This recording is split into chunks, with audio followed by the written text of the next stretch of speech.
Let's fucking go.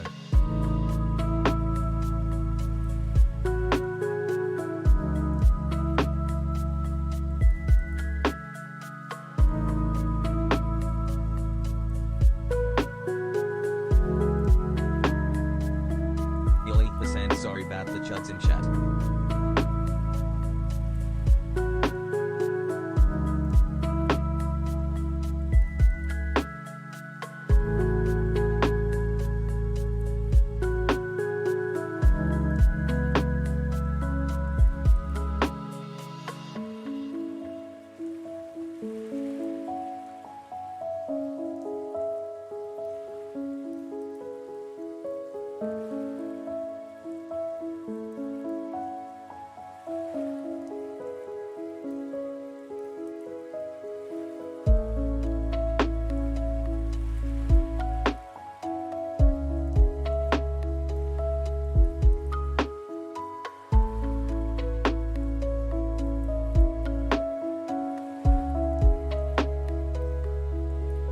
Am I a goat or what?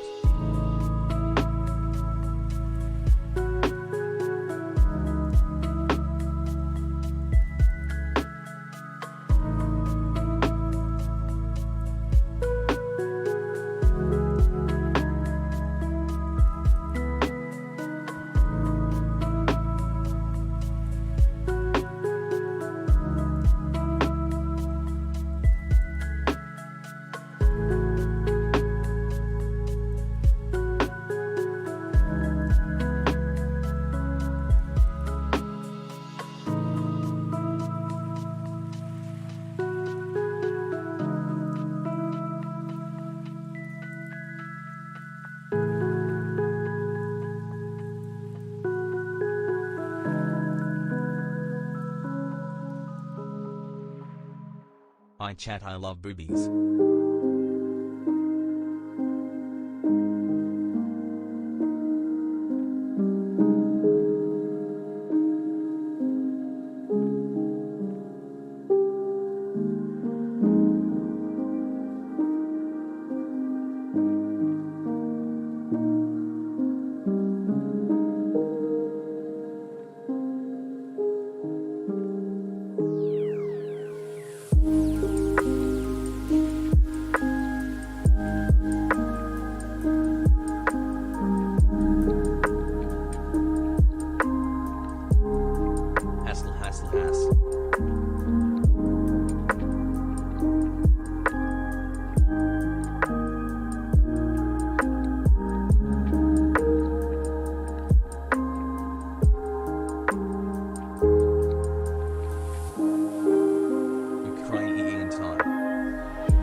13 months. Shut up.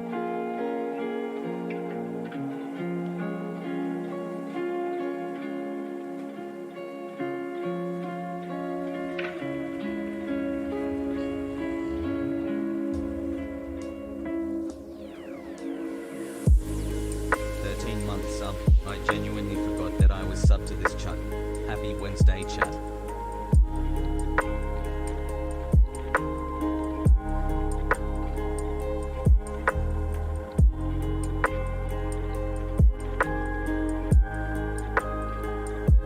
You saved me from the right pipeline and I didn't even realize it. You're doing Ali's work.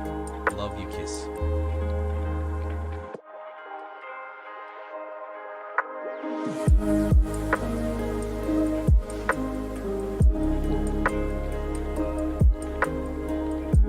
In this wonderful community. Thank you, Hasan, for helping me see the light. Love you all. Hassle.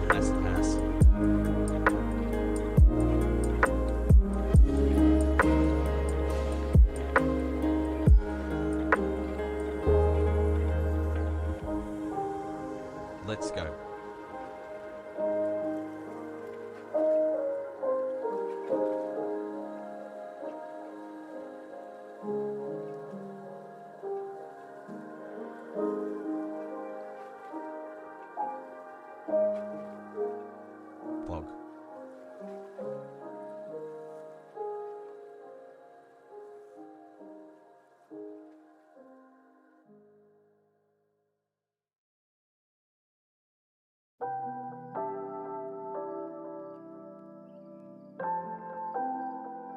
Thank you for making me a disappointment to my parents' hassle.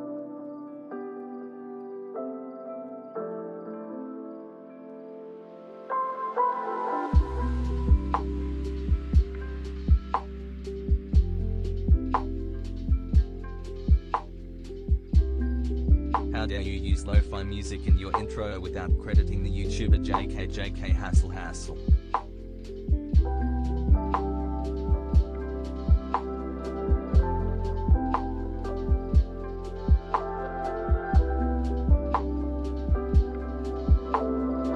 Chat needs to go invade some bitches.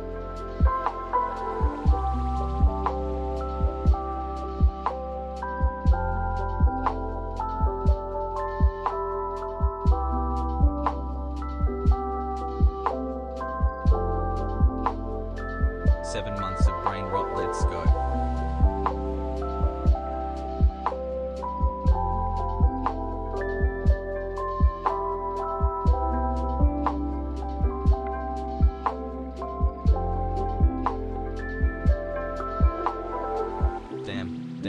Damn, my ding dong is hard for Godran Romsey.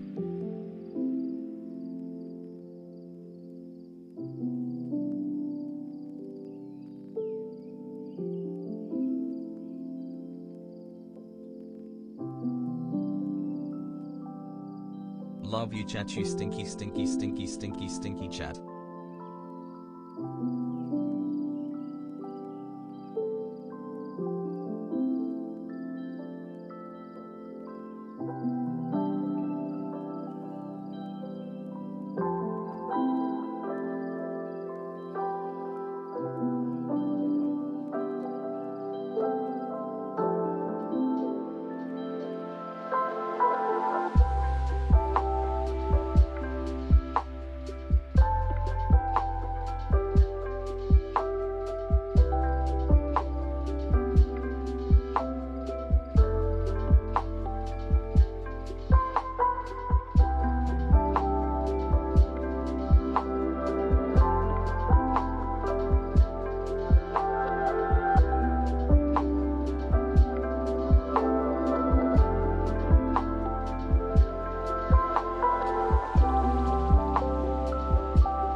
Happy 3-month.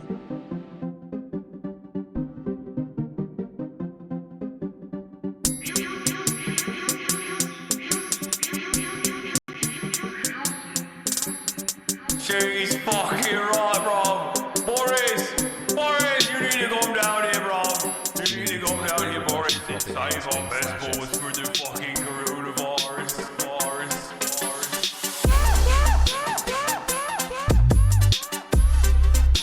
I did 9/11.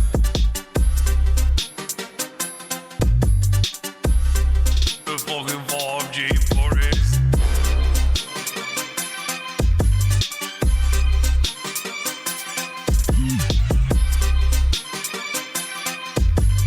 Oh my god, this part of the song is Turkish, dude. Annemin padişahı. Bileyim amına koyayım. Bileyim amına koyayım. Ne bileyim bütün şarkıydı. Ay anasını ya adam. Steeping it like Amına shit, koyayım. and then I drink it all Amına day koyayım. at work. I work at the White House as I take the last sip of the tea.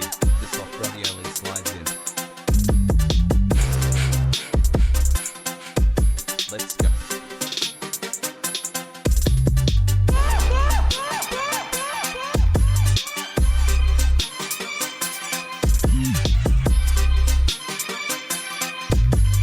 What the fuck? He's singing in Turkish.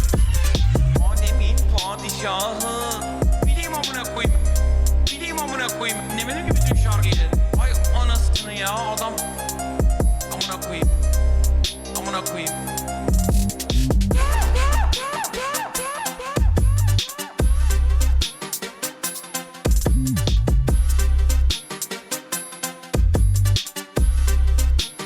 Damn fucking mad.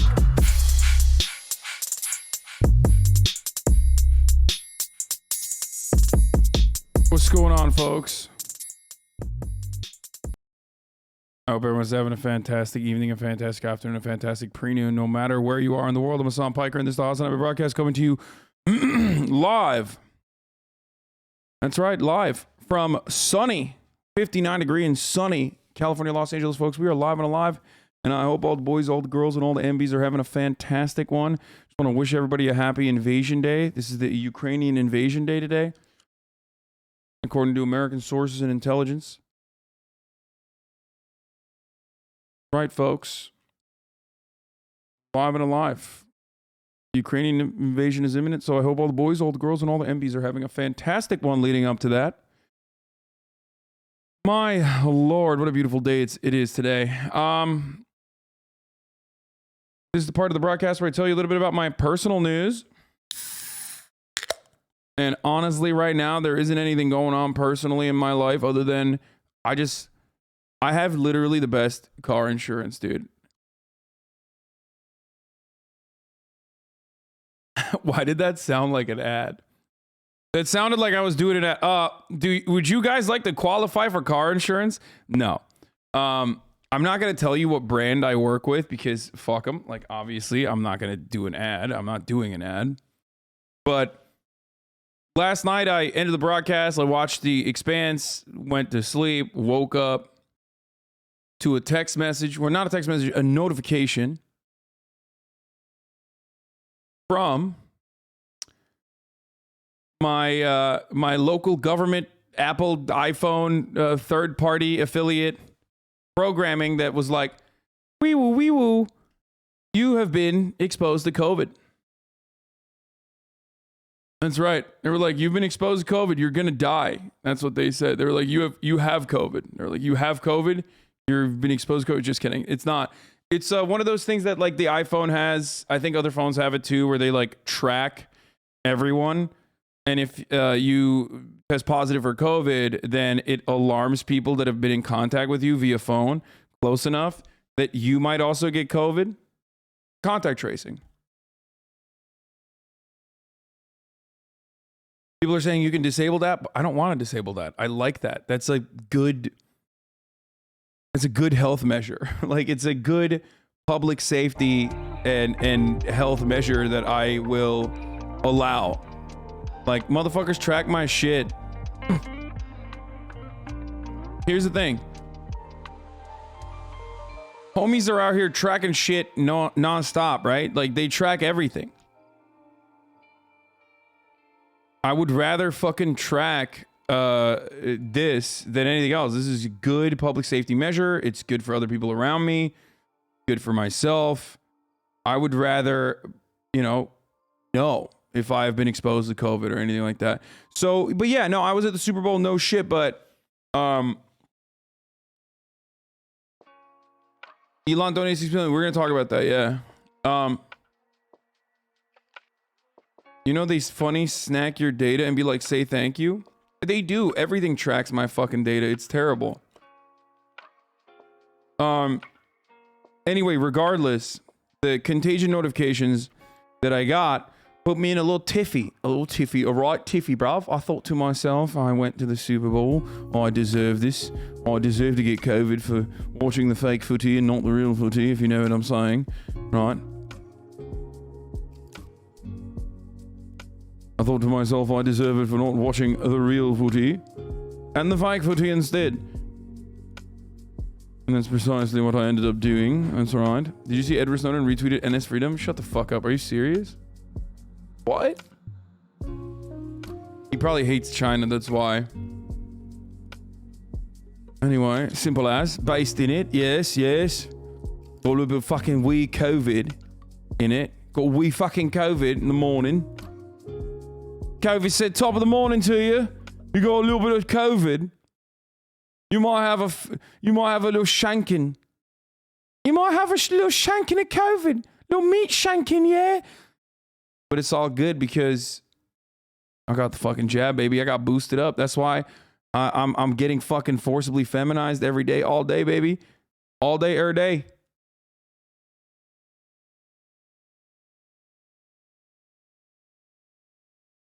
Testing 2 days after exposure doesn't tell you much, by the way. It's been multiple days. It's 3 days after exposure. But I will, of course, keep testing. I don't have any symptoms, obviously. I don't feel bad. I feel pretty fucking good. My hair is looking pretty fire, which is completely unrelated to the subject matter, but just the truth, I'm just looking fucking good. The boosted trans agenda is alive and well. Yes, chatter.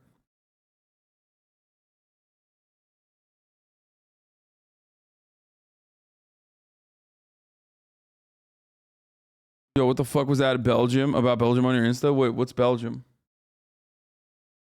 Were you having a mass at the gym today, or is that just the rest of Cali that's a masses now? No, I have been massless at the gym for the past, not a year, but almost past 6 months. Part of the reason why I left the gym was because of the mask policies. So now I actually work out with a trainer outside. So, I'm boosted as fuck. So, felt good. I've been rocking the pony a little bit, little pony boy. By the way, thank you to Macy's for the playlist. Fire playlist as always. A lot to talk about today. We'll get right into it in a second. But as far as personal news goes, last night I ended the broadcast with Murat, and we went and we cleaned out the garage. Okay. And by cleaned out, I mean we carved out space in the garage, okay? Space in the fucking garage, bruv. That is just large enough for a car to fit. I posted about it on my Instagram if you guys want to check that out. Okay, here is the garage, bruv. Here is the fucking garage, bruv. Look at this. Look at this, yeah. Look at this fucking garage, yeah. Look at this fucking garage, yeah. So, yeah, that happened. And that took a lot longer than I thought it was going to. That was a fucking task and a half, dude. Murat has so much shit everywhere. But in any case, the fisheye lens makes it seem like it's actually a lot. There's a lot more space there. There's quite literally no space. I fit in the car.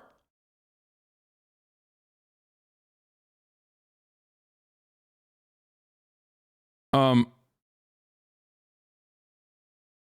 fit in the car, but the fucking garage is insane. Like, there's so many tools. Just remember, first of all, go like it, go write some funny shit under the comments here. But I live in LA. So of course the garage is not like a fucking Arkansas garage where you can put like a fucking King Rancher in there and like have an entire family live in there, okay? People are like, why is it so short? It's like, dude. Is Murat your mechanic? Fucking lucky if so. First of all, no, Murat's not my mechanic. And two, I look at the tool placements here. I do not want this man to be my mechanic.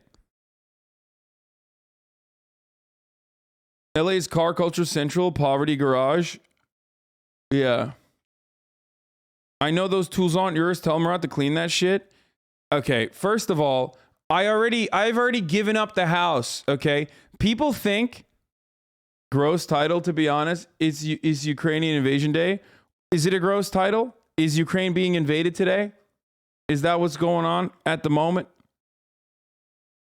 Because if that was, then yes, it is a gross title. That's really fucked up. I'm making fun of the American government, dummy.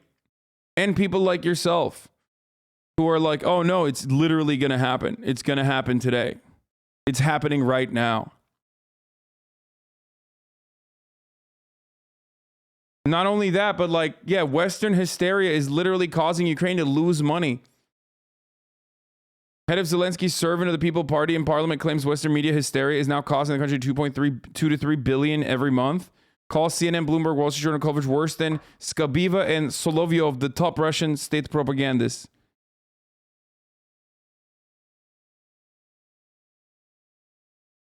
Love that. That's great.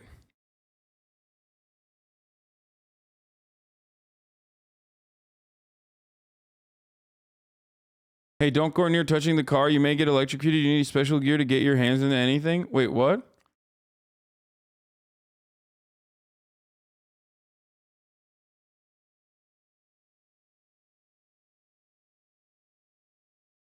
With all those tools, there's a scratch on the car waiting to happen for sure. Yeah, I know. I'm actually very, I am kind of scared about all that. Okay, I am kind of scared about that. Let's be real. Let's keep it $150. That is something that I'm legitimately terrified by. There are too many fucking tools in there. But hey, listen, it's not. What are you gonna do? At least, dude, I got like ceramic paint coverage on this shit, so the paint fucking stays protected.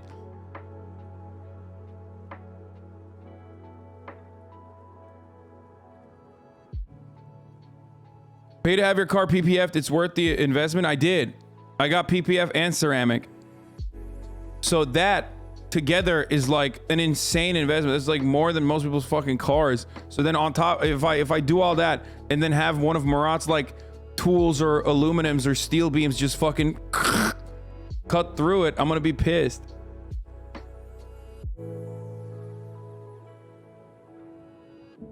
That is a scam. It quite literally is not a scam.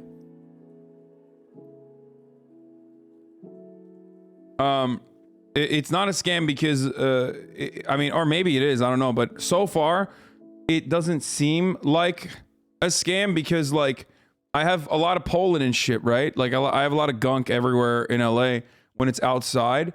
And it already has, like, it's so weird. It literally will not sit on the paint. Like, it's like, it gets really weirdly dusty. You know what I mean? And when you drive, it starts like, it literally will not fucking sit on the paint and it flies off.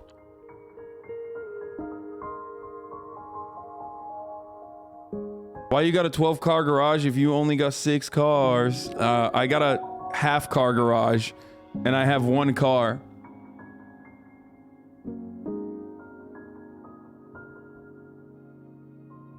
Real world problems? I mean, this is not a real world problem. It's a fucking rich boy problem for sure. I I'm summoning an earthquake directly under a garage. Wait, why, dude? What the fuck? No! No! Stop it! Don't do an earthquake. Do not summon an earthquake directly under my garage. Do not do that. Don't do that. Don't summon it. Fucking asshole. That's so rude, dude. Hasan, you are probably Muslim, and those signs with handa, you know it's haram. Bitch, what do you mean? I drink alcohol and shit. You motherfucker, you spend more money taking care of your car than my mom. You never called her back, you rich boy. No man or socialist. That's true. Anyway, I did like a big, you know, I did like a little photo drop. I haven't like posted in a while on Instagram, so I posted now this time. I even have Yassified Hasan, and we even have the fucking classic Austin Ox video on there too, the one that got me fucking canceled. I did a little photo dump, dude. I did a little photo dump. You know what I'm saying? I showed you my dumpy. Please respond. But yeah, no, this morning I like added, dude, this is the crazy part. So this is like, you know, adult shit, right? So this morning I added the car to my insurance policy. I don't want to fucking jinx it, and I don't know if they like fucked up or something. But you guys want to know how much I fucking spend on my insurance? You're gonna fucking lose your mind. My insurance is $60 a month. Okay? Like up until this moment, it was like $50 a month. And now my car insurance is going to go up to like $68 a month. How insane is that, dude? I hope I didn't fuck it up. I hope I didn't fuck it up. Oh, you pay more for your Honda Civic? Guess what, motherfucker? I'm an incredibly good driver, okay? And I also never drive. Here, this is how you know. This is how you know who in the chat is a baby and who in the chat is like an actual adult, okay? The babies in the chat are like, dude, you're paying so much money. And the adults in the chat are like, dude, you are literally not paying anything. What the fuck?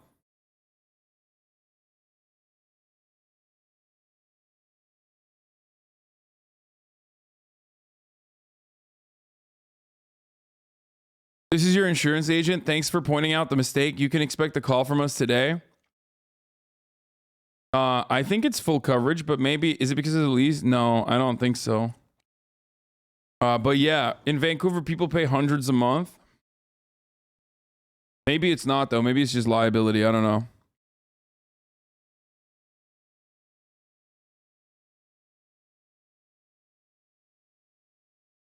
You 100% zero fucking coverage on that car for $60? $60 is nothing. Who are you with? I will not reveal who I'm with insurance-wise. I am not doing a hashtag ad for them. But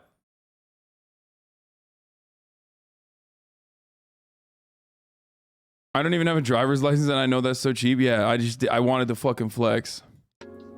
I wanted to flex a little bit on my incredibly cheap insurance plan, dude.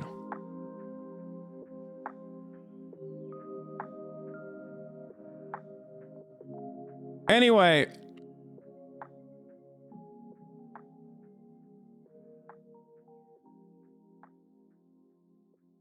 So.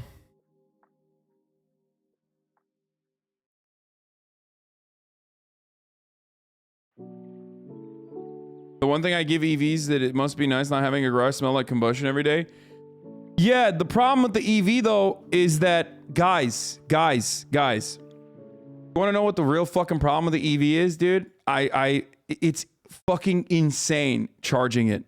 Okay, right now, like it's being charged. It's been charged since last night. Okay, and I have it on my phone. Like I can check in on the car, see how the cussy's doing. Okay, my battery's at 35%. My battery's currently at 35%. Okay. Let me tell you something. It's charging at 0.6 kilowatts, dude. Because it's just a regular wall charger. So there's like 3 different wall chargers. There's the regular wall charger that you can like, the portable one, you can just like plug into a wall outlet and it doesn't matter. Okay. That one literally goes maximum up to 1 kilowatt, right? And then you have a level 2 charger that you can get, which is being put in my house right now. And the level 2 charger basically pumps it up to 10 kilowatts an hour, which is pretty good. You can get like a full charge in around like 6 to 8 hours, I think, like 100% charge in around 6 to 8 hours. I'm currently charging my fucking car with a phone charger, okay? And then like there's the level 3 chargers, which are, I think like $500,000 or something. And they have it at like, places that you go to.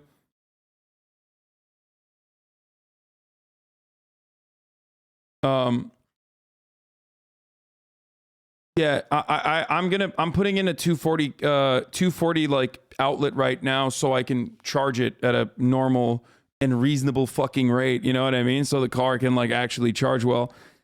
Yeah, I would anticipate you not really having problems charging at home after you had the level 2. Almost everyone's fine with that. Yeah. But right now I got it on hooked up to a fucking lightning cable. And if you fucking put it on a lightning cable, boys, it's just, since last night, it's been like 12 fucking hours. It's been more than 12 hours. It's been like 13, 14 hours since I started charging it. And it went from like 25% to 36%. It's literally like, it's like charging it with fucking AAA batteries. It's like charging it with a potato. You know what I mean? When you do that science experiment when you're younger and you try to light up a light bulb with the potatoes, that's what it feels like. I feel like I'm literally charging the car with a potato.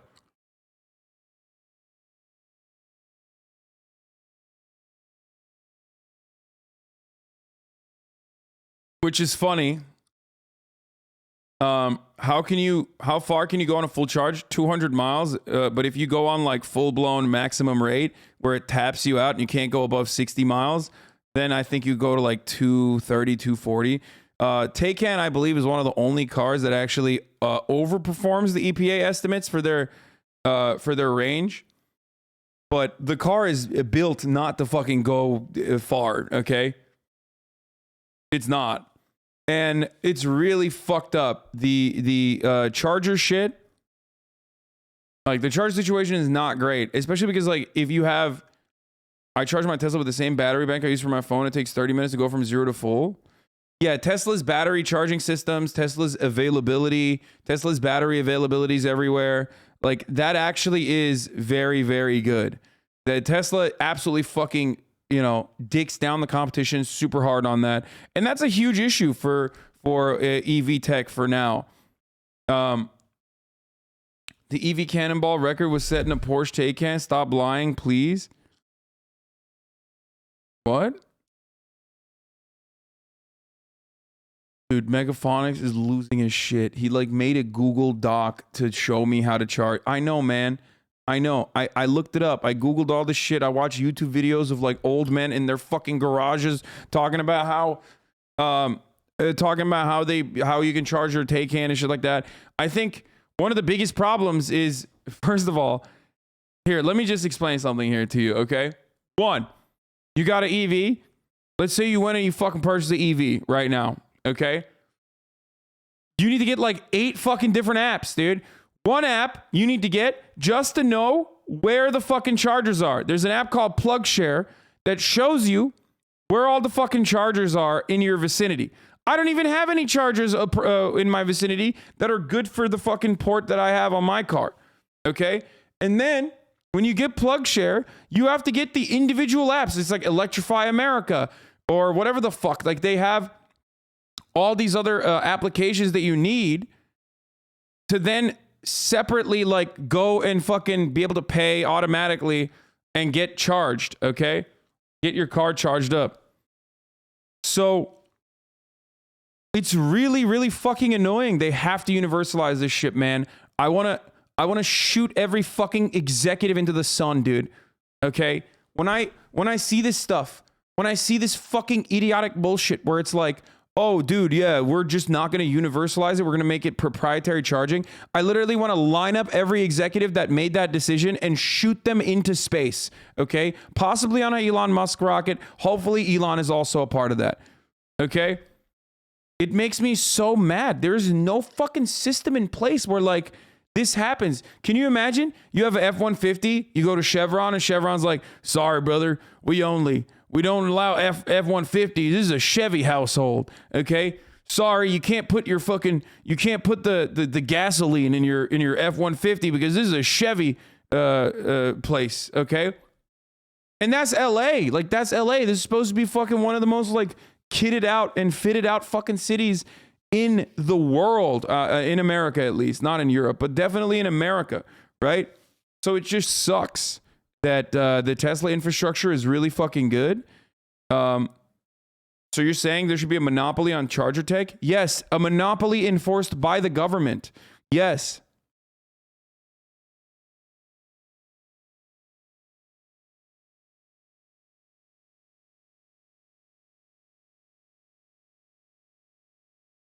Anyway, the irony, of course, is that, like, Tesla, for example, doesn't have it booted yet, but Tesla in China does have this technology, the charging technology. You're massively overstating the charging situation. The only difference is Tesla stations versus everything else, which is all CCS, J1772. Okay, listen to me. Listen to me. EV evangelists, you are very frustrating when you fucking totally, like, you're very frustrating when you act like this is normal, okay? Like, let me fucking complain. I get it. Like, you're very excited about the new tech and you want to promote it and you want to act like it's the, you know, it's the fucking coolest thing. And but it's not overblowing it. I'm telling you, as a person who just recently bought a fucking electric vehicle, it's ridiculous.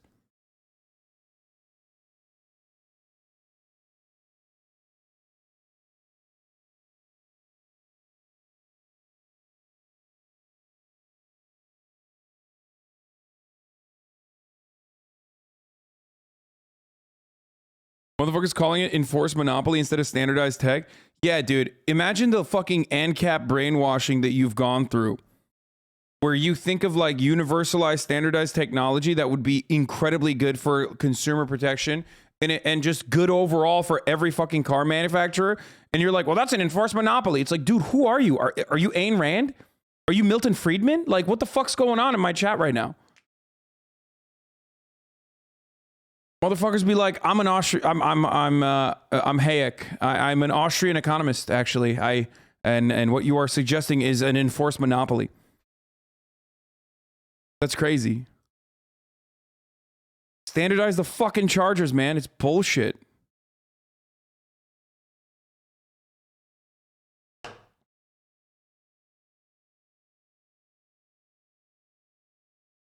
Fair enough. There's definitely room for improvement. I'm just saying it's not nearly as complex and cumbersome / proprietary as you make it out to be.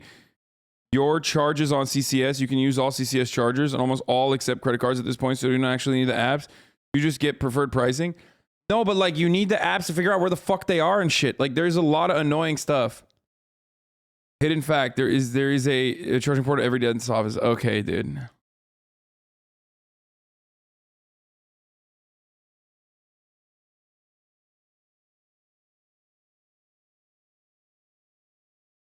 One of Elon's 3 patents is to his name is the shape of the charging port Tesla uses. Yeah, I know. It's really fucking annoying. Okay. So you only need PlugShare, dude. They have all the locations. Yeah, I have PlugShare, and I don't have a lot of locations around me that are, like, fast enough. Anyway, all right, let's get started. Let's blast off.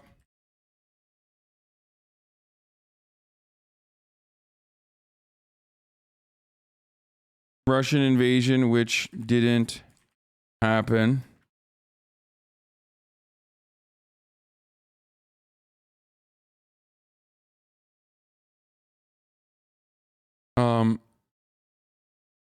What else? Secretary of State Blinken. America's relentless warmongering. That sounds like rich people problems. I'm too poor to care. Guys, for the record, I'm not, like, saying this is terrible or anything. I'm just giving you my personal experiences. You know what I mean? Like, I'm not. It is. This is 100% rich people problems, though. Even though, I mean, people like electric vehicles are now more affordable. So there are cheaper EVs. So it's not just like a rich person problem, but still, you know, it is definitely a problem. People on Reddit are praising Biden and America for not letting Russia bully Ukraine and standing up against Putin. I want to tear my hair out.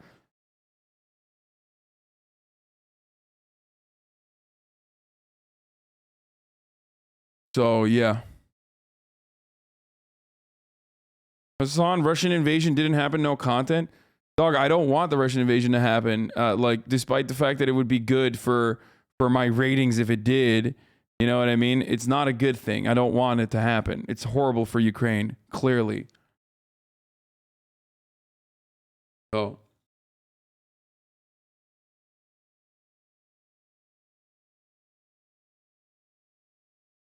Trudeau getting grilled live in Canadian Parliament about the convoy. Yeah, we'll do that too.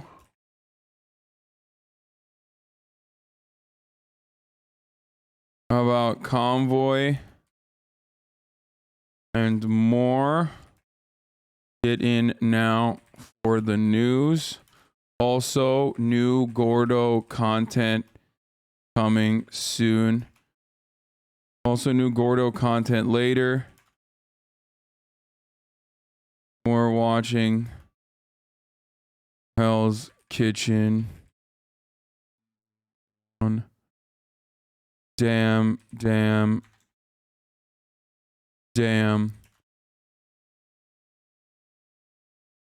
Dude, I'm so fucking excited about...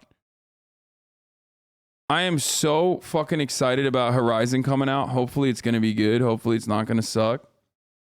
A lot of good reviews coming out about Horizon. We might get back to Master Chief eventually, but like, I wanted to switch it up a little bit. He's like so fucking... Gordo's so mean in it. Tesla started allowing all EVs to access their charging station in the Netherlands yesterday. Yeah, but they won't do it on fucking US yet, and it's really annoying. And the unfortunate reality is that the United States is way more cucked. Way more cucked to fucking corpos than... Way more cucked to corpos than any other fucking country, so... They probably will never... It probably won't happen anytime soon, unfortunately. Really fucked up.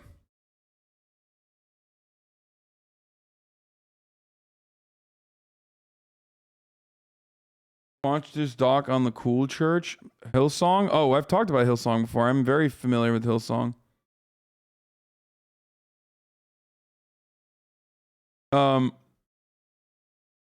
Anyway, do you have any guests coming today? No, I'm not getting guests today.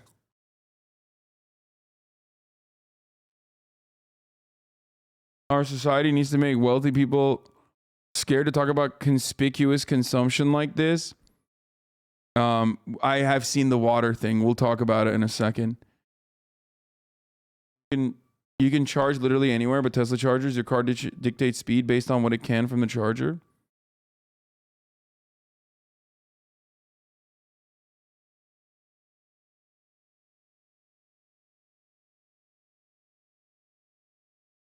Okay.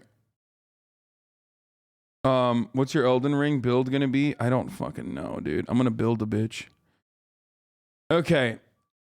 It should be illegal to be rich or talk about buying expensive stuff. I know, but like, how else am I gonna do fucking cussy memes? You know what I mean? I agree. I think it is annoying. It's 100% annoying for so many people. In my situation, it's a little bit different because, like, one, I'm a content creator, but also if I don't fucking talk about it, then people are like, he's hiding it. If I do talk about it, then he's like, he's flexing it. You know what I mean? So I kind of do whatever. And other than a car and a house, I don't really have anything that's like expensive. Thanks for tanking that EV. New tech adoption, growing pain for us poor folk.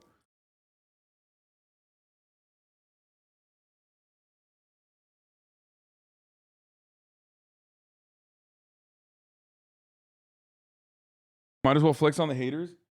I mean, it's not even a fucking flex. My PC is conventionally expensive. Yeah, I mean, that's true. My chair is expensive as fuck, too.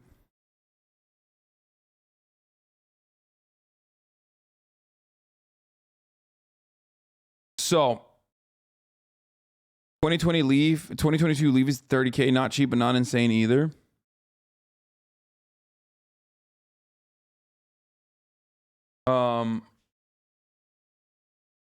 What's this movie play Elden Ring on, PC or PS5? Probably PC. But then again, I don't know. I feel like PS5, I really want to fucking flex the PS5. I'm excited because Horizon just came out, so I would like to do that. But anyway, listen. Let's just fucking blast off. I keep forgetting to fucking blast off. Daycare's open. I'm talking Russian invasion, which didn't happen. America's relentless warmongering. Yeah.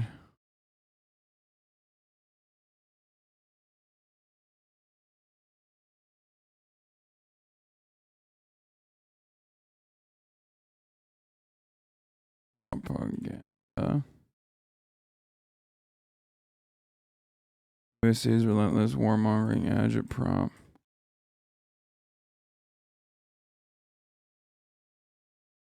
Go gets grilled by convoy and more. Get in now for the news. Also new Gordo content later. Okay, here. Sorry, I was trying to get into the fucking. I was trying to get it under the number. PC is usually less buggy. Oh, dude, actually, I will definitely be playing it on the PlayStation 5 because From Software is great, right? But they also notoriously have like security flaws usually, and I do think that they usually have security flaws for online components in the game, and online invaders can just like hack and brick your fucking PC pretty much, and I don't want that shit. I know that people are gonna get mad, but I think like the hacking stuff on the PS5 is like harder than the PC, so that will probably factor into my decision. No, they can't. They patched it. They're disabling it from Elden Ring until they fix the bug. You're getting invaded so much if you're playing online and not on stream. Yeah.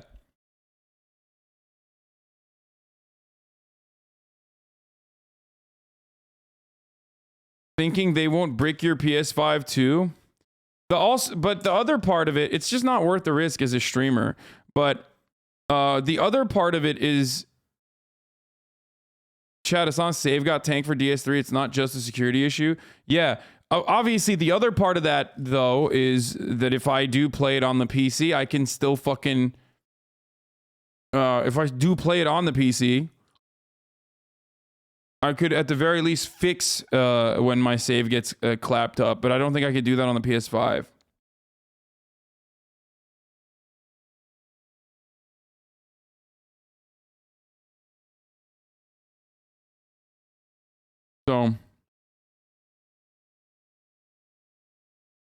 So we'll see. Anyway, here we go. We're here. We're ready to go. We're blasting off, boys. Finally, after fucking 48 minutes, let's blast the fuck off. Okay. Let your friends know. Are they really invading Ukraine? No, dude. No, they're not. That's sarcastic. I'm being sarcastic. Since day one, I've been talking about how it is not in Russia's best interest to invade Ukraine, and therefore they most likely will not invade Ukraine. Obviously, I can't see the fucking future. I don't know what Putin is thinking at any given moment, but he's not a fucking psychopath. I mean, he's bloodthirsty, he's violent, he's an autocrat, but he's not going to go and like actually fucking do something that his economy is incapable of handling. So that was part of the reason why I said time and time again that America was warmongering. Here, I'll put a /S on it. America's warmongering. America's being ridiculous. The UK's being ridiculous. This is hurting Ukrainians more over and over again. And I was fucking right. I was right. So that's the first story that we're going to talk about today. They were saying that Russia was going to invade Ukraine, right? They kept saying it. The American government kept saying it. NATO NATO countries were kind of pumping that up a little bit, except for France and except for France and except for Germany. Ukrainians just want attention. No, that's not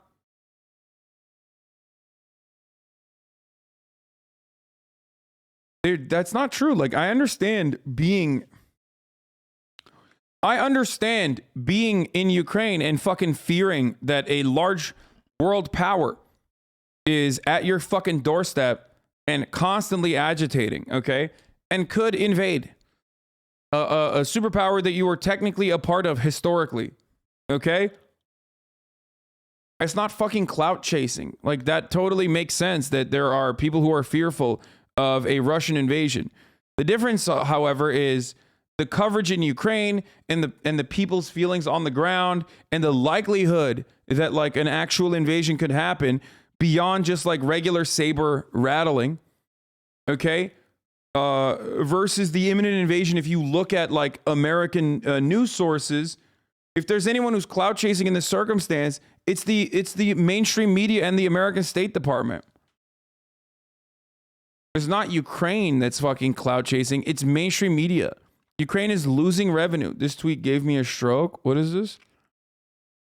Is it just me, or does New York Times Wordle have a major Bernie bro vibes, and is how free Wordle has been the substitute wheeled in one of these? What? Okay, stop. I don't want to see this. I don't want to ever look at a tweet like that again, okay? Anyway, here, let's continue.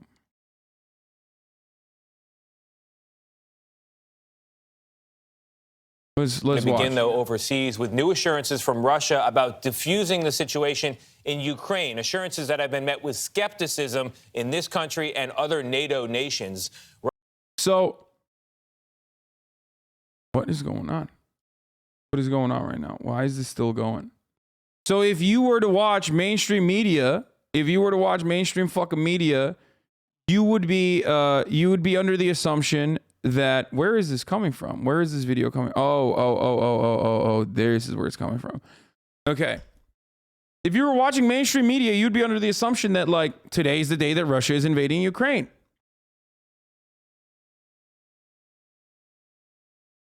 Russia has released video of what it says are some tank units ending military drills, but America cannot verify the authenticity of the claims, and President Biden is saying that there are still as many as 150,000 Russian troops surrounding Ukraine on three sides.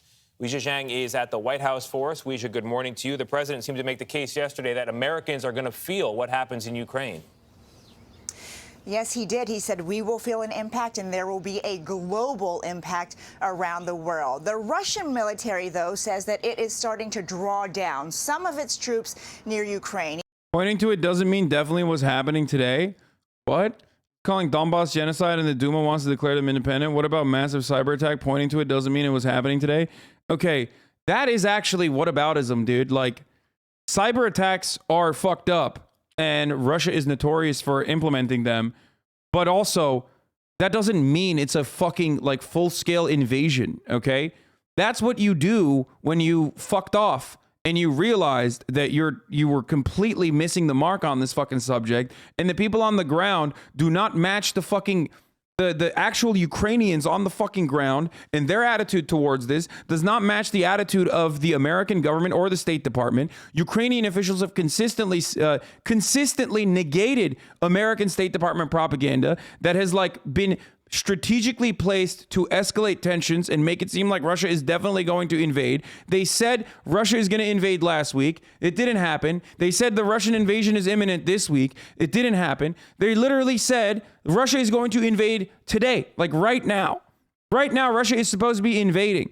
You can't turn around and go from full-scale fucking boots-on-the-ground military invasion with 120,000 troops that Russia has like placed upon strategic corners of Ukraine to chokehold it, okay, to, oh, they did cyber attacks.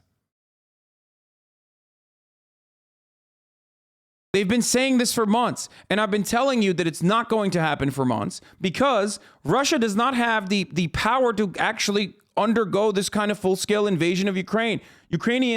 Russia would not be able to deal with an Afghanistan at its fucking doorstep, okay? This is a country with 44 million individuals, okay? Just because Russia has superior military power to the Ukrainian military and more units and more numbers, obviously, doesn't change the reality that you can't fucking invade a country where and deal with a counterinsurgency movement for, or I mean, not a counterinsurgency movement, sorry, with a insurgent urban warfare over the course of like many fucking years. Okay, you just can't do that. It would destroy the Russian economy.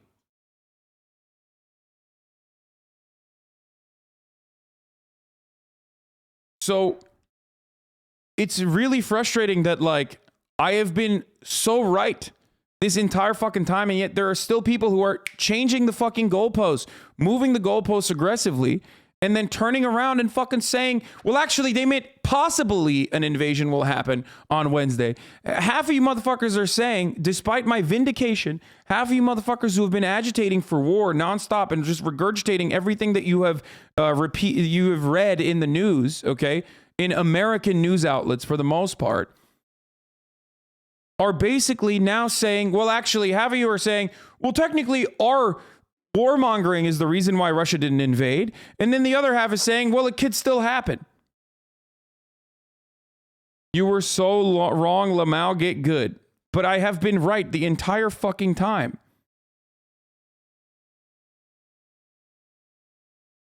It's so strange that people who like operate under the assumption that like realpolitik is the only way to do realpolitik analysis, like foreign policy analysis, is by just regurgitating what the State Department is pumping out through the airwaves. Even when you come in here, okay? Even when you come in here and you see what I have talked about over and over and over again, and I've shown you that the media has been wrong on so many different fronts. And then you turn around and you go, oh, well, technically, well, the Russian media is doing propaganda too. Of course they are. Of course they are. The difference is I'm not Russian. The difference is it's not my country. I can't have any say in what's going on, which is precisely why I always say, look, I fucking stopped the Ukrainian invasion when I told Vladimir Putin not to invade Ukraine. Ukraine's stunlock is nearing house levels. It doesn't matter. It's very informative, okay?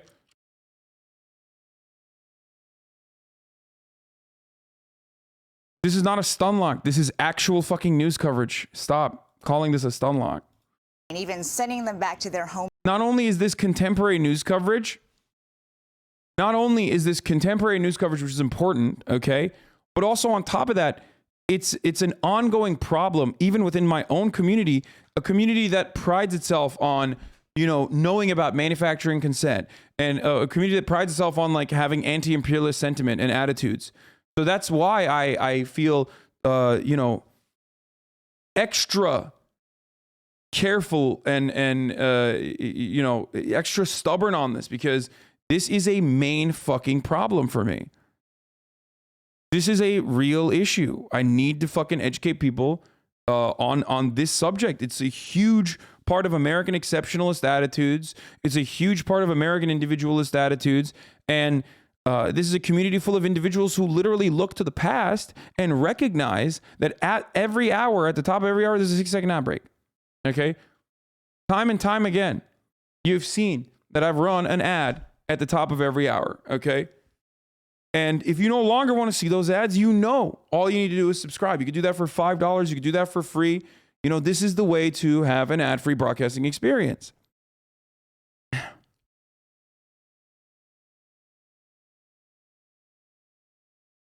And if you're lucky, you might even get gifted a sub. But if you're not lucky, then you can make your own luck, right?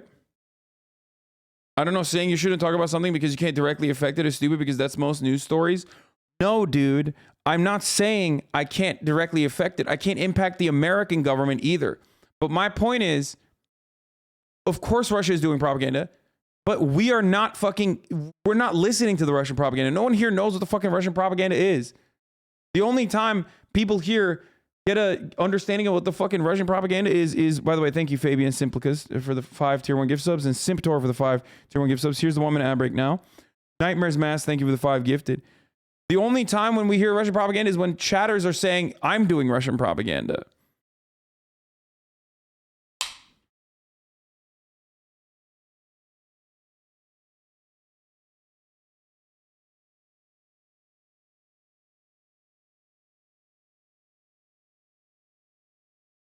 When there's no Russian World War II style invasion, Biden can say it's all because of this. He scared Putin into submission. Red meat for the Acela corridor freaks. Is Sleepy Joe Biden making Vladimir Putin blink? There you go. Thomas L. Friedman, dude. No man has ever had such an adequate and appropriate fucking middle name. Thomas L. Friedman. A man who has been in a permanent state of receiving L's. So much so that he received an L on his fucking name, dude. Hold on, I think. 1 second. I'll be back in 1 second. Bases, but that number We're gonna get to that in a second. Hold up. 150,000 Russian troops is the highest one we have heard yet. And President Biden says they remain in a threatening position. We should give the diplomacy every chance to succeed. President Biden promised to do what he could to prevent a war, something Vladimir Putin claimed he does not want during a meeting in Moscow with the German chancellor. The Russian leader said de-escalation is possible with the negotiation process through peaceful means, but Mr. Biden is not convinced. An invasion remains distinctly possible. Defense Secretary Lloyd Austin is in the region, meeting with leaders in nearby Poland, Lithuania, and Belgium. The president revealed there are now more than 150,000 troops surrounding Ukraine, up from 130,000 a few days ago. I've been clear that if Russia targets Americans in Ukraine, we will respond forcefully. President Biden committed to securing NATO's eastern flank, but he vowed not to send American forces to fight in Ukraine, insisting the administration is ready to implement a devastating sanctions package. And Senate lawmakers say they are prepared to support those sanctions if Putin further escalates. The Democrats think you should do a sanctions bill announcing in advance what you would do if there was an invasion. The president warned that sanctions on Russia may hurt Americans, too. But the American people understand that defending democracy and liberty is never without cost. I will not pretend this will be painless. There could be impact on our energy prices. The administration is looking at a variety of ways to offset the already high gas prices, not ruling out a possible break from the gas tax. Meanwhile, Vice President Harris is heading to Germany later this week for the Munich Security Conference. The White House says it will demonstrate the U.S. commitment to NATO allies. Michelle? A lot on the table, Weijia. Thank you. At the center of the Ukraine crisis is the man who initiated it, Russian President Vladimir Putin. When asked yesterday what his country's next move is, he said it. Okay, so do you think the admin is going so hard on this to destroy from the shit show back home? It could be part of the reason. I mean, look, the Build Back Better program is fucking destroyed. All we got was like this shit-ass bipartisan infrastructure bill that's like half-assed completely. Joe Manchin runs the Congress right now. It's like Joe Manchin and Kristen Sinema's Congress. And it's just, it's ridiculous. Like, we have massive inflation. People are not happy, okay? So, I'm confused by something you said.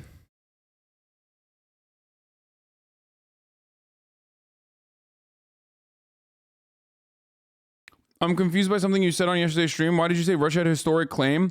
No, I said Russia has a longer historic, like Russia has more of a historic claim. That doesn't make it like a full-blown historic claim to Crimea. That's like saying the Turkish have a historic claim to Crimea. That doesn't mean it's like actually Russian, or not actually Russian, sorry. That doesn't mean it's like it's their land or anything like that. That because someone was I forget who it was, but I think I was responding to someone who was making it seem like fucking America invading Iraq was the same as like Russia annexing Crimea. Like, America has no claim to Iraq, okay? There's no historical association with Iraq. It doesn't fucking matter. Like, that's bullshit.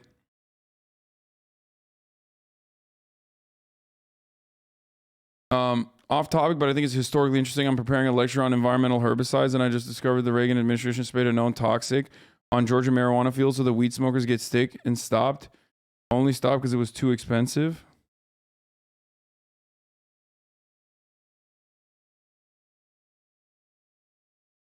Every EU4 player knows that some claims are permanent.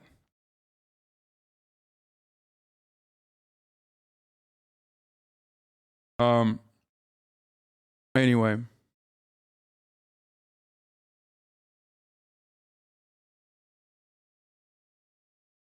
10 p.m. in Ukraine. Russia still has time. Yeah. They have historic ties to it. This admin just uses reverse. Oh, dude, Moldovan Mama Liga is back, dude. My favorite fucking schizo poster who only talks about Russia. This admin just uses reverse psychology on Putin. They push for war, making Putin want less since it's promoted by the U.S., which he always says is lying. Oh my God. This guy literally kept saying war in Russia or war in Ukraine is imminent. A 28-month schizo poster who's only talked about Russia. Okay? He kept saying war was imminent, and now he's saying it's they're doing reverse psychology. Incredible, brilliant, fucking awesome, dude. You will never recognize. You will never recognize that you are just in the wrong. This is never, you can never say, hey, it's time to maybe reconsider my stance. It's time to maybe fucking, I don't know, look at how horny I was for an invasion that was not imminent. Instead of analyzing the material realities of Russia, okay, contemporary Russia and contemporary Ukraine, instead of analyzing the complicated, intertwined trade relationships that Russia has with NATO countries, supplying them with power, instead of looking at any of that Hasan has been talking about for the past 2 months now, okay, I have just said Russia is going to invade no matter what. Russia's going to invade no matter what. And now that it's not happening, well, then maybe it could still happen. But also, if it's not happening, it's because America did reverse psychology. And for the record, like, I do find that to be, at the very least, I do find that to be an entertaining counter. Because America is basically just saying, like, oh yeah, we stopped them by saying we're going to fucking bring NATO into the equation. When the original reason for why the military exercises have continued and the show of forces continued is because they said they were going to bring Ukraine into NATO.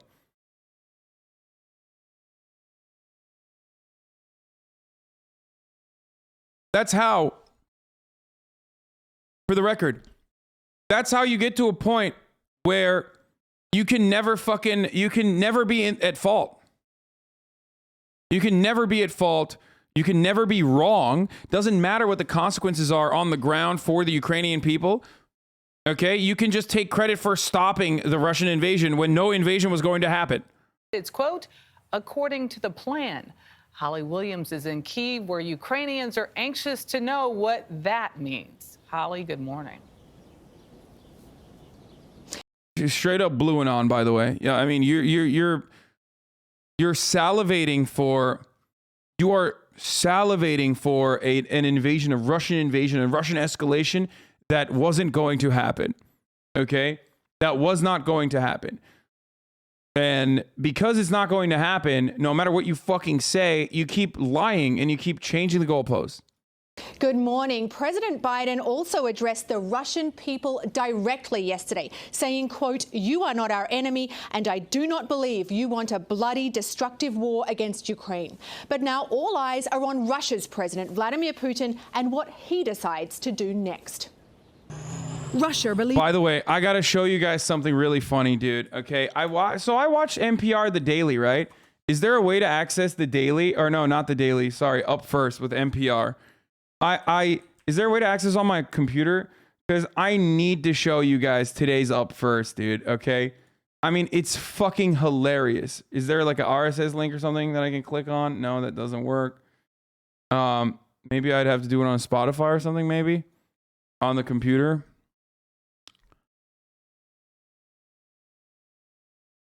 You realize if Ukraine joins NATO, there will literally be no buffer zone. Moscow will only be a 2 to 3 hour drive from NATO. I do realize that, and I understand why Russia does not want Ukraine to be a part of NATO. I literally am saying I don't want that to happen. Okay. Let's see. Maybe I can do it. I don't have the Spotify app, but maybe I can just like watch the link here. Okay, here. This mean to these families? So I'm going to show you guys what I'm going to show you guys what Spotify, or not what Spotify, sorry. I'm going to show you guys what the NPR coverage has been You don't need a poll like to tell you this, morning. but 2 new reports say the pandemic has taken a huge emotional toll on young people. Across different incomes, different political stripes. What can schools and lawmakers Did John Malkovich Last weeks and days, we have Okay, come on. Russia claims that it has pulled some of its troops from the border with Ukraine, but NATO wants proof. Here's Secretary General Jens Stoltenberg talking to reporters this morning. So far, we have not seen any de-escalation on the ground from the Russian side. Over the last weeks and days, we have seen the opposite, a continued military buildup. NATO defense ministers are meeting today and tomorrow to discuss the next steps. Yesterday, President Biden warned an invasion is still possible. He urged continued diplomacy while saying again that he will not be sending U.S. service members to fight in Ukraine. With us to discuss the latest developments in Ukraine, NPR's Frank Langfitt. Frank, thanks for being here. Hey, good morning, Rachel. So U.S. intelligence had warned that Russia could launch an invasion today. That has not happened. What has been the reaction on the streets of Kyiv, where you've been? Watch this coverage. This is perhaps the funniest coverage I have ever fucking heard, okay?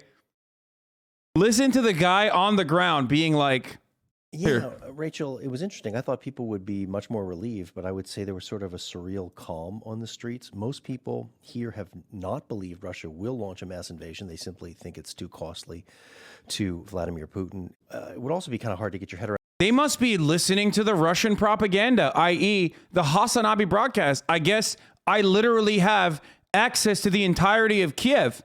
Everyone in Kiev is listening to me, I think, instead of, you know, NPR and the New York Times. That must be the reason why they're not panicking. That's so strange. How foolish of them not to panic. You've been to this city. It's 3 million people. So the idea of going into Kyiv is would be extraordinary militarily. And today, I think for a lot of people. Damn, those talking points seem directly out of my mouth almost. Wow. That's crazy. You know how wrong I am, right? You know how fucking wrong I am all the time about this sort of stuff. I wonder if, I wonder if we'll actually fucking arrive at this conclusion where it's like, I don't know, maybe the reason why the Ukrainians on the ground that are being covered by NPR. So this is the sentiment on the ground because they have no fucking interest in like making it seem like the Ukrainians are not in a state of panic, considering their fucking coverage and considering their purpose as a propaganda mouthpiece for the State Department. The fact that this is on NPR means this is definitely the overwhelming attitude in Ukraine. Okay? Not panicking, does not believe an invasion is likely to happen. Dog, are you fucking stupid? I mean, yes, you are stupid, actually. You are stupid if you think that way.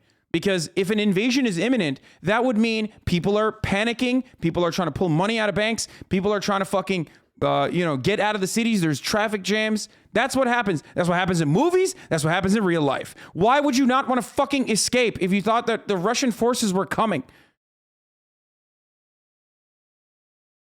People that I talked to, they sort of felt like this was just another day in a long-running battle with Russia, going back to the time in 2014 when Russia seized Crimea. They've been under a lot of pressure, and they kind of take it a day at a time. Right. So does that mean that people made any kind of actual preparations for a potential invasion or not really? I don't think they did. I mean, I think I made more preparations myself than most people in this city. We did not see panic, no bank. Wait, what? You mean to tell me that the NPR guy who's like living in fucking Ukraine is done more of a panicky fucking exit strategy than the Ukrainians that are living in Ukraine? That's fucking crazy, dude. That's wild. Russians already invaded Ukraine stealthily and are spreading propaganda from Ukraine. Yeah. I'm in Belarus, close to the border to Ukraine. Everyone here is laughing at the idea as well that Russia would invade. It's just so fucking stupid. It's so fucking insane. And I don't believe that people are going to see it for what it actually is at this stage. It's like, it's impossible for people to see it at this stage where they're like, where if you haven't recognized that you've been duped, if you haven't recognized that you've been duped by mainstream media this entire fucking time, then I don't know what to tell you. You've been propagandized to such a degree that it's impossible for you to look at the situation adequately. Runs. There were no long lines of cars trying to get out of the city. I talked to one dishwasher who works at a restaurant here. She planned, if there was an attack, to go back to the family farm quite a ways from here. Reporting equals duped, apparently. No, this reporting is entirely different than taking an anonymous source from the State Department and reporting on what they're saying without any sort of vetting, without any sort of fucking additional work done. Okay. If you take a State Department propagandist, a PR person whose sole purpose is to fucking lie to the public and try to get the public to go along with whatever the American attitude is, whatever the American government sentiment is, and try to manufacture consent that way, okay, then yes, you're being duped. You're being duped because you think that that's objective reporting. If you look at the Reuters article that we looked at recently about blood banks, for example, the Reuters article is just doing reporting, right? You can just do reporting by covering what the American government is saying and then match it up against what the Ukrainian government is saying or what the Russian government is saying. And the Ukrainian government's like, that's not true. That's not happening. The American government, though, is saying, no, it is true. There are blood banks happening. And then if the Reuters article covers that as blood banks moving up to the border, says the American government, and buries the lead where the Ukrainian government is saying that's not happening, and basically doesn't even mention that as the heart of the article, then yes, you have basically created a feedback loop, a perfectly shut feedback loop. You have falsified information. You have led people astray. Okay? And you have led a lot of people, like people in my chat, astray. And I say this as someone who has the background. I say this as someone who's been covering news and also doing media analysis for a very long time.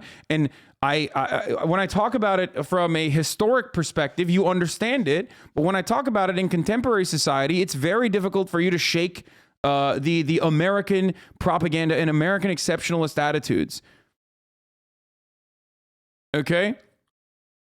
I don't know how much more I can show you. Like, I don't know how much more I can show you other than, like, the people on the ground say that it's not happening.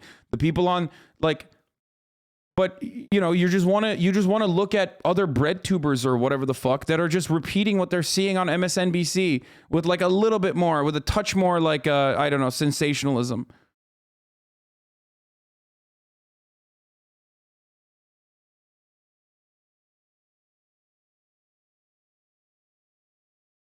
You can also mention one of the mechanisms of manufacturing consent, which is the flak machine, which comes not only from the think tanks and other media, but even from normal people at this point. Yeah, I mean, dude, in the internet era, misinformation and manufacturing consent has changed. It's not just MSNBC.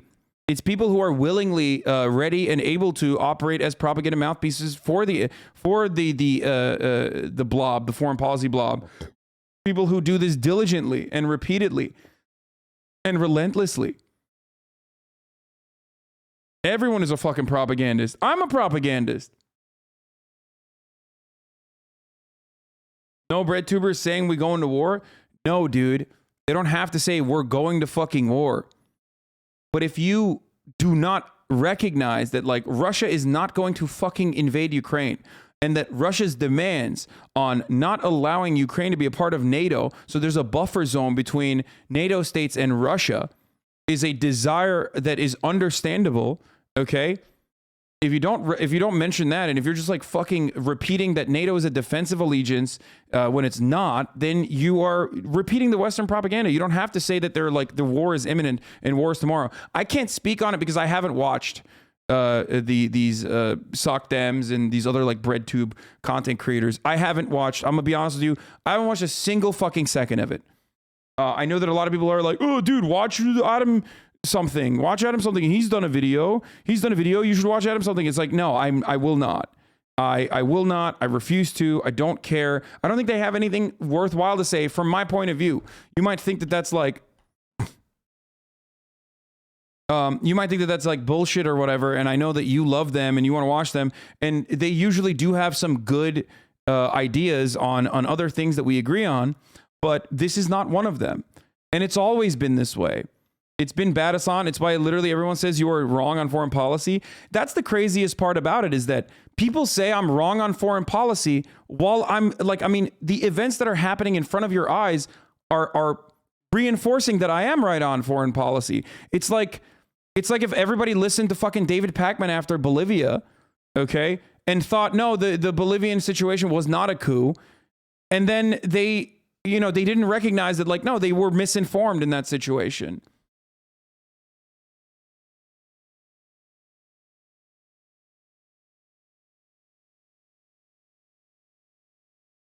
My main difference from a lot of other American leftists and Western leftists in general is my attitude towards American imperialism. And I do personally think that, like, my analysis is correct. Sorry. And you can say that my foreign policy takes are bad all you want, all day, every day, but they have been true so far. They have been, it's the most different approach that I have to other Western leftists, and it's the most correct one. About 3-hour drive and hide in the basement of an old church, but she didn't make that much money, so she didn't really have that much money to take out of the bank to fund her own evacuation. And I think, to be honest, Rachel, and I'm sure you found this when you were here reporting, people are exhausted. They feel they've been under threat from Russia for a long, long time, and they're only really going to react to big things that they see with their own eyes. Right. And just because there are these reports that Russia has moved troops, they say it's just the end of exercises. The U.S. and NATO are still saying, even if it doesn't happen today, it could still happen. I mean, is that registering, or is there just a desire to just live one's life a day at a time and block out the noise?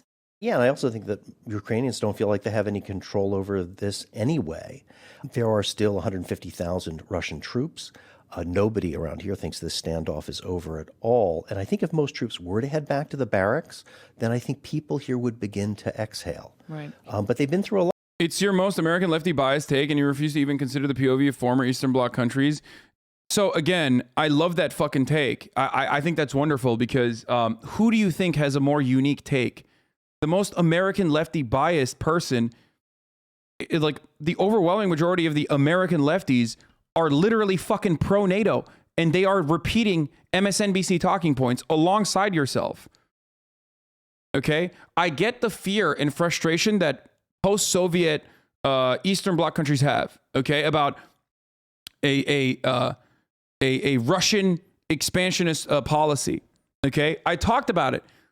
Like, one of my fucking editors, one of my main editors is literally fucking that person, okay? One of the longest people I've ever worked with that edits my fucking Ukraine videos alongside all these other videos is literally that, okay? I know. I understand it. I'm also from that part of the fucking world. I'm closer to that part of the world. But it's just so strange that you just, like, do not see it. You do not recognize that, like, a NATO alliance, and speaking from someone who has come from a country that did take the NATO alliance, someone who is a consistent, determined anti-imperialist and a leftist in general, I cannot sit here and advocate for NATO expansion. I cannot sit here and lie and tell you that NATO is a defensive pact. It is not. It's not.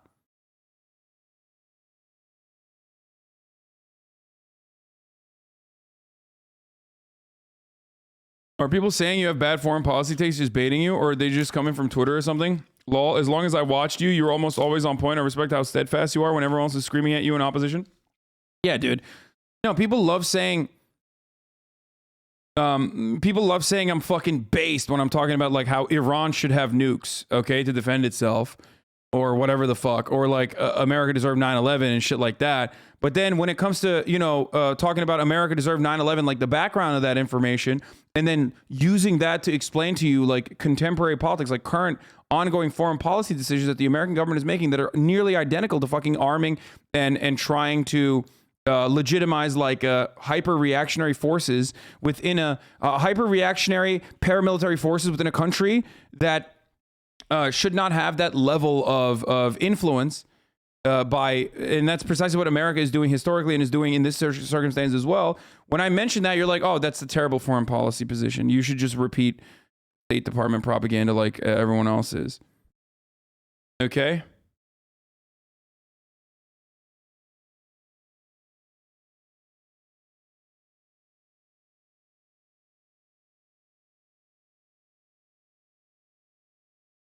This video claiming it shows some of its troops pulling back from Ukraine's border.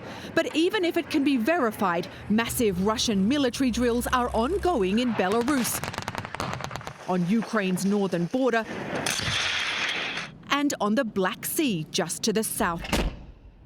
Here in Ukraine, there's no sigh of relief. Instead, cyber attacks on two banks and the Defense Ministry, though Ukrainian authorities have stopped short of blaming them outright on Russia.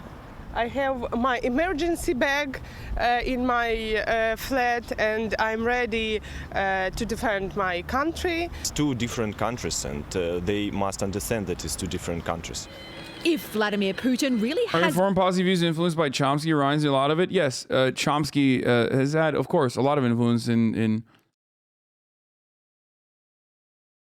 so-called lefties would have supported his side in World War I. Decided against an invasion. It could be because the US and its allies have made the cost too high, supplying weapons to Ukraine and threatening Putin with unprecedented sanctions hitting his inner circle and their family members. Vladimir Putin is a human rights violator and a kleptocrat and a very rich man. Bill Browder was once one of the biggest foreign investors in Russia, but then he started campaigning against Russian corruption. He told... Are you fucking kidding me, dude? Are you fucking kidding me, dude? What the fuck? Okay. Bro, this is insane. This is insane. Look. Listen. Let me just explain something to you guys, okay? This dude is the creator of the Magnitsky Act and is the co-founder of the fucking $4.5 billion Hermitage Fund, which is now closed in Russia, okay? Like, this is a fucking Western kleptocrat. That is one of the people that plundered Russia. This is a person. This is quite literally an individual. Okay, and this doesn't change the reality that like Putin has his own league of oligarchs. A lot of those oligarchs work with these motherfuckers. Okay, but these are the people that are the wealthy billionaires that fucking literally robbed the Russian coffers and fucked over post-Soviet Russia by democratizing its marketplace. Okay? And they work alongside the State Department. They work alongside the American government and Western interests. Having this person on as an unbiased actor when they are a fucking vulturous, bloodthirsty, disgusting parasite is psychotic to me. That's crazy. It's crazy. It's literally like having a fucking general from the opposing side of the war on to talk about how fucking poggers the war was. It's wild that this is what is going on as like objective news, man. When it comes to foreign policy, holy fuck. I mean, look, American media is so bad in a lot of issues, okay? They're so bad in a lot of issues. But my Lord, they are so incredibly openly awful. So openly fucking horrifyingly bad, like villainous, when they regularly do stuff like this, or when they regularly propagandize certain points and certain positions. Their family members. Vladimir Putin is a human rights They killed Magnitsky because of his investigation and corruption. That's Browder's motivation. But yeah, Browder is not clean himself. Even my fucking designated 28-month schizo poster recognizes that fucking Browder is a horrifying monster. Can you imagine? Like, think about that. Even that guy has to fucking come to the recognition that this is not a good person. Violator and a kleptocrat and a very rich man. Bill Browder was once one of the biggest foreign investors in Russia, but then he started campaigning against Russian corruption. He told us Putin's been treated too softly in the past, sending a dangerous message. He invaded Georgia. He took Crimea. He bombed civilians in hospitals in Syria. He... Bitch, what country are you fucking robbing Russian coffers for? Imagine having this fucking take. Dude, go deal with it in America then, you jackass. What the fuck do you mean? If there's one country that does, if there's one country that is very good at bombing hospitals, motherfucker, that's America, okay? Are you stupid? Don't give me that whataboutism bullshit, bro. The way to deal with fucking Russia bombing hospitals is not by fucking stealing Russian resources, okay?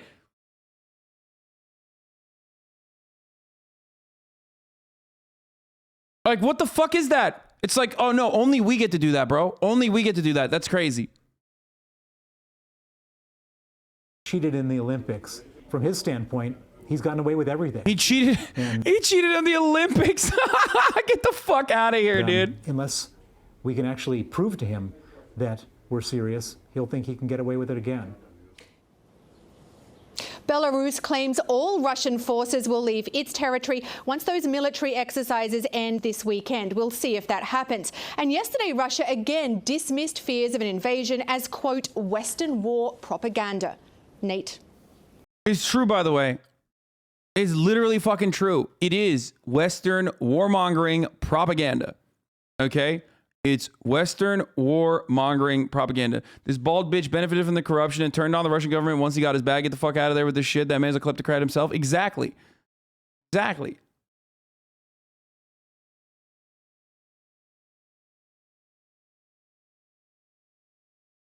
Didn't we just blow up children like 2 weeks ago? Yes, dude. Yes. Biden blew up 6 children and then lied and said the guy fucking blew himself up. And we buried it like...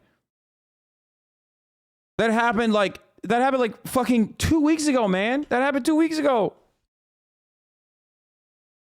We were trying to kill the leader of ISIS, okay? Sometimes, look, a couple children are going to get in the way. They were going to be terrorists anyway, you know? Oh. What happens if when Russia invades, is it still propaganda then? No, of course not. In which case, then it's a real invasion, okay? I like that it's like not even an if, it's a when. What happens when Russia invades? Okay, dude. Yeah, totally.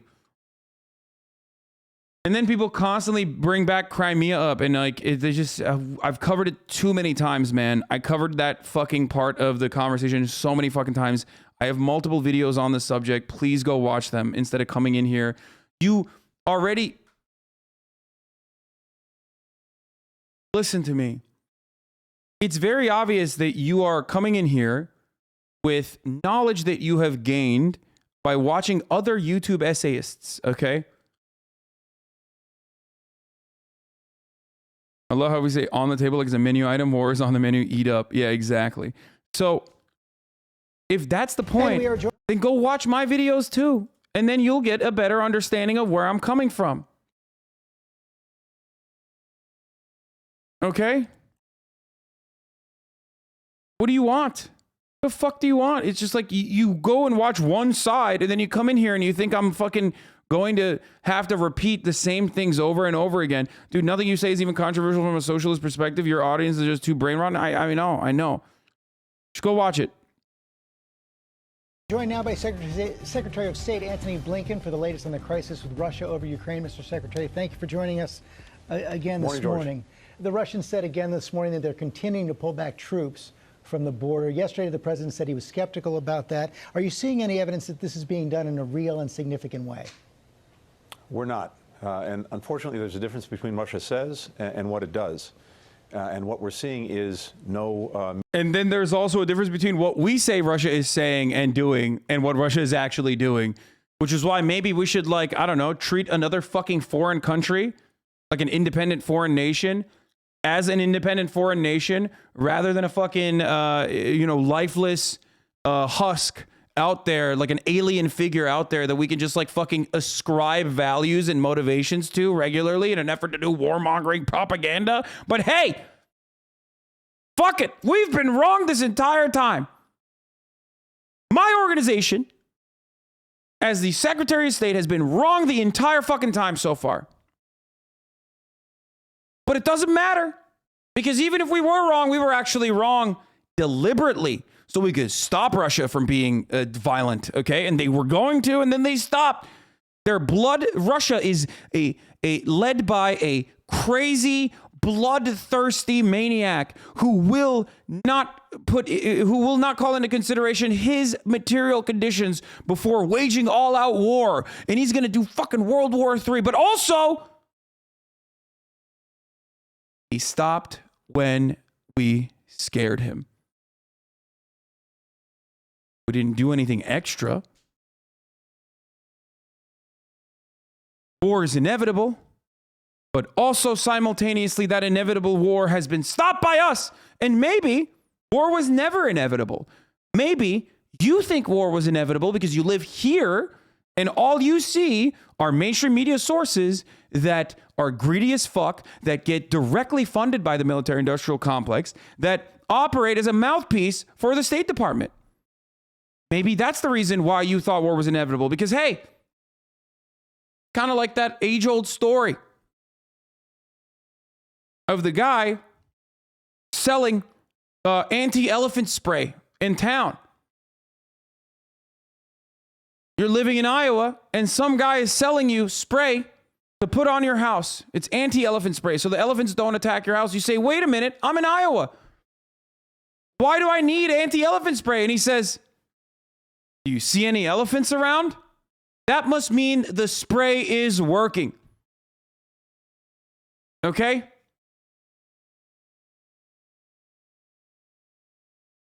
You motherfuckers are buying the elephant spray because you think that there is an elephant attack that's imminent. But you live in Iowa.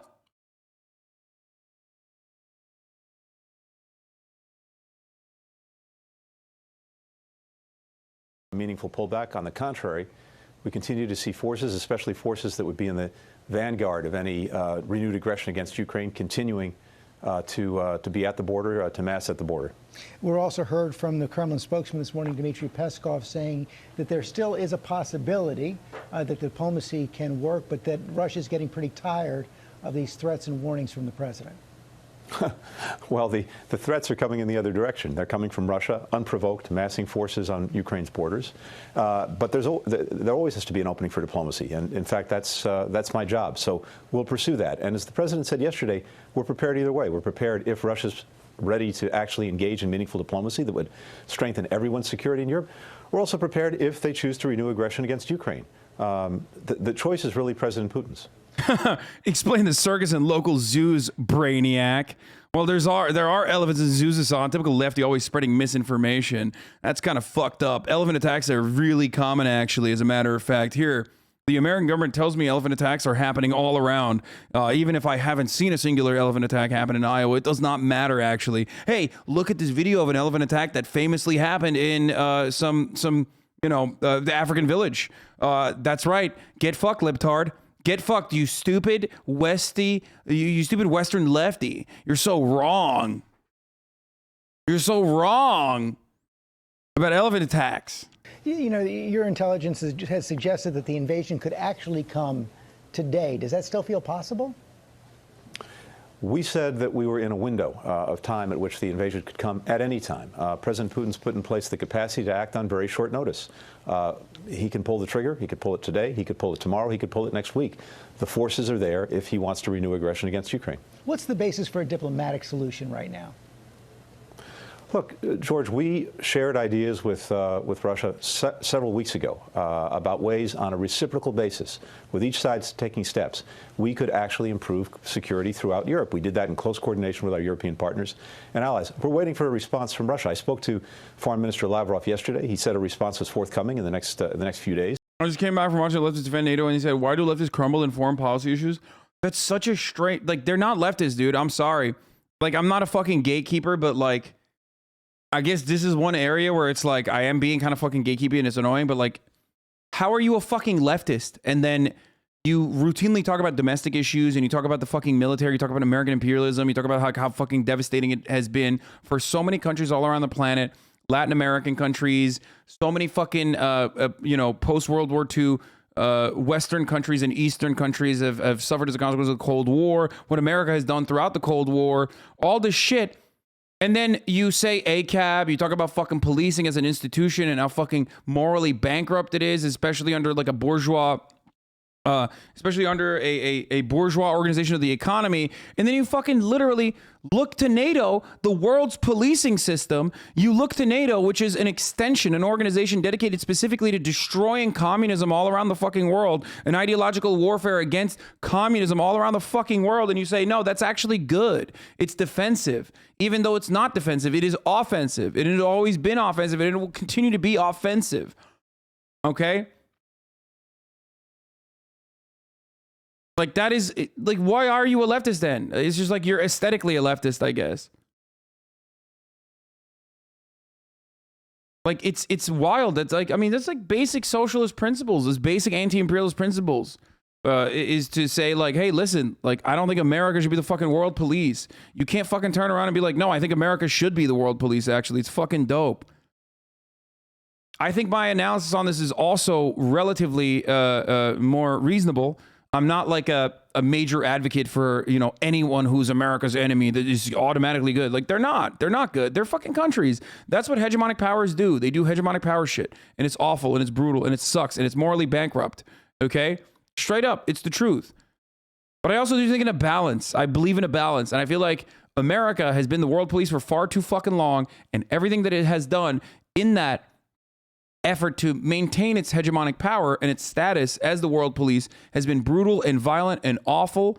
And I think that there needs to be a little bit better of a balance struck.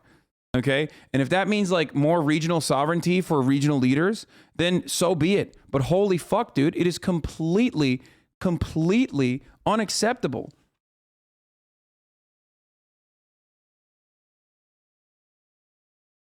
Yet you again confuse American world policing and imperialism with the purpose of NATO ensuring European peace. Explain to me how NATO was ensuring European peace when they were bombing Libya.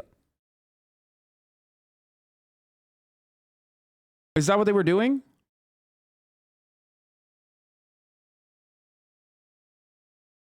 Explain how NATO was doing ensuring European peace when they were facilitating the invasion of Afghanistan.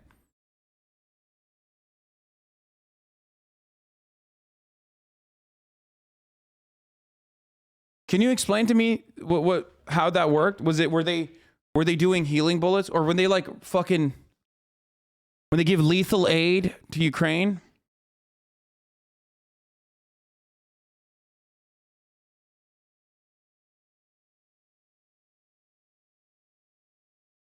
Wait, what? And it was backed by Russia? Dude, you are a fucking psycho, dude. You are completely a fucking psycho. Like, what? Afghanistan was backed by Russia? Like the new Afghan invasion? Like the one that was like 20 years ago? What? That's got to be bait, right? An 18-month subscriber can't be this fucking stupid, I hope.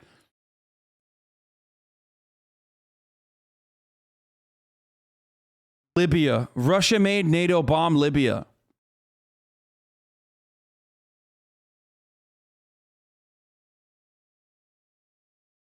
Is the big bad Russians in the room with us right now?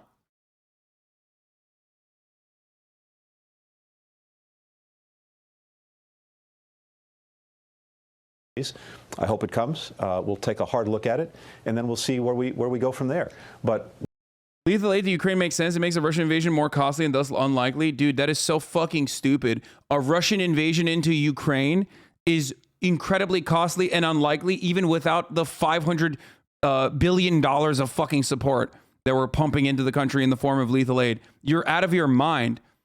Russia cannot handle an insurgent war in an urban landscape, especially when it's in its own fucking backyard. You are insane. We remain committed to seeing if we can find a diplomatic resolution. It's the right thing to do. It's the responsible thing to do. It would avert a war. But again, it really is President Putin's choice to make. And again, what we're seeing on the border remains deeply, deeply concerning. It appears from some of the comments from American officials over the last several days that you're concerned that President Zelensky of the Ukraine is not taking this threat seriously enough. Is that true? Oh, no, I think President Zelensky is taking it very seriously. He's trying to maintain calm. He doesn't want his people to panic. That's the right thing to do. But I think the Ukrainians are taking it very, very seriously. And of course, if there is renewed aggression by Russia, the consequences would be terrible, and first and foremost, terrible for the Ukrainian people. So he recognizes that. We have been supporting Ukraine. We provided more defensive assistance to Ukraine last year than we did in any previous year. Just the other. Dude, they aren't going to carpet bomb Ukraine. Let's not exaggerate. Wait, I never said that they were going to carpet bomb Ukraine. That would be fucking psychotic, okay? If there is a fucking function that has historically carpet bombed areas, that's not going to be the Russian forces. It's going to be fucking, you know, American imperialist forces. If we're talking about a fucking a country that is more likely to carpet bomb civilian territory, it's not Russia, okay? It's America, motherfucker. It's like whenever people say, you know what's really funny about that? People always say like, oh, this country can't have nukes. That country can't have nukes. They will be irresponsible with it. There's only one fucking country on the planet that's used them though, dude. What are you talking about? We did it. We used them. And then we turn around and we're like, what if someone else uses them, dude?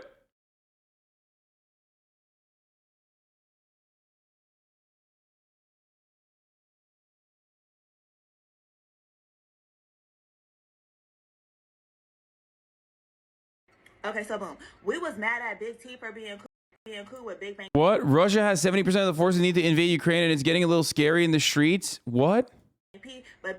Okay, so boom. We was mad at Big T for being cool with Big Bang P, but Big Bang P just linked up with China, and if I'm not mistaken, Big Bang P is one of the richest men in the world, and everybody and their mama owe China some money, so we might have an issue, but this is what happened.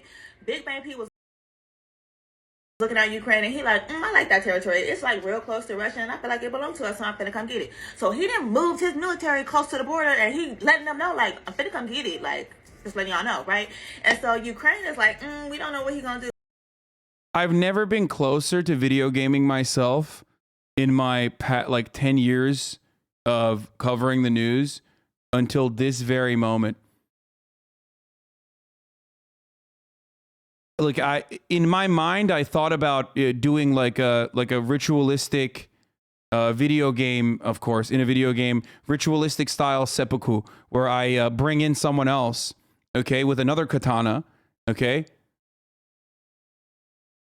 where they stand behind me like this, okay, with their fucking katana in their hand, and then I personally use my shorter knife to just stab myself in the abdomen and slowly but surely, in a gruesome and very painful way, move that knife from the left side to the right, and to finally have the person behind me in the video game cut my fucking head off. Holy shit, dude. What is happening in this? What is going on, dude?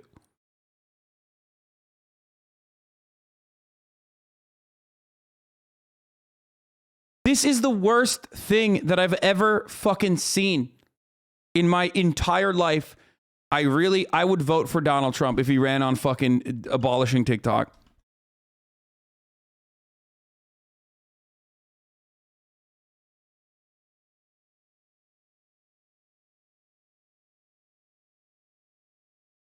Straight up. If Donald Trump was like, we're banning TikTok, I'll vote for him. I don't give a fuck.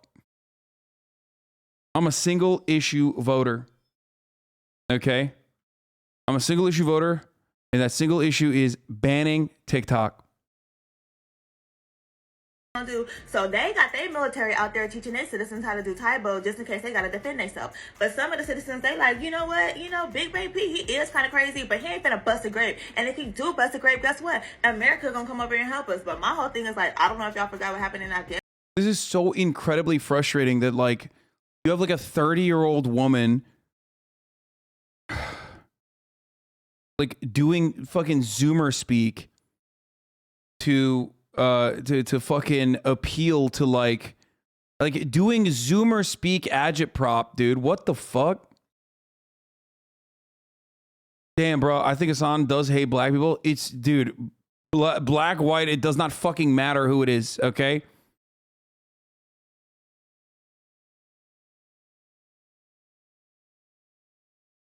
Jesus Christ, dude. Oh, Jesus fucking Christ. Oh my God. Oh my fucking God.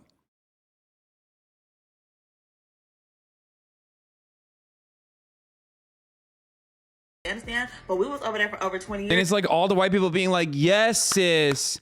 Yes, sis. Yes, sis. Slay girl. Material girl. Materially supporting Ukraine with lethal aid, girl.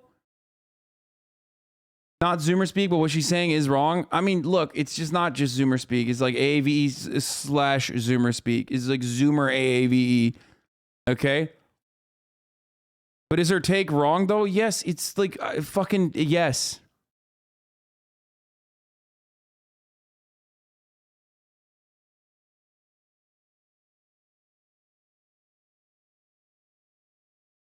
And nobody understood the assignment. So personally, I just would not put all my eggs in the American basket. Bro, this literally seems like this is like what fucking like annoying white wine moms do on Twitter. Like, you know, when they are like in the fucking foreign policy blob, they're just like fucking, they'll be like, ooh, Ukraine really understood the assignment.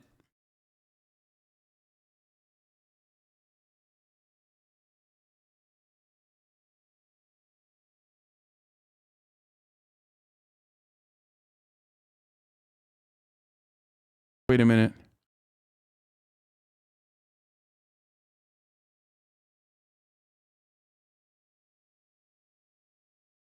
She's a lawyer, though.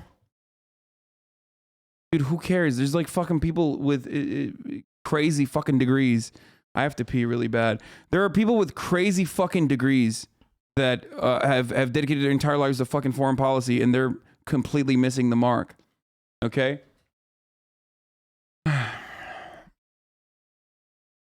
The explainer we needed, literally where you're doing my world history class, me watching CNN, what? Me watching you bet, got it. Standing ovation, slow clap, thunderous applause. What's going on? This is so fucking cringe. Okay, I'm gonna unpause and I'm gonna give this a second. I'm gonna give this a second shot. Okay? It is so maximally, it's so maximum cringe that it was hard for me to comprehend what was going on. Let's watch this one more time, okay? I want to see what she's saying. And I'm going to give it, I'm going to move beyond, like, the way she is fucking putting, like, stringing along every single fucking, like, beaten to death fucking terms and slang to see what she's saying.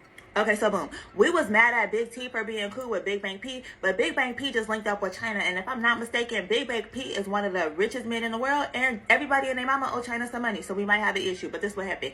Big Bank P was looking at Ukraine, and he like, I like that territory. It's like real close to Russia, and I feel like it belongs to us, so I'm finna come get it. So he didn't move his military close to the border, and he letting them know, like, I'm finna come get it. Like, just letting y'all know, right?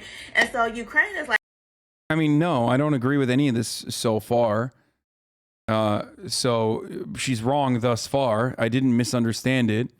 She's saying that Donald Trump was friends with Putin, and that that's the reason why we kind of hate Putin, and that Vladimir Putin linked up with China and then moved his military to the fucking border of Ukraine to go and take over Ukraine, or to say, I'm gonna go get Ukraine if I want to. I'm a big bad military. it's like, we don't know what he's gonna do. So they got their military out there teaching their citizens how to do Taibo just in case they got. and that the Ukrainian military is teaching citizens Taibo, educating their citizens on how to properly defend themselves from the top of the hour ad break, which is coming at the top of every hour for 60 seconds. And if you no longer want to see those ads, all you need to do is subscribe, and that you can subscribe for $5 or you can subscribe for free. And you don't even have to be a part of the fucking Nazi Azov battalion to be able to avoid the top of the hour ad break. You know what I mean? You can just do it as an average, regular, normie citizen, right? Because at the top of the hour, there's a 6-second ad break no matter what's happening. Guys, calling Putin Big Bang P is Zoomer speak, not AAV, you dumbasses. Yeah, I know. But like, it doesn't matter because we have a lot of fucking... One, we have a lot of sensitive people in this chat, a lot of sensitive white Zoomers in the chat. So automatically, if I fucking, criticize someone, or if I even talk about like Zoomer slang or AAVE, it's like, oh, I'm being racist. So I know. I am hashtag misogynor. I'm a bad person. I'm racist. I know. We already went through that, okay? We already went through that. 1 minute ad break is what you're going to go through now. Unless subscribe, or if you get lucky, you can maybe avoid the ads by getting gifted a sub. Here's the 1 minute ad break now.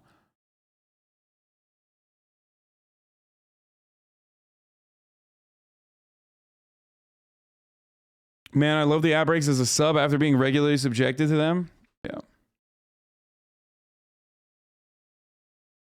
Gotta defend themselves. But some of the citizens, they like, you know what?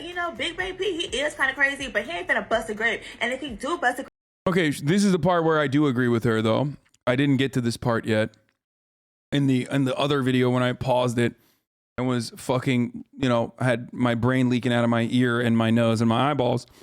But she's saying that some people in Ukraine don't actually think that Russia is going to invade. Great, guess what? America gonna come over here and help us. But my whole thing is like, I don't know if y'all forgot what happened in Afghanistan, but we was over there for over 20 years and nobody understood the assignment. So personally, I just would not put all my eggs in the American basket. Yeah, and she's saying that America totally fucked up Afghanistan for 20 years, and therefore it's dumb for America to be involved in the situation. So she is right. Didn't get to that part in a 30-second TikTok? Yes, because I didn't get to that part in a 30-second TikTok because I fucking paused too much. Shut up. I done seen the type of people that are American military employed, and no disrespect, but y'all need to go to them continuation schools in the hood and go get you some real shooters. That's all I'm gonna say. But anyway, so Biden done hopped in, right? So Big Daddy Biden, he done hopped into the mix, and he like, look, P, stop playing with me. I know you're trying to be funny because America over here arguing about abortion rights and affirmative action during Black History Month, but I ain't got time for this right now. So if you pull up over there, it's gonna be some smoke. And you're gonna get sanctions. I'm sending you a whole receipt. Like, you're gonna have to pay this bill. And P is like, bruh, let me tell you something. By the look of the inflation in America and y'all homelessness problem y'all got over there, y'all need this money. So go ahead and send me the bill, bruh. I'll pay it in cash. And so at this point, it's out of our hands.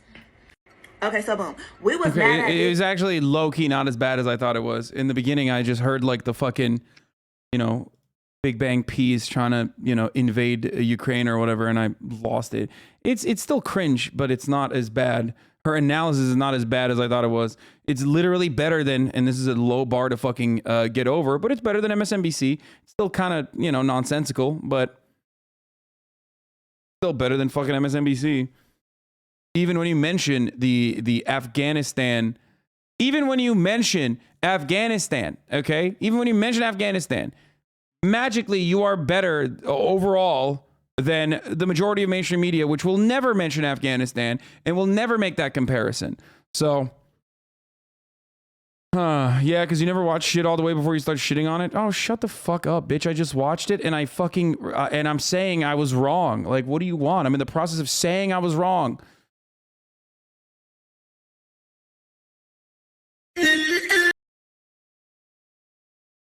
Why did I click on a link from 39 Poop Sock?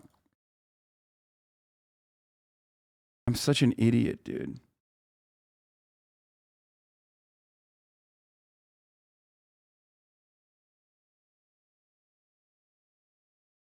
What? You heard the AAVE and dismissed her. Sit down. Fix your face. You didn't even give her your brain 2 seconds before you hear what she's saying. You heard her voice and her body language and dismissed her. Bro. You shouldn't have timed her out for 10 seconds. Or you shouldn't have timed her out for 5 minutes. That's a fucking permaclap. Okay? No, I didn't fucking hear the AAVE and dismiss her immediately, okay? Abby Petelin. I heard what she was talking about, Big Bang P, and his interest in going into fucking war with Ukraine and saying, this is our territory, we're going to take it over, and watching it be packaged in a Zoomer appropriate, watching it be packaged in a fucking Zoomer adjacent, AAVE induced. Don't look at the PFP. Wait, why?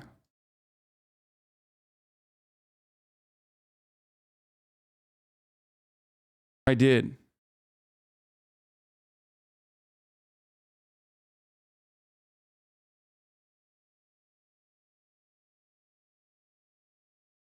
That was not AAV. That's what Zoomers think AAV is. Yeah, it was fucking annoying. I mean, it's like, it's a character, by the way. It's not even like, that's not, you're making it seem like that's like regular when it's not, when it's complete, when it's an exaggerated version, okay? So weird. Hey, guys, go ahead. I'm fucking racist, okay? Yeah, you got me. It is performative. It's over-exaggerated. And the deliberate reason for why it's over-exaggerated in that regard is so that it's like, so that it gets white people going, yes, sis, slay, fucking slay. And I will fucking stand by that, okay? I'm sorry. And regardless of the AAV, that wasn't the reason why I fucking jumped on this, okay? This is not real AAV, a white. It was AAV, but it was obviously over-exaggerated to appeal to Zoomers. You are literally correct. Exactly. I don't know why fucking people make this seem like it's just... I mean, dude, it's a TED Talk. It got across. The goal of it was to get fucking the TED Talk account to be like, yes, sis, you're fucking killing it, okay? And it worked. It worked. CNN, consider this an audition. This is the explainer we needed. Clap, clap, clap, clap, clap. Standing ovation, slow clap, thunderous applause. This is the best explainer on Ukraine ever. Like, white people literally fucking treat black people like they are a cartoon, okay? I'm sorry. It's just the fucking truth. It is so insane that, like, white people literally look, even if they're fucking liberals, they look at black people like they're a totally different entity and go, oh my God, look, a black woman is doing AAVE Zoomer slang that's over-exaggerated. Preach, sis. Preach, sister. And that shit triggers the fuck out of me, okay? So when I fucking say that shit, you then turn around and you're so excited to, like, you're so excited to jump down my fucking throat.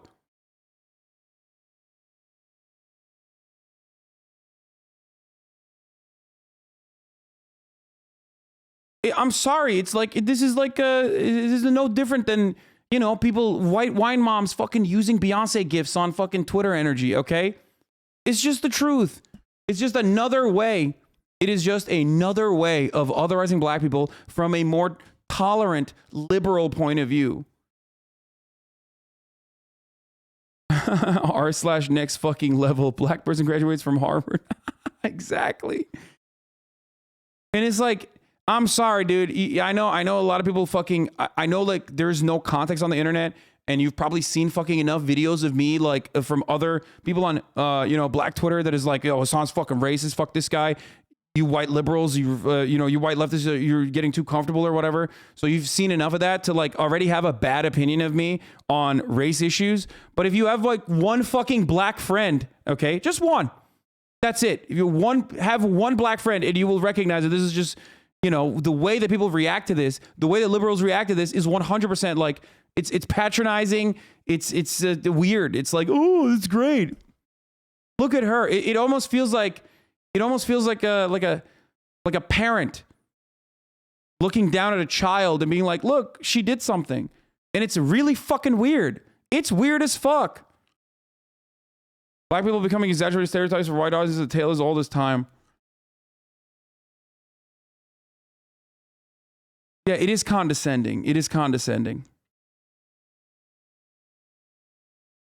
That's a great take. That shit's always been really weird to me, but I couldn't articulate why before. Yeah, I mean, it is. That's what it is. When I see that, I'm like, that's fucking whack. It's whack. It just like triggers a part of my fucking brain that it like frustrates me. Look, racism, white supremacy is so insidious, okay? It is so significant a part of the American experience, okay? That it is reinforced in every facet of our lives, and it is reinforced in every fucking part of the ideological spectrum, okay? That's why there are entire fucking media outlets dedicated and designed to, make they're dedicated and designed to make white liberals repeat racist things about the violent black man, okay, that you would hear from literal white supremacists in the fucking 60s, but it's couched in academic language, and it's written by, black liberals for the most part, that is packaged and designed to make other white liberals read that shit to feel exactly the same kind of fucking racist feelings validated. Where it's like the black man is aggressive. And it's really nefarious. And I think it's really fucked up.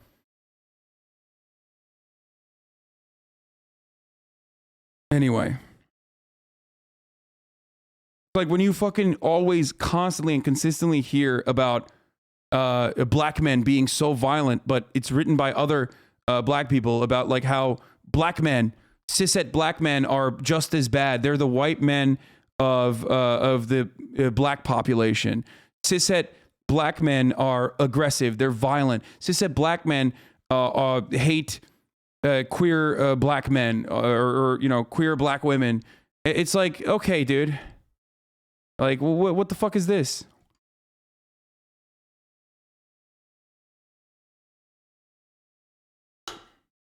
Shut the fuck up, Hasan. You have no idea what you're saying.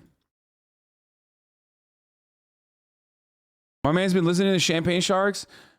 No, but he does talk about this stuff all the time. Yeah, that's true. He is very good at his coverage on this is really important. Bro, what are you talking about, Hasan? This is quite literally a fucking deep dive into black people's business that I normally don't fucking mention because this is a mostly white audience, so there's no reason to talk about this. This is like intra-black community conversations and arguments that yeah, no clip chimps on this. Very dangerous, but very enlightening. Not sure would be able to articulate, make these points. Definitely not. What? You are making a lot of surprisingly awesome takes on the perception of black folks. It's only surprising to you if you have been fucking blinded by so many people on on black Twitter or on like all these other fucking liberal avenues saying that I'm a fucking racist person.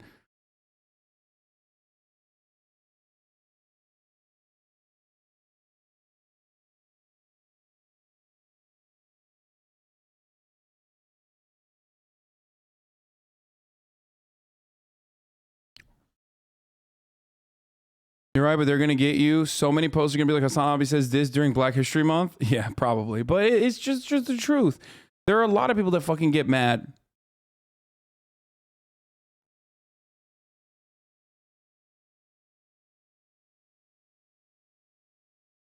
I would go so far as to say this is one of the other areas where like I as a white person have like a decent fucking take being Turkish. And looking at this from a completely unbiased perspective, because I was not like trained to have white supremacist attitudes. How can he be racist when we don't even know what race he is? Me about you, the media if they asked. To the media if they asked. Takes of today, the takes today have been pretty sharp. I know you don't hear it much nowadays, so good job. Thank you, Sean the Black.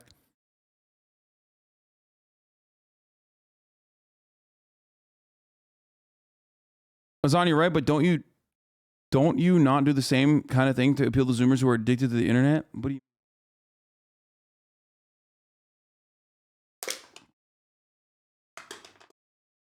I linked that TikTok that led to a really great explanation of otherizing black people. My day is made. Thanks, man.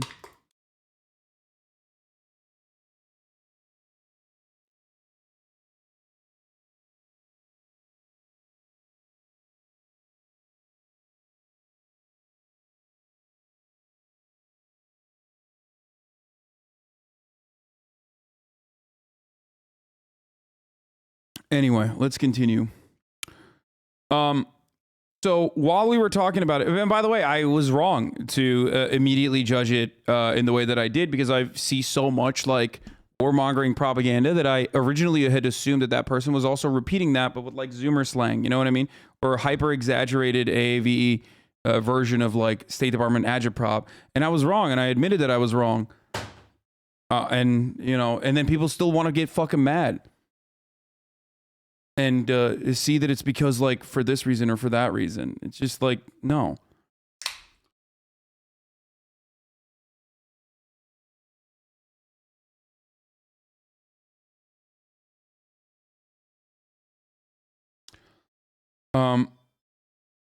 Just AVE? Is it? Has it changed? It used to be AAVE. Maybe it's different now. I don't fucking know. Liberals have a way of talking that makes me more mad than most conservatives, like they think they're better than you. Yeah. AAE now?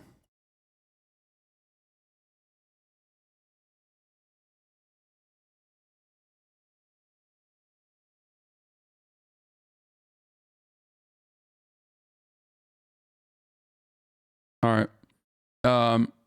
Before we get to Enes Kanter and the fucking corrupt institution of the Nobel Prize, let's talk about this other side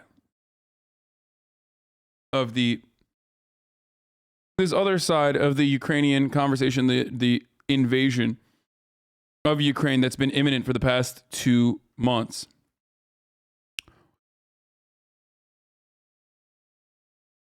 Okay. The head of Zelensky's servant of the state, servant of the people party in parliament claims Western media hysteria has now... Wait, did I not run the ad at the top of the hour when I fucking said I was going to? Holy shit. Wait, hold on. God damn it. I fucking hype it up. I juice it up and then I totally forget. Jesus Christ. Hold up. I gotta see. I may have. Yeah, no, I ran it. Oh, fuck. Okay, thank God. All right. So...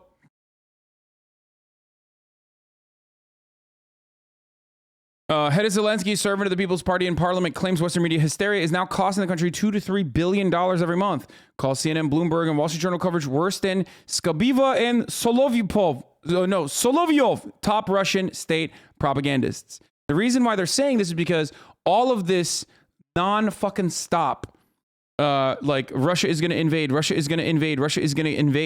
arguments and agitations have obviously caused fear, struck fear in the heart of people that wanted to go to Ukraine for tourism. Okay, people that have business with Ukrainian companies. It has led to foreign investment pulling out of Ukraine.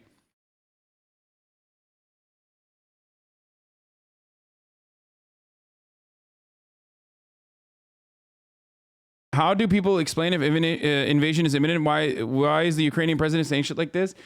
The Ukrainian president has been saying shit like this for the past couple of months. You just don't fucking hear it. You don't see it in the news because it goes against the overarching narrative that, like, it's happening. You know, it's happening. It goes against the narrative that this is happening. Putin has a big weekend planned. This person, like, literally writes. This person writes. This person is a think tank operative, okay? Like, she's writing foreign policy for the American government. And this is what she said. Putin has a big weekend plan in Ukraine. He's going to cut power and heat, knock out Ukrainian Navy and Air Force, kill general staff, and hit them with a cyber attack. She's at the Atlantic Council, dude. Then install pro-Russian president. And 3, resort to full-scale military invasion if Ukraine doesn't give in. What happened, dude?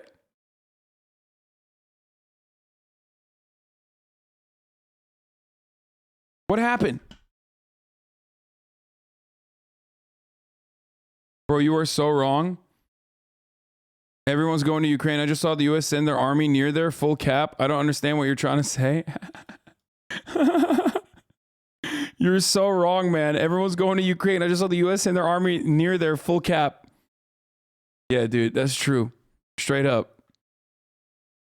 She's out here fucking writing Wattpad fanfictions for... a Russian invasion that is like imminent. And it has not happened yet, but, you know, the impact of it is still consequential, you know?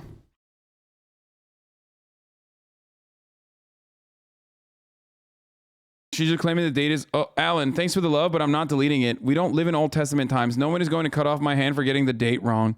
Oh, she doubled down on it. Deputy Director of AC Eurasia, the Atlantic Council, Eurasia and Atlantic Council, is saying, you know, she got the date wrong. This is literally Elon Musk, dude.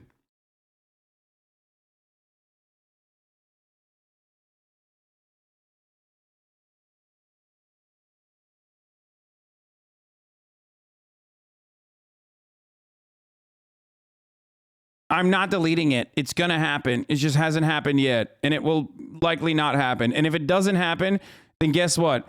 It's actually not happening because we successfully thwarted an attack. Oh, my fucking Lord. Okay. Every media figure claiming imminent invasion could just blame the Havana sickness effect on their brains from the microwaves for getting it wrong. Yeah, remember when the Havana syndrome was real too? God, I'm so fucking right, dude. It makes me mad how fucking right I am, even though you motherfuckers still come in here and you say stuff like, Hasan, I don't think you're right on this one. Your foreign policy takes are so bad. It's like, dude, I've literally been right on every fucking, like, State Department propaganda talking point. Holy fuck.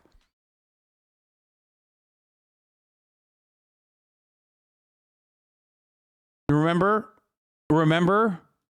when motherfuckers were like, dude, Havana syndrome is real. The other day, we put out a $1 billion loan guarantee to help bolster their economy. Other countries are doing the same. We're there to support Ukraine. Her most recent thing is funny as fuck. She's not saying it was Putin's master plan. We've been so focused on Russian troops and tanks that we missed Moscow's strategy. Strangle Ukraine's economy and sap the resolve of its people. Dude, what the fuck? Yo, this level of argumentation would not work in a fucking gray name Twitch chat, dude.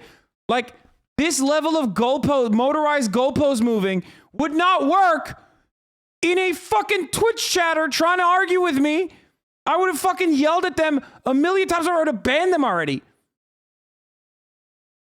You can't ever lose if you constantly change the fucking main dynamic. If you constantly change the argument, you could never lose. You're never going to lose the argument. It's great. Fucking awesome.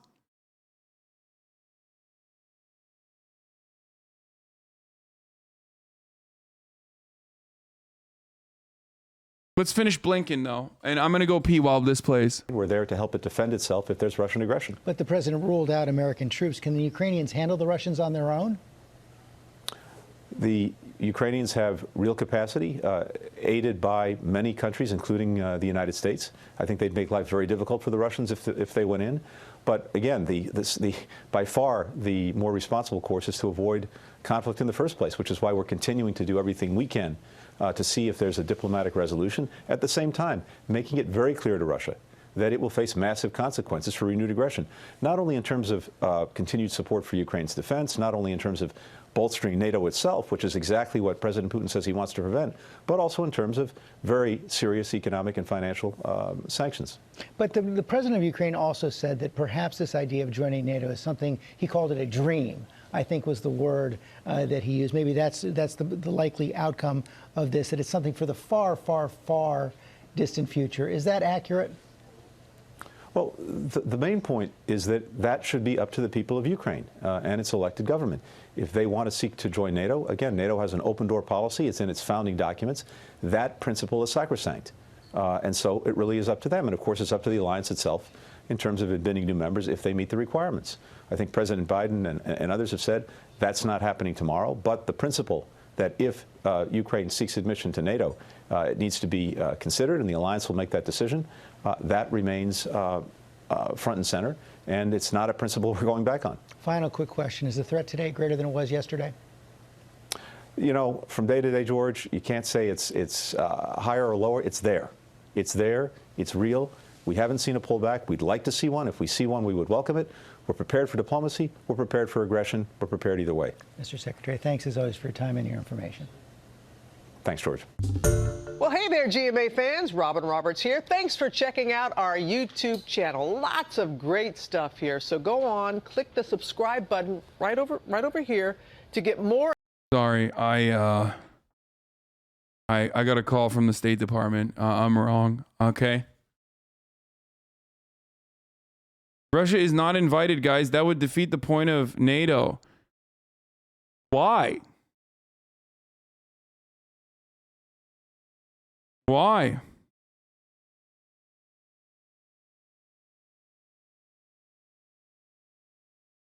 What is the point of NATO, West Elm Caleb? Dude, this motherfucker definitely works for... This guy's a fucking Washington staffer. He has to be. He has to be. Like, he's just admitting that it's an anti-Russian coalition then.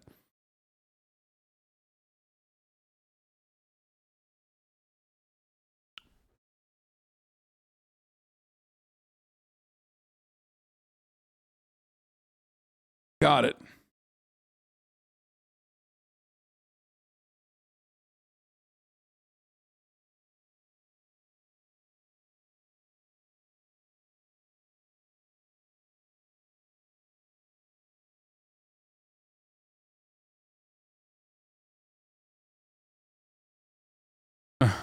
Russia wouldn't join NATO because then it would have to get involved when it attacks itself.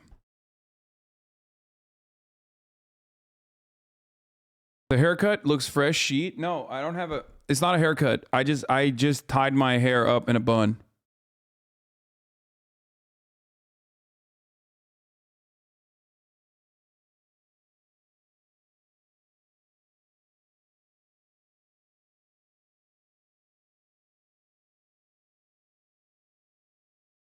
Because it's an anti-Russia alliance? It's an anti-Russia alliance? Why would you let Russia into an anti-Russia alliance? Oh, so it's okay if an openly anti-Russia alliance decides to fucking expand into Russia's doorstep, and then Russia takes aggressive and decisive action against that instead of having a supposedly neutral buffer state like Ukraine exist. No, I got it. That's really cool. We are in agreement, my friend. We are literally in agreement. So now you understand why Russia is engaging in the actions that it's engaging in. No, it's cool. He's PMing people in the chat, telling him, tell him to chill out. American dog, fuck you. That's what he's saying. You are ignoring Ukraine's desire then? Of course I'm ignoring Ukraine's desire, dude. 1000%. What's up, dude? Okay, Ukraine wants fucking nukes. Do we give it to them then? Fuck the denuclearization agreement. Ukraine wants nukes, okay? Fuck it. Ukraine wants fucking like literal bases and just like Turkey has rockets trained at Russia. Sick. Let's just do it. Like, what do you mean? Just because a country wants something doesn't change that fucking reality. You're saying Ukraine wants to join an aggressive alliance that is expressly designed to be anti-Russian. Okay? That's what you're saying. And I'm saying, no, that's unacceptable and that Russia, understandably, is against it.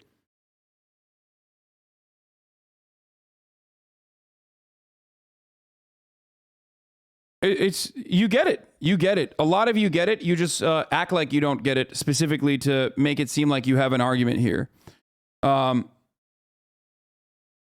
So very cool that we are on board.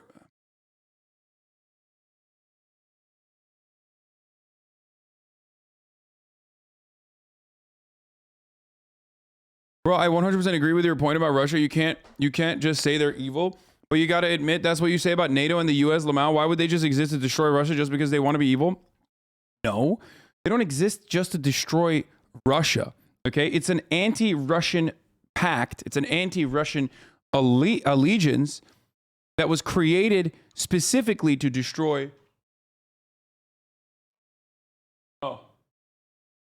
Specifically created originally to destroy the USSR. It succeeded, okay?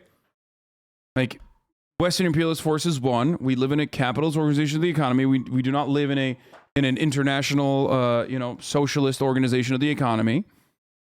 Okay? So in the aftermath of that, NATO should have been completely fucking abolished, but it did not happen. It did not happen. And instead, NATO continued to expand.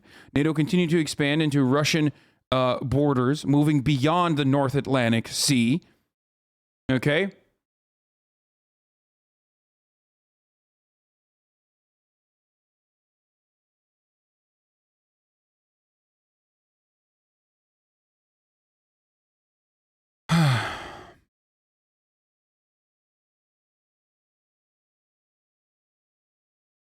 And now,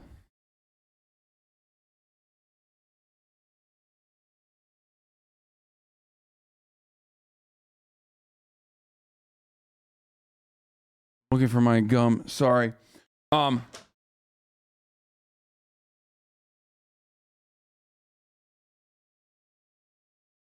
gun, gum.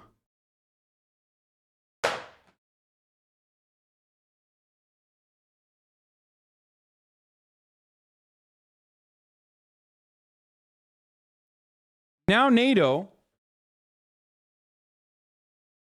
is used in the exact same way that the American American imperialist efforts are advanced all around the world, as a protection racket, an organization that continues the protection racket that is American imperialism.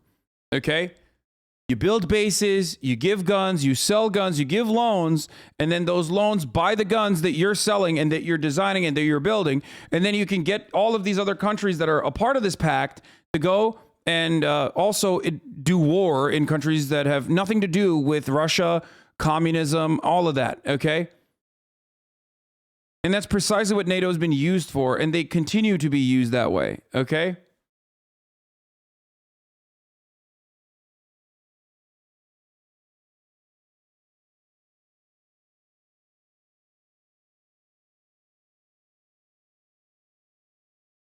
You say NATO expands if they conquer the Baltic countries, they beg to join because otherwise Russia would be harassing them with the excuse of Russian minorities living there. Under NATO, the living standards improve greatly as opposed to Ukraine, which can't progress due to Russian instigated conflict. Wait, really? That's why?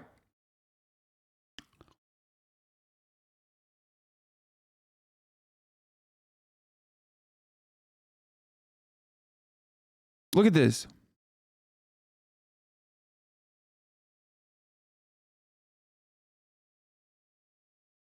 My favorite part of this conversation is like they begged. You know what I mean? They begged. Yeah. It's like understandably, being understandably fearful of an expansionist country that has historically been a fucking empire that ruled over all those lands is one thing. Okay? Working with the other side because it comes along with some loans because your government has decided that's going to be better for you overall is entirely different than like the actual the actual betterment of all of these countries, okay?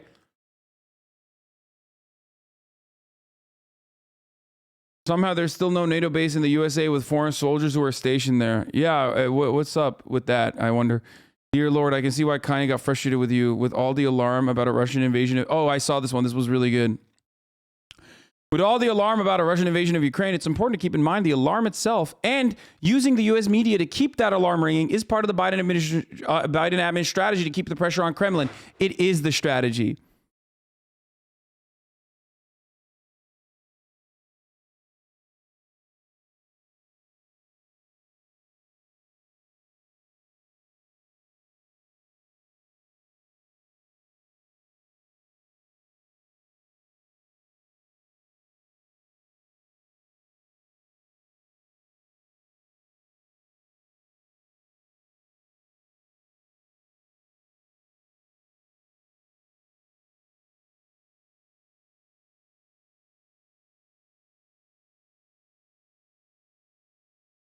Just proves my reverse psychology take. Dude, you are literally a fucking idiot, dude. How can you will never understand that. You will never understand that you are so in the wrong if you look to this and you go, yeah, no, actually, like, I'm right. This proves it's like reverse psychology. You're purposely fucking bruising your brain in the same way that like QAnon supporters are, right? Do you not see that? You are faced with information that completely counteracts everything that you have been agitating for the past month.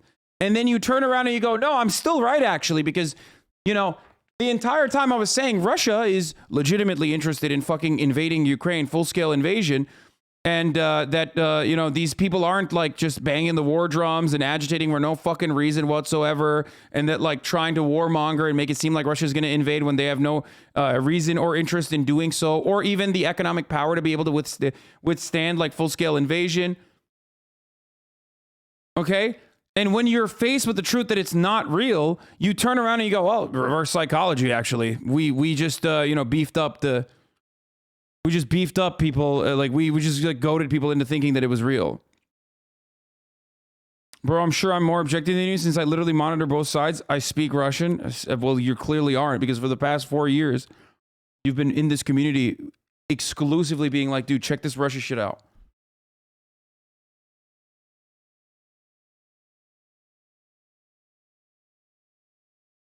I think Moldovan Mamaliga and I both agree that NATO is anti-Russia. Russia wants to take the Ukrainian eastern territories, and it looks like NATO is successfully backing down Russia. Dude, you're literally doing that fucking meme where it's like the champagne shower. Russia never was going to invade Ukraine, and that's precisely why they didn't invade Ukraine. Only one side was saying they're going to invade Ukraine. Russia still has the eastern territories, okay, where they're offering material support to the fucking separatist people. They still have fucking Crimea. You haven't done shit. You didn't even fucking bring Ukraine into NATO, and then you're still saying we did this on ourselves. We did this by ourselves. We did this. What the fuck are you talking about? It's an abject failure if your goal was to like incorporate Ukraine into NATO. If your goal was to push back against like the Eastern separatist forces, if your goal was to retake Crimea back into Ukraine, that's an abject fucking failure. The only thing that happened is America literally pissed, shit, and farted itself by lying regularly and claiming that a war was imminent when no war fucking came. And now you're saying, well, no war came because we kept saying war is imminent. And you're still advancing that narrative as though you won this fucking argument.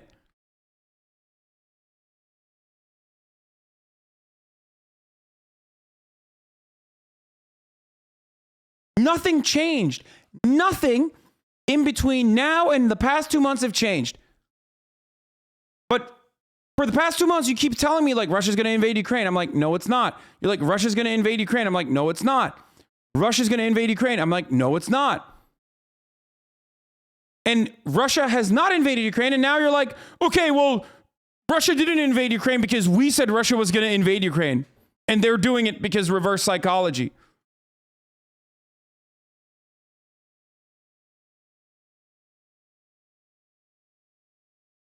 I kept saying diplomatically dealing with this is infinitely better than fucking posturing as though war is going to happen. Okay?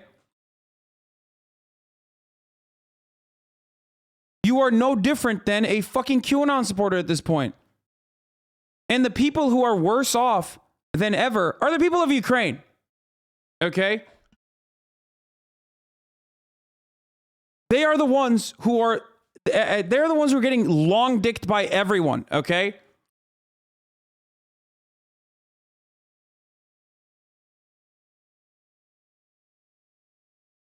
Got to go pick up the kids, though. Let's do it again tomorrow, maybe. Okay, dude. This person is like fucking insane.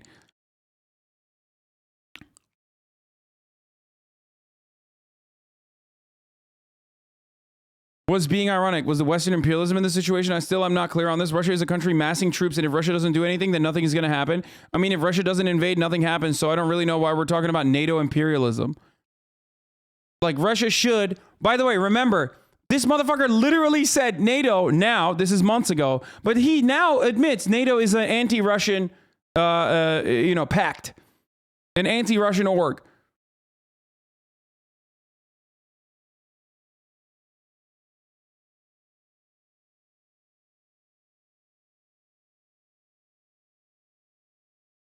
Liberal pets are so much worse.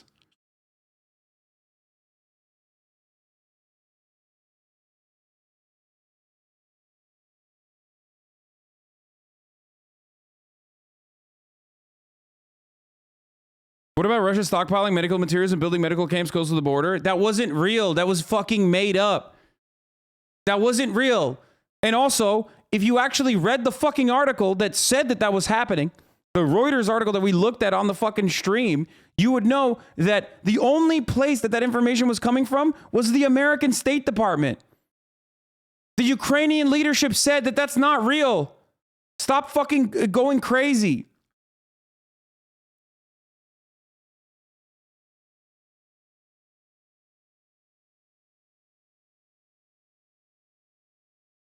For the record, it's very personal for me because, like, I'm very disappointed in seeing so many people in this community of all fucking places behave this way. That's why I keep, like, pushing back over and over and over again.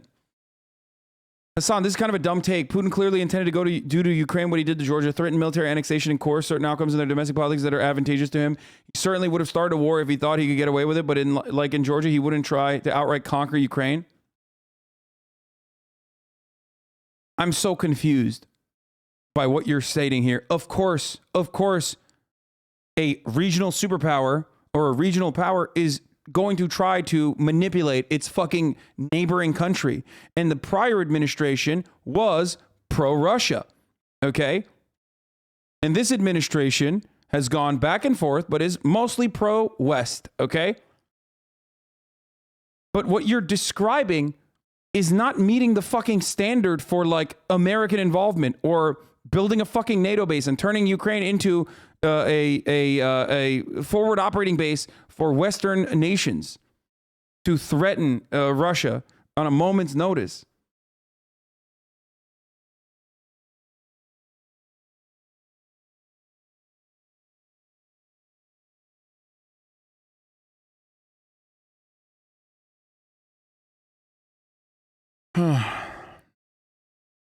Tomorrow, please join us. United with Ukraine series will explore how the web of Kremlin-directed disinformation strategies protect and hides ongoing Russian aggression. I love these fucking takes, man. I love these. Remember, the Cuban Revolution was happening. So weird that, like, anytime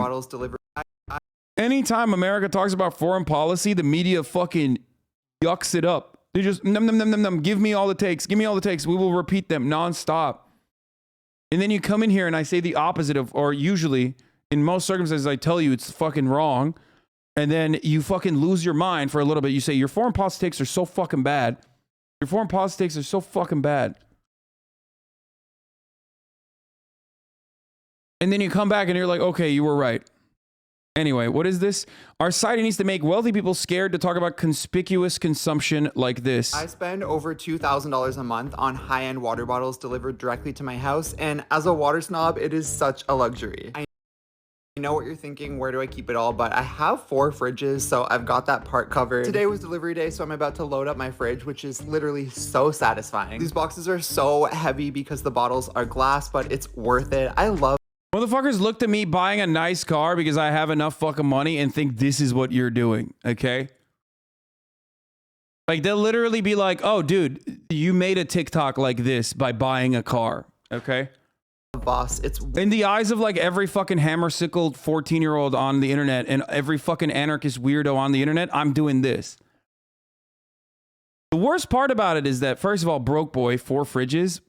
Yikes, dude. Imagine having only 4 fridges. Ew, disgusting. Try to have 10, bitch. That's when we can have a conversation. Least hedonistic person. Hasan could afford this BS, but he's way smarter than this. I mean, but it's like, it's just so stupid. Why? Why is he doing this? one of my favorite water bottle brands. I've always been a water snob, and I know that for a lot of people, you're probably like, what the hell? Why do you care? It's just water. But I hate the taste of tap water. I cannot drink it. This is you, except your thing is way more expensive? No, this is not me, because I'm not like, look at how fucking expensive my car is. Isn't it fucking sick that I have an expensive car? I love having an expensive car. There's a difference between what this man is doing, which is fucking ridiculous, okay?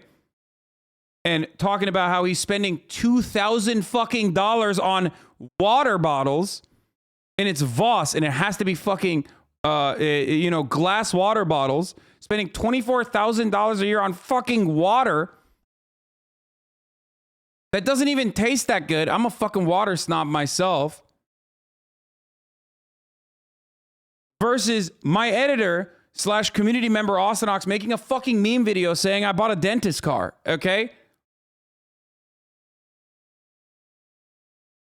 Only drink bottled water. It's the only way I'll get it in me. For the past year, I actually had Fiji water delivered to my house, but it started to weigh on me how much plastic waste that was creating. VOSS is net carbon neutral, so it's definitely a more eco-friendly choice. And yeah, it's a little pricey, but I do buy it in bulk from the same type of place that would sell it to like a hotel or a grocery store, so it's a bit better. Everybody has their thing, and I guess I'm just a water snob, but my guests love it. Everybody loves to be handed a nice cold glass water bottle. All you drink is Diet Coke and Mountain Dew because I'm a fucking proletarian hero, motherfucker.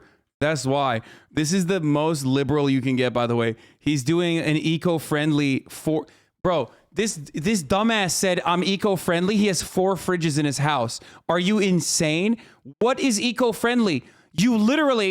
Your consumption is equivalent to the entire nation of Zimbabwe, okay? What the fuck are you talking about eco-friendly? What do you mean, dude?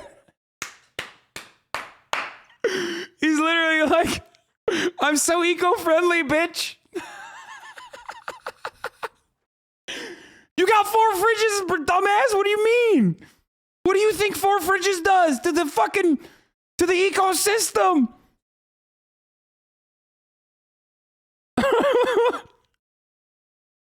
This is the best video. This is the most liberal video I've ever fucking seen in my entire life.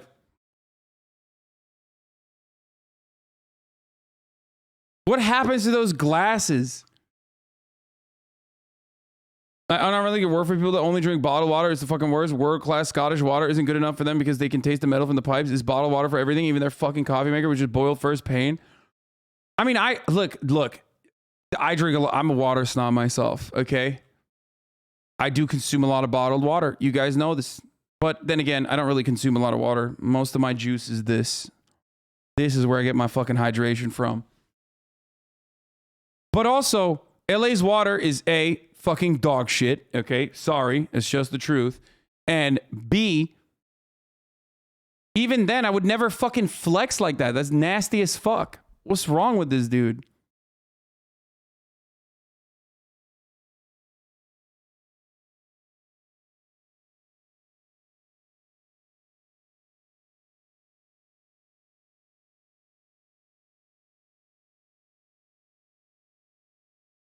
Are glass.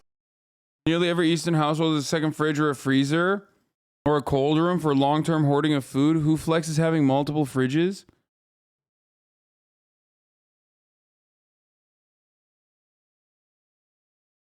How many fridges do you have? 1, dude. Why would I need more than 1 fridge?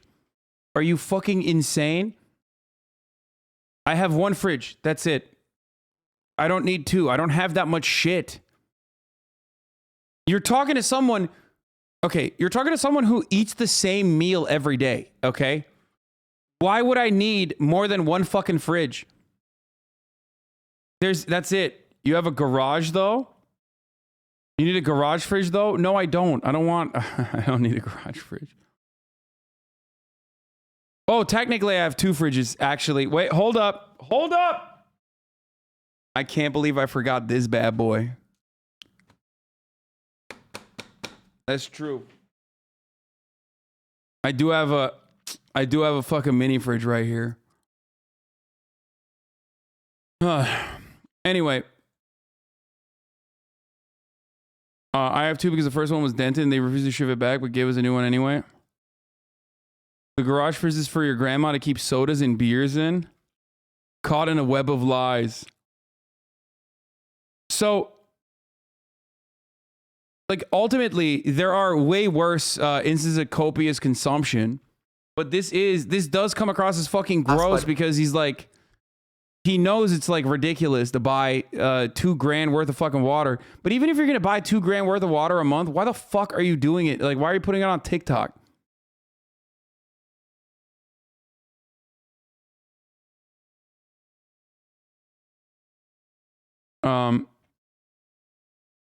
Mini fridge equals the power consumption of a smaller African country, the Gambia, maybe? I don't think so, but maybe.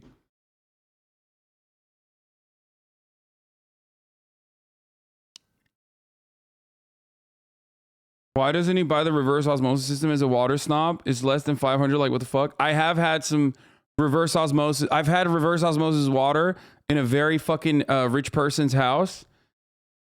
It's really weird. It's like, why are you doing fucking like chemical challenges?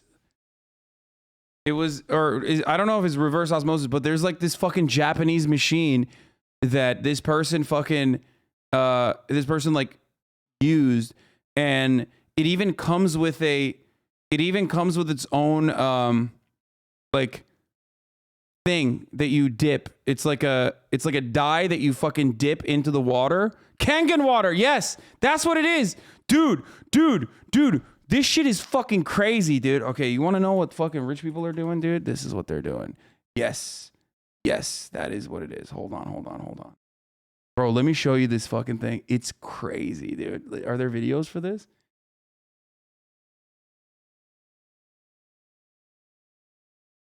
Hi guys, welcome back to our channel electronic world. कैसे हैं आप लोग? आज का हमारा video आपके health से जुड़ा हुआ है। What the fuck? What? Kangen water का डिमांड काफी ज्यादा बढ़ गया। इससे पहले हम आगे बढ़े और कैंगन वाटर को जाने कि ये क्या है, मैं आपको बताना चाहूंगा हमारे।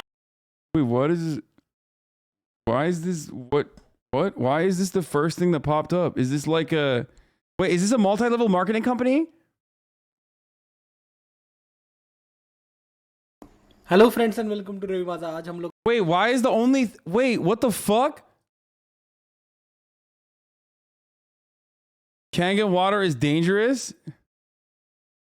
It's Hindi and Urdu. Wait, why? What? I've never seen...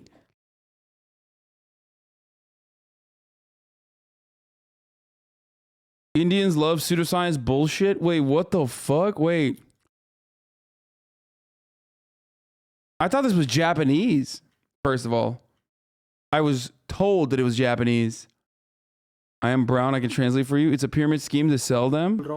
और जो 5+ plates का जो है वो system आपको... Is there not like just a straight English version of this, or no? It's just like all English and Hindi. First time poster on mobile, please excuse formatting. The backstory is about 10 years ago. My husband had someone who worked for him. Their child had behavior problems and got kicked out of daycare. My background is in special ed behaviors. Then we moved. Every year on Mother's Day, I would receive a text and an update on how the child is doing. This year, I get a text a few months early telling me how thankful they are. They're done their child inspiration. Wow, I was thinking how nice it was until the next text said how they value my opinion. They would really like to check out an email. So I get an email about the great powers of pH balanced water and how they want to send me a few bottles to try from their medical grade system.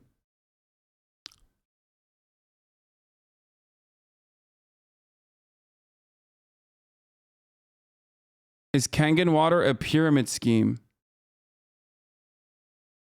Which looks similar to a pyramid scheme. Kangen water is a brand name for alkaline water owned by Enagic Corporation, the multi-level marketing system. Oh my God. Awesome. Also, that backstory was just a flex, dude.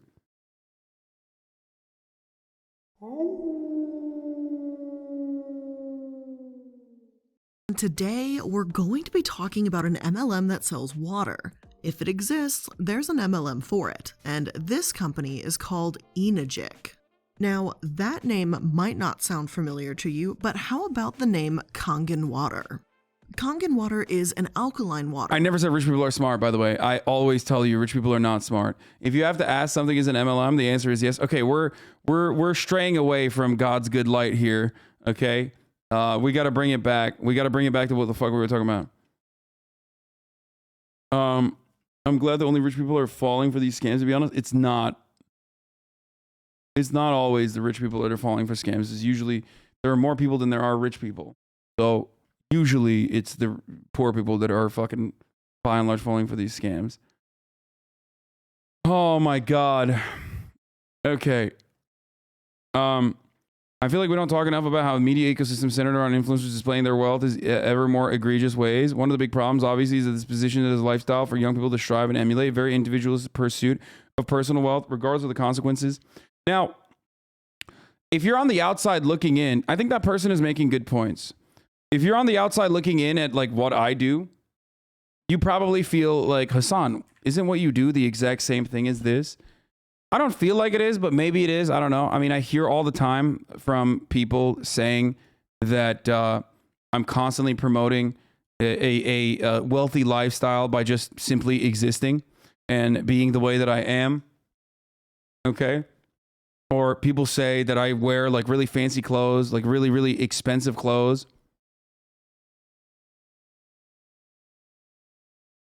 I don't feel like it is. Look at the hoard of shit behind you. Yeah, and then there's people like this who say, look at the hoard of shit behind you. This is all stuff that you sent me, okay? I cherish the things that you send me.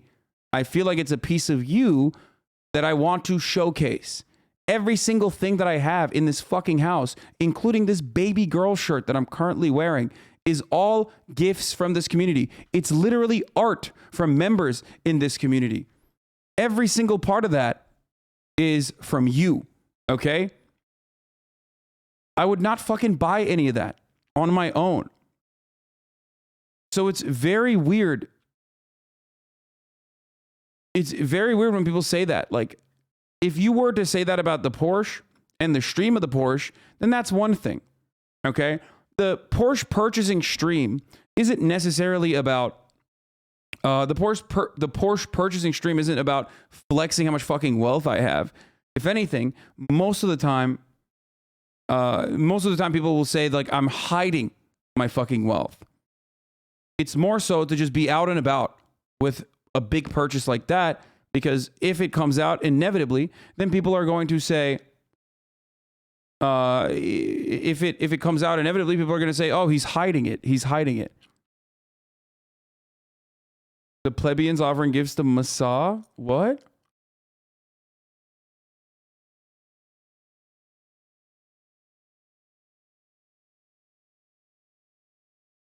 And even if I were to buy a shit car, I would have streamed it regardless. Even if I were to buy a literal fucking... even if I were to buy a literal a beater, just like a straight up fucking, you know, awful used car, which is what I originally was going to buy as well. Like, I would have fucking, I 100% would have streamed it regardless. I'm a content creator. In before bad faith actors claim you exploited people's labor by not paying them for the fan art they willingly made and sent you. There's no winning with these people. Exactly.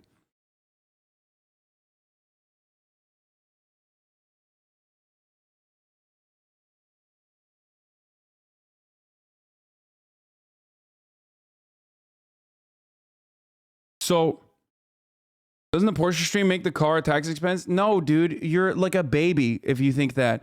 I saw some of those people saying that too. They were like, oh, he bought the Porsche on stream because he wanted to fucking do it as a tax write-off. Dude, are you crazy? You know how far up my asshole the IRS would be if I was like, hey, this fucking like luxury car purchase, it's a tax write-off actually. Like people literally think that's how this works.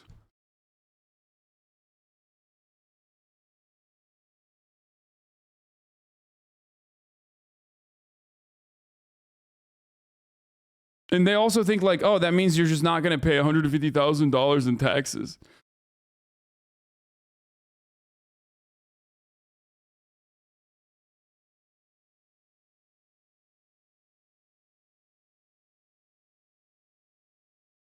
Like Jake writing off a part of his Honda as a tax write-off is entirely different because he drives around in it regularly. He streams around in it regularly.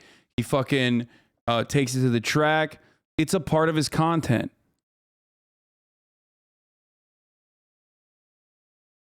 But it's basically the same. Like a lot of the criticisms that I see are usually the same as like the quartering tweet, the quarter pounder tweet, where it was like, where he was basically like, dude, look at him like wearing a fucking mask in a car, but then not wearing a mask at the Super Bowl. Like, what a fucking idiot. don't watch this guy anymore.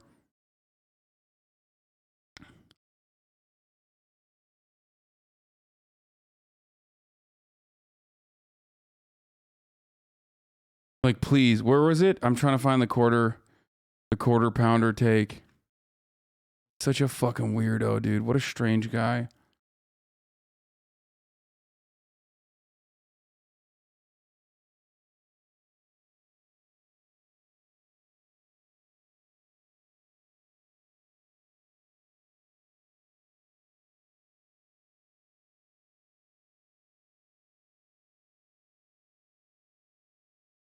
Anyway. NickMercs loves you. What did he say? What else? How was meeting Hasan? Oh, dude, he's actually fucking cool as shit. He's cool as shit. He's big too, man. Chat, for those you don't know, Hasan what's his last name? Picker? Hasan Piker? Yeah, we you know, his content and the stuff that he, like a lot of the things that he says, I don't think that we see eye to eye on, like on the whole internet That's side true. of things. But out of every content creator I've ever met, I mean ever, like I'm serious, me and him were just gelling. Like he plays sports, he likes to shoot guns, he's a gym guy, he's very, very smart. Does he have a Theragun in his hand while he's talking? Oh my god. Dude. Look at that. Motherfuckers always make fun of me. Look at that, dude. Look at that. Yeah, we broed out. Dude. I said this before. He's like, he's just like, he reminds me of all my fucking friends from Rutgers and like all the people that I basically grew up with. It's just like, you know, he's a bro. Me, him, and my dad, we were talking and chatting it up. He was really cool, man. Very, very nice in person too. It was awesome to meet him and speak with him. What else? NickMercs is you if you never left New Jersey? Probably. Yeah. But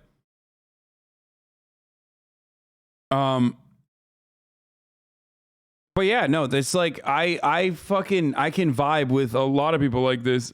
And I urge people in my community to also fucking do that all the time. And people get super mad. They're like, I don't understand. Your politics are not matching. It's like, it doesn't matter, dude. What the fuck do you mean? Like, most normal human beings on the fucking planet, and my politics don't fucking vibe, okay? Look at, even in this community, there are people who disagree with me all the fucking time. It's normal. It's a normal, understandable thing. People thinking that, like, you know, every part of their lives and all of their social interactions need to go along with like this Marxian way of living, as though it's like a religion or some shit, are fucking so weird. They're so weird. And part of the reason why I can do good commentary and be able to appeal to a broader audience is because I am like this person. Okay? Is because I am this person. I'm a normal person. And I don't have that like weird attitude that you have in your fucking insular Discord splinter group where you're like, oh no, you know, everyone has to agree with every single thing I'm saying all the fucking time. I personally completely understand where people are coming from when they hold on to outdated or antiquated values that they have too. And this is something that I try to, this is something that I try to teach people all the time. I really want you guys to be more understanding of people with different opinions. Having to defend your existence to a bunch of folks who spend 2+ hours a day sitting watching you is peak modern life. Yeah, I mean, it's just, this is a problem. There's a problem with like online leftists for the most part. Is just like, they have this like weird expectation that everyone is supposed to live life in the way that they see the world. You know what I mean? And I think that that's unhealthy.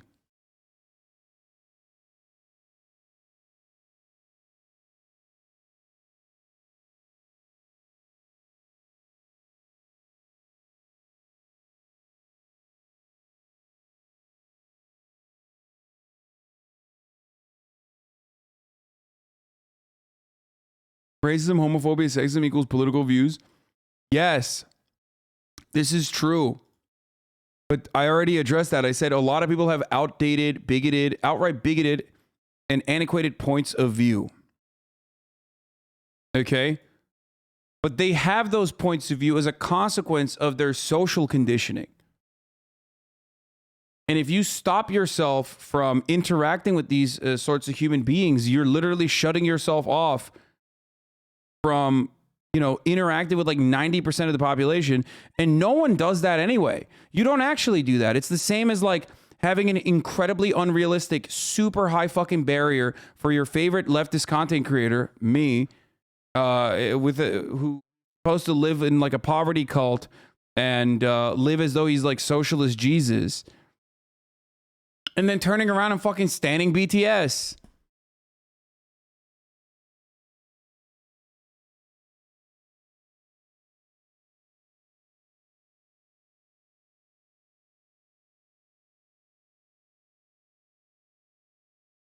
Your tent is too big? I mean, it is. But if you don't have a big fucking tent, you're never gonna change people's minds. It's just the truth.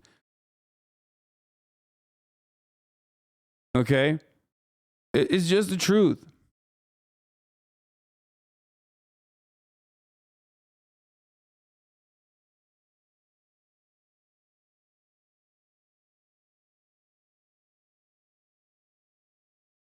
Okay, so I was one of the people within a group that are bigoted against. We cannot choose to be friends with them. We cannot choose to care. Okay, so I was one of the people within a group that they're bigoted against. We cannot choose to be friends with them. We cannot choose to care. No, I get that. But you also have different kinds of privileges that you probably do not recognize. Like if you're cis, for example, even if you're gay, you might be cis. Even if you're trans, you might be white. You know what I mean? And you are in the real world going to interact with people positively that are in that in-group. There's an intersectionality of privilege. Something that I talk about regularly, right? So you already make that, you already unknowingly most likely fucking do that. And you consume the content of people who operate this way too. You know what I mean?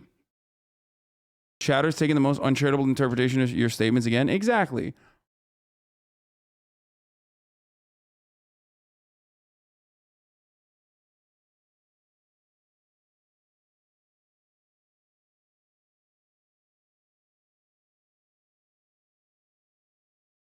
Whataboutism? Lamau? No, that's not whataboutism. The point is, there's an intersectionality to privilege, okay? And everyone has some level of privilege. And even the least privileged person in that fucking intersectionality, if they're living in America, still has some form of, labor aristocracy privilege in comparison to the third world. And ultimately, even if you have none of those things, you still consume the content of and buy the products of people who are promoting a very different kind of lifestyle. Okay? Like Ludwig is an ultra capitalist. You're still friends with him? I love Ludwig. Ludwig is also, I think, way fucking better than, 99.9% of capitalists.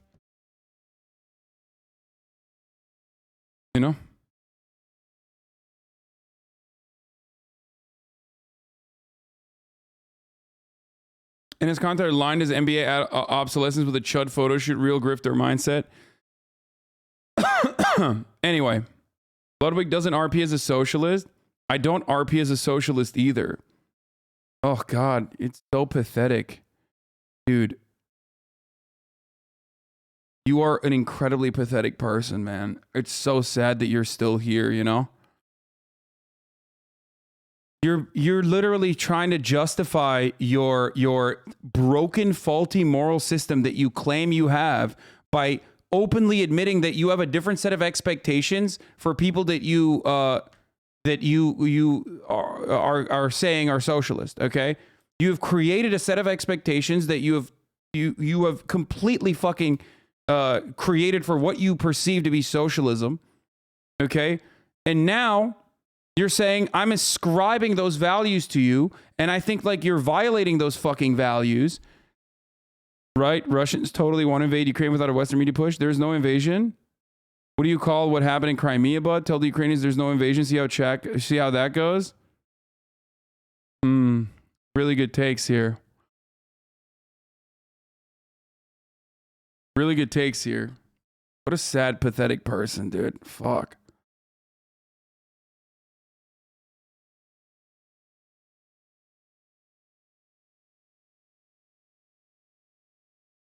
Anyway.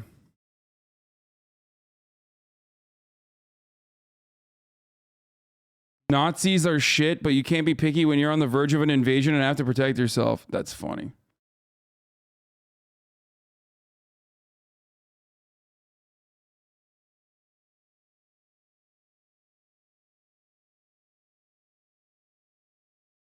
URP is a commie and a himbo. You are a democratic socialist who is far more left than the normie democratic socialist. I say that as people don't know when you meme or don't care and hate on it anyway. I think people are... There's a certain point that we get to with... there's a certain point you get to on the internet where like there's so many fucking pylons that people just have already made up their minds about you and they will never be charitable towards you, no matter what you do. So we get to that point. We've gotten to that point in a lot of different parts of the internet for me, and I don't think I'll ever be able to change. I don't think I'll ever be able to change those people's minds. That guy stupid. Ukrainians were the ones telling US there was no invasion. Yeah.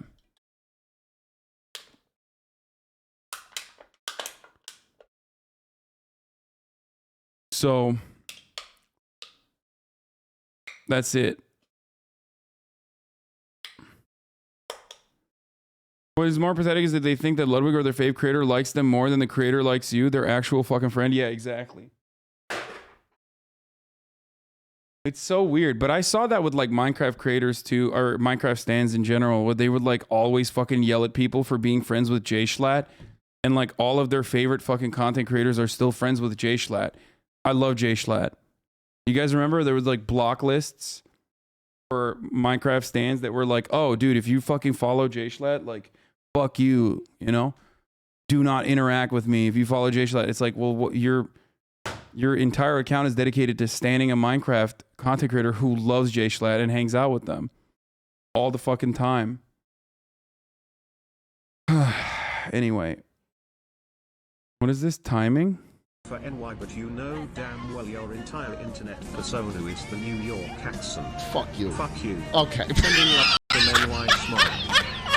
For NY. Great.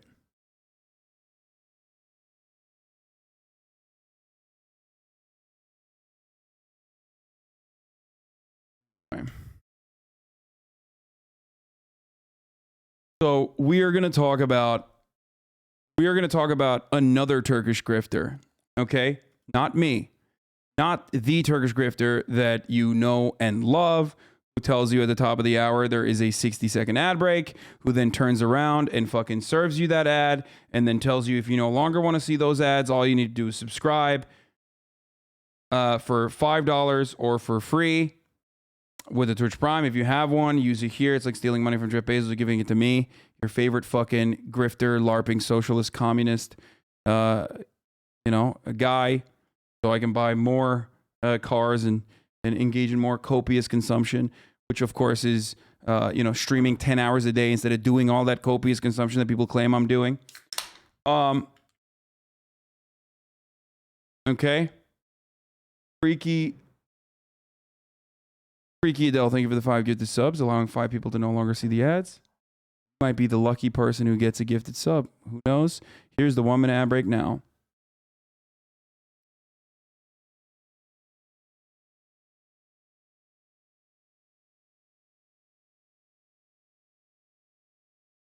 Okay. So let's continue. Enes Kanter is getting a Nobel Peace Prize.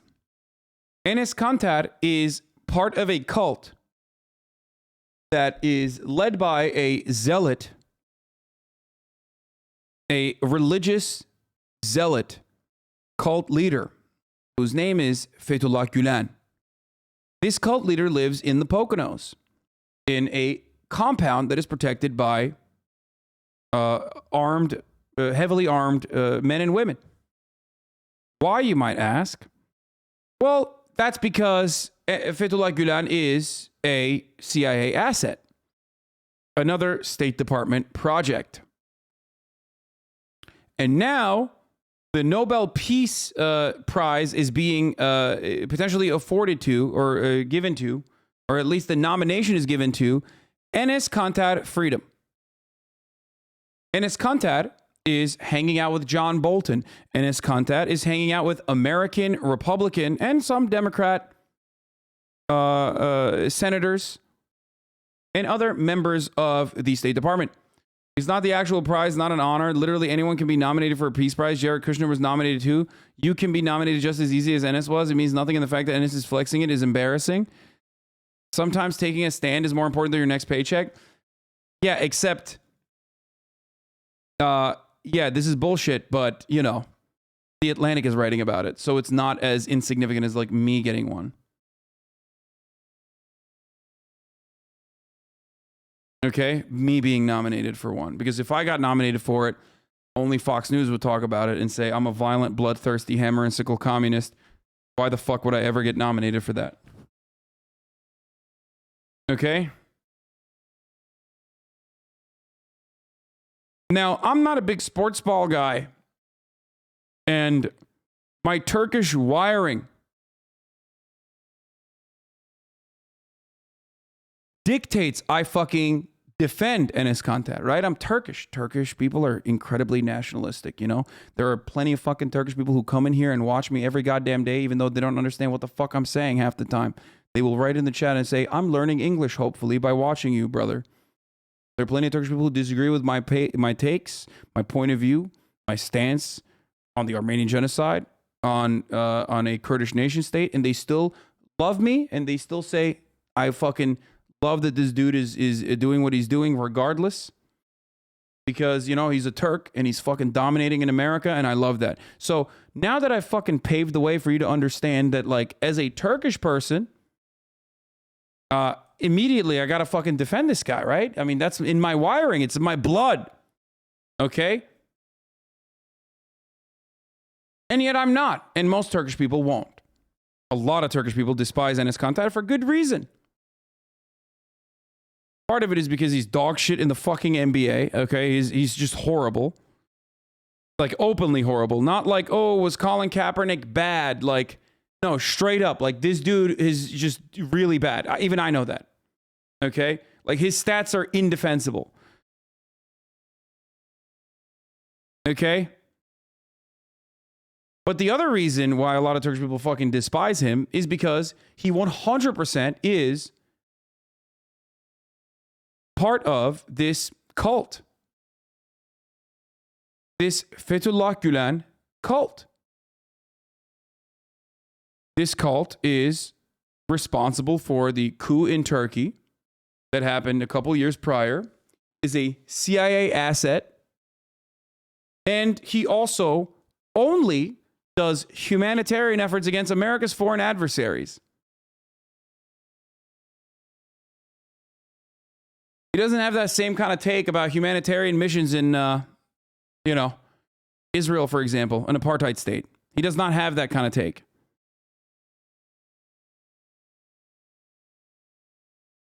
FETÖ'yü seviyorum mu? Amına koyayım Fethullah Gülen'in. Salak salak konuşmayın. FETÖ'yü seviyor mu? Neresini seveyim amına koyayım? Erdoğan'dan daha az seviyorum lan Fethullah Gülen'i. I mean, I despise Erdoğan. I openly despise Erdoğan. I talk about it all the time. Part of the reason why I don't feel safe, like, going back to Turkey is because I'm a little worried, you know, with my prior interactions with people who have spoken out against things that I've written in the Huffington Post, for example, about the Turkish coup d'etat.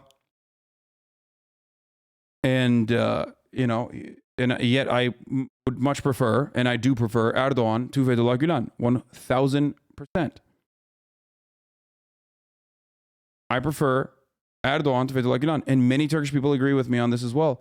Why? Because Fethullah Gulen is also not only just as religious and as a zealot as Erdogan is, even more culty than Erdogan. Erdogan at least like fakes it or hams it up.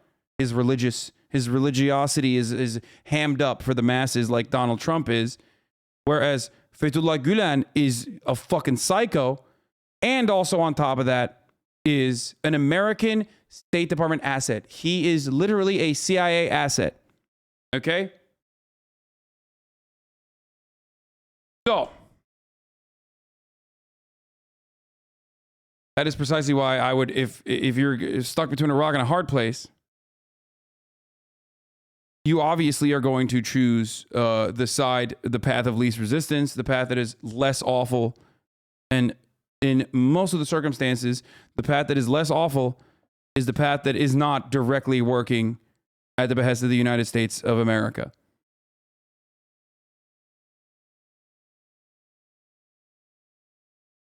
Look no further than South American countries where American involvement has fucking absolutely destroyed them,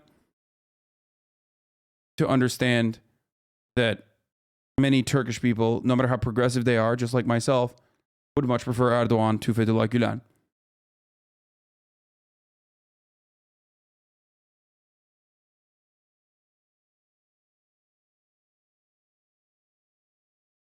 Anyway.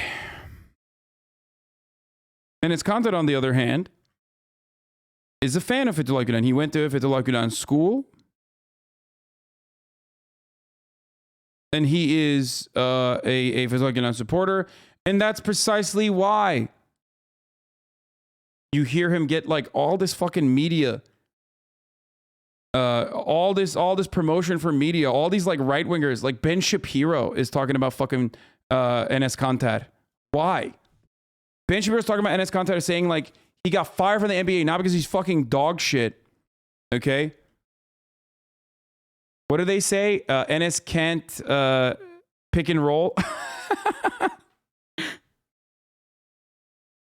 Enes Kanter more like Enes can't pick and roll. Enes Kanter more like Enes Cancer.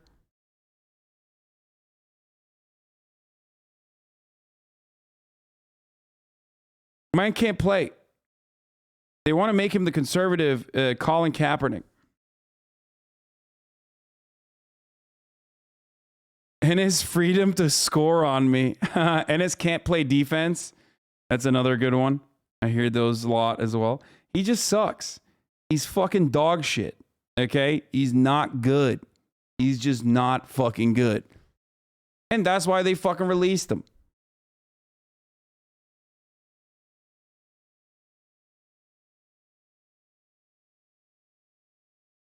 Enes Kanter couldn't defend no jumper if he had a trampoline.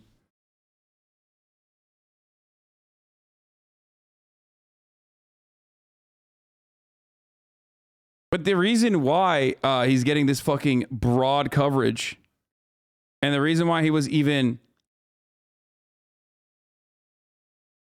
nominated, and now The Atlantic is writing about it, is because, well, one, because yes, there are hundreds of thousands of people in the world, including me, who can nominate someone for a Nobel Peace Prize, and that being nominated is neither an honor nor newsworthy. Okay, and two, because he is, they're trying to make it seem like this guy, the mythical like America-loving immigrant, is being owned for his truthful statements about his truthful statements and sentiments that he's expressed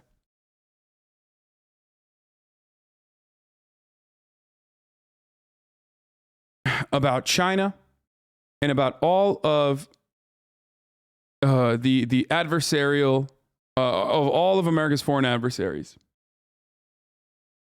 Enes Kanter defense compilation. Let's watch some.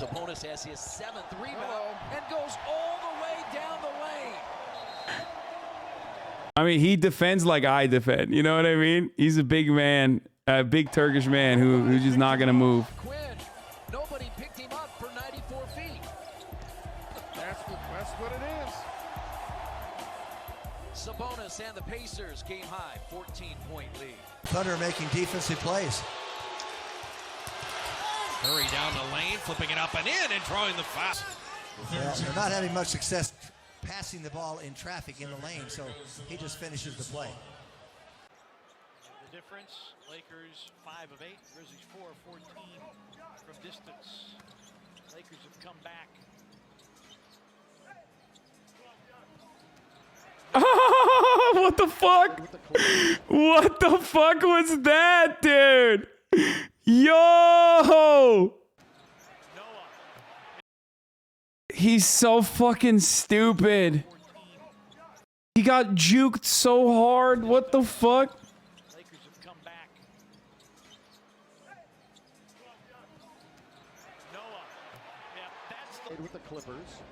Valanciunas, the ball fake. He's going to move around Chandler. Throw it up and miss. They'll scramble for it. Valanciunas leaves it for Bradley. Oh, that's not even Enes Kanter. What the fuck? Oh, this isn't even. This is. Oh, there was only one of them. I thought that was. This was. That's not Kanter, you himbo. Wrong link. My bad. Oh, this is it.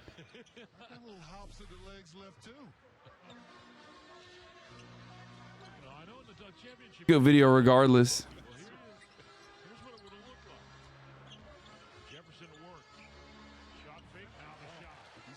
Tonight, keeping this Jazz team afloat.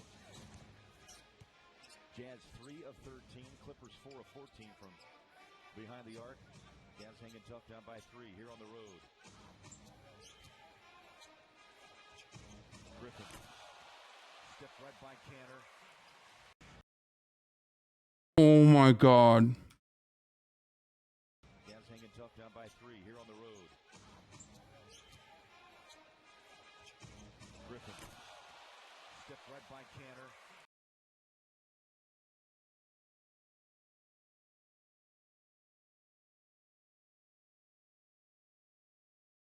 I see so much of myself in him, dude. I'm going to ask him next time, give me half and I'll do it for you. Damon Cott baseline. Blake feeds it right back to the big fella on the block. 9 to shoot. Backs in on Kanter. Nice spin move. Off the glass. Tip for 2. Shot. Off the mark. Temple front court.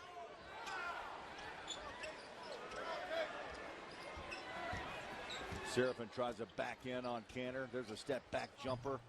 And rolls it off the rim. Enes is there. Rebound. Okay, that wasn't bad. Like, I mean, there are some of these are like reasonable. He got the nickname "Can't Play Kanter" because that's what his coach said during an important game. Oh, we saw this already. We watched this. Fix this mess. The funniest part is, okay, you know what the funniest part about this is?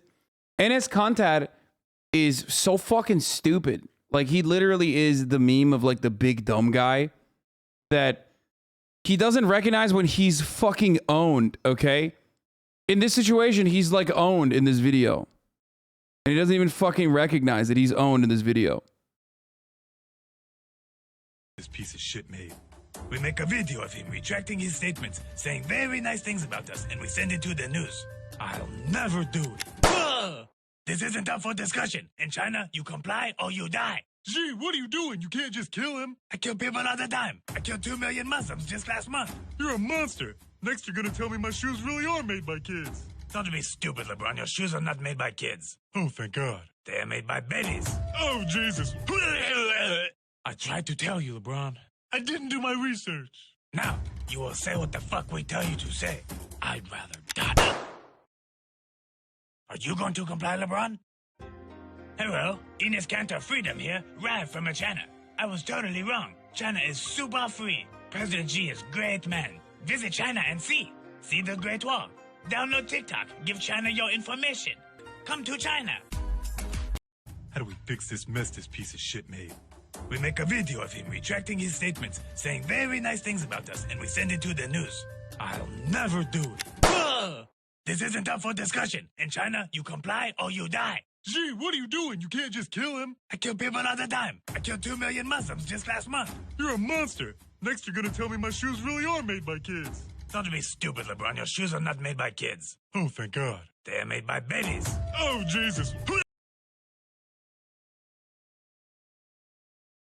He's so fucking stupid. He doesn't realize it. Like, he's so fucking stupid that this video destroys him. Okay. Like, this video, obviously it's supposed to be like, oh, LeBron bad, you know, Xi Jinping enemy, like really fucking terrible, whatever.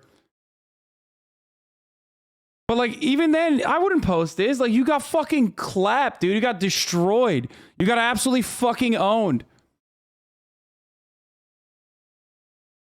Likely Hall of Fame career. Me trying to start a conversation with a woman from Staten Island and his contact freedom gave up a likely Hall of Fame career in order to fight for human rights in China. It's true. Enes Freedom is an all-time great NBA player who will be kept out of the Hall of Fame because of politics. Confidently, Enes Freedom was one of the top dunkers in the league. The NBA has Chinese-listically erased his firework highlights and championship winning shots to paint a picture of an average player. Ersan İlyasova and Enes Kanter. Vatanıma göz dikeni ez oğlum. What? Çakal gezen şu dağlarda gez oğlum. Gez oğlum. Vatanına göz dikeni ez oğlum. Dostun kim, düşmanın kimsez oğlum.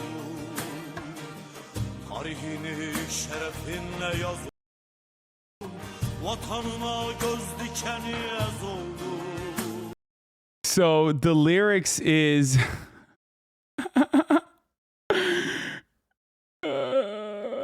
dönüp bir saniye olsun bakmamış yerdeki yaratığı yedim be. Okay, so okay. So the lyrics of the song are, to those who put an eye on your country, you know, destroy them, crush them. Okay? Basically, they're saying, you know, or those who fucking, you know, have their sights on your country, crush them. Which, by the way, every innocuous Turkish song literally has like that kind of nationalism built into it.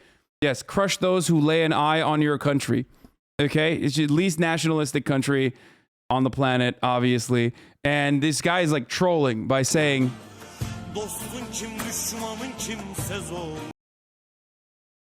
yeah, least nationalistic Turkish song. This guy says he doesn't even turn around and look at the creature on the ground. My fucking hero.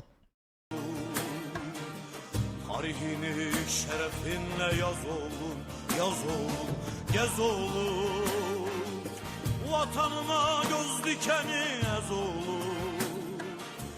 Dostun kim, düşmanın kimsez oğlum. Tarihini şerefinle. Bro, that is so crushing.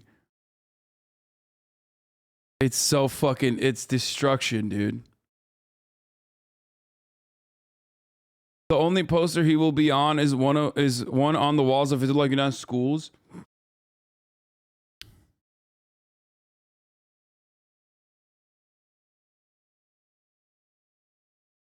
The Rockets cut contact, but we have another young Turkish player named Alperen Şengün. What do you know about him?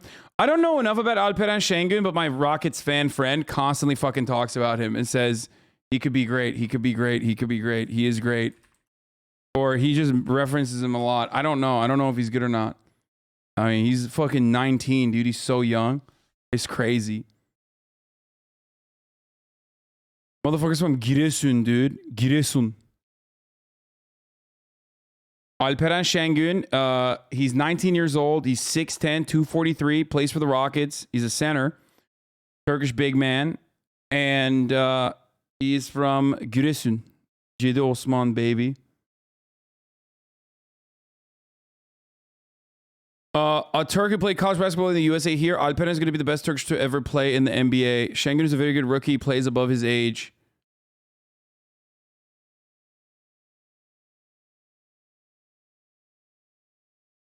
I hope he doesn't fucking, you know, I hope he's not like one of those like fucking weird.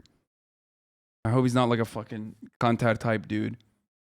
Actually, a lot of the Turks fucking hate him. Like, it's pretty funny because he's talked about it before, but a lot of the Turkish players in the league despise Enes Kanter, just like I do. I don't like him. I'm not in the league, but you know what I mean? I just don't like Enes Kanter for the reasons that I mentioned, because he's fucking piece of shit. But he literally will say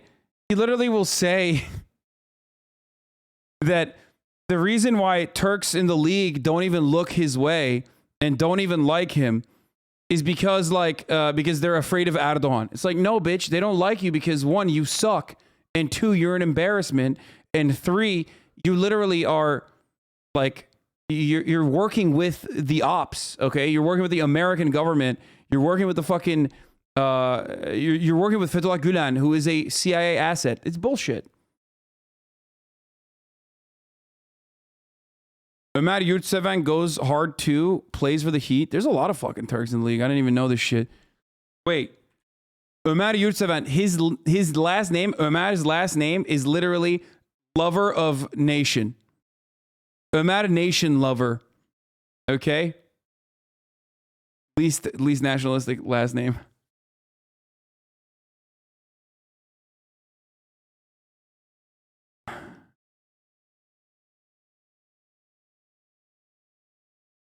One of the best Turkish players was Hidayet Türkoğlu. Now he works for Erdogan. Wait, Hidayet Türkoğlu works for Erdogan?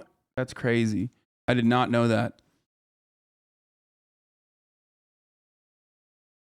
Why are there so many Turkish big men, dude? He's fucking 7 feet.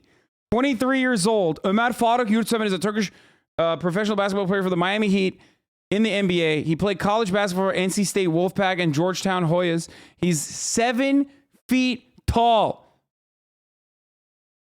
275 pounds. Yo, what's up with these fucking gigantic Turks, dude? It's crazy. I need to have every single Turkish NBA player on the broadcast.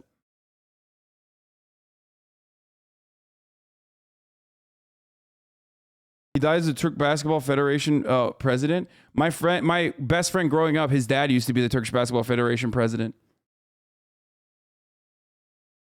And also played for the national team.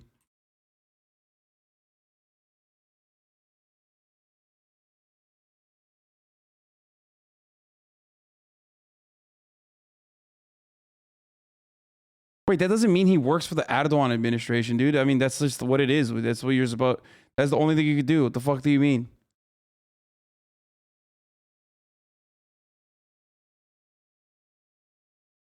Isn't the product of Western diet on Eastern population?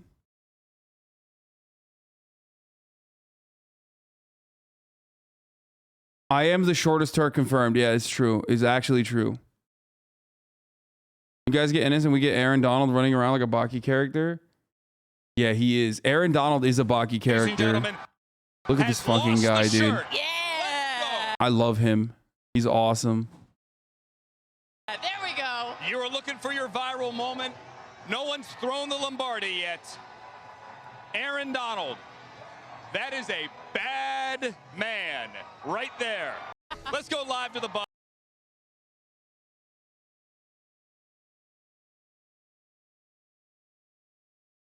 How does it feel to be a short king? Dude, it's fucking awesome.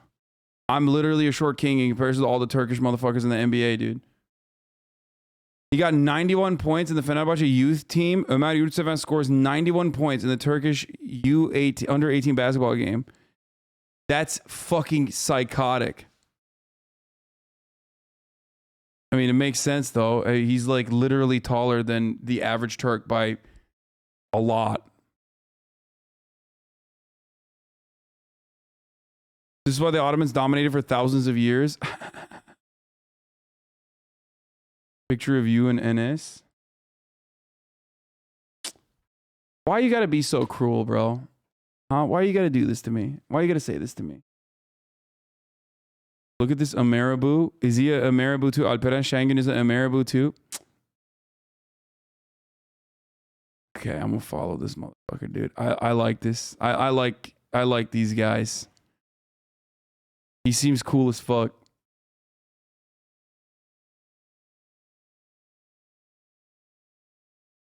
AKP controls the sports federations too. Hidayet became an AKP man and Mehmet Okur became an Atatürkçü influencer.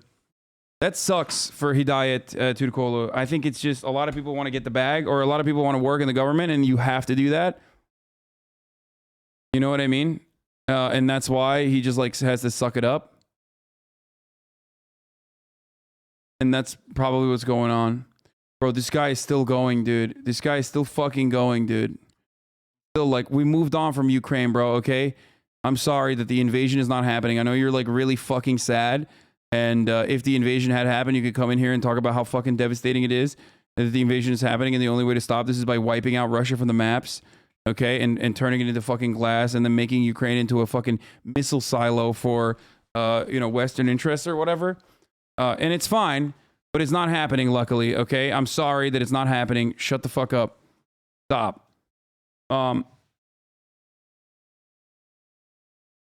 Oh, I did see this. Wait, Kevin Gates? Don't be mad at me. No.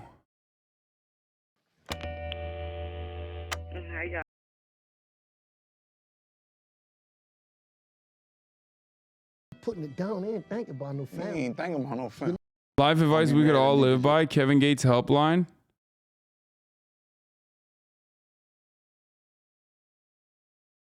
Wait, this is not... Yes, he died, deserved the chair he owns, but it's bad to see him as an AKP member.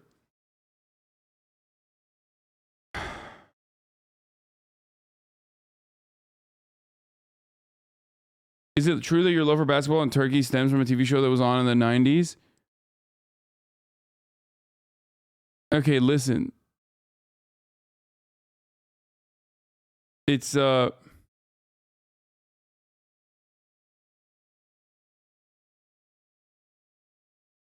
dude, I'm all over the place right now. Hold on.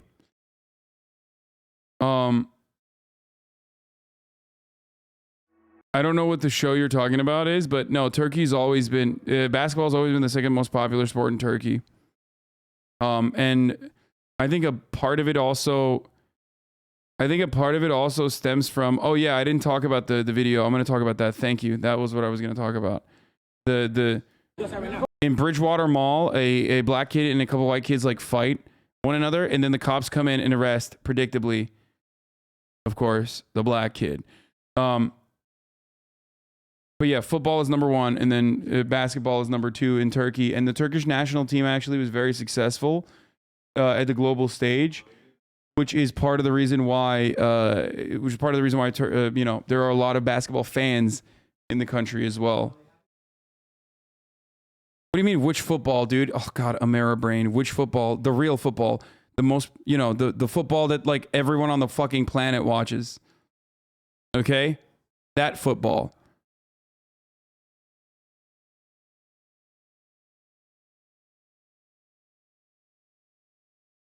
Let's watch this.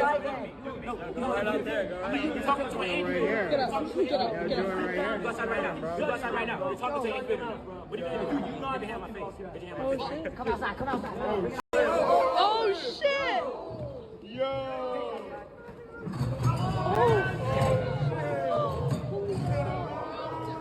No, bro. Chill. Brian, get out. Brian, leave. Like, dude, this video is perfect. Like, this is just the perfect fucking video to show you exactly how fucking cops operate, dude. I mean, look at this. Look at this. They're both fighting. Okay? They're both fighting. Cops see it. One cop pulls the white kid off. The other cop literally tackles the black kid and immediately fucking, look at this. Tackles him, slams his fucking neck into the ground, okay? Holy shit. Leave the fucking white kid behind.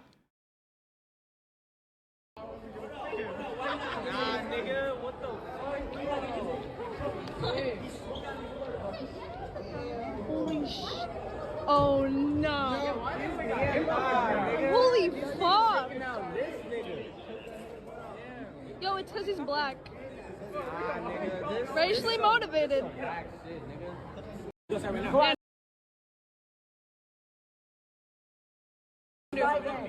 Bro, can we please see who was the initial aggressor? Dog, the cops didn't see the initial aggressor. They weren't there. They came in after the fight broke out. Okay? They're not even in the fucking background of the video when the fight is starting.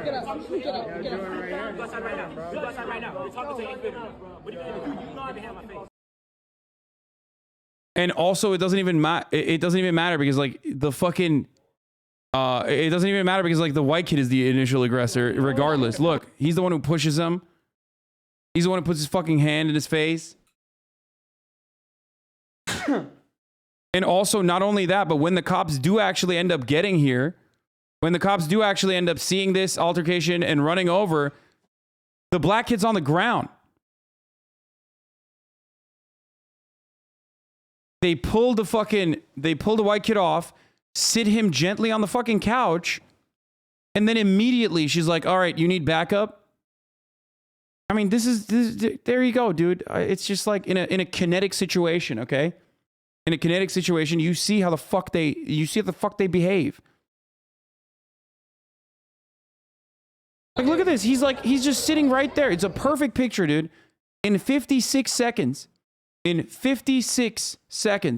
you get to experience exactly how fucking cops operate.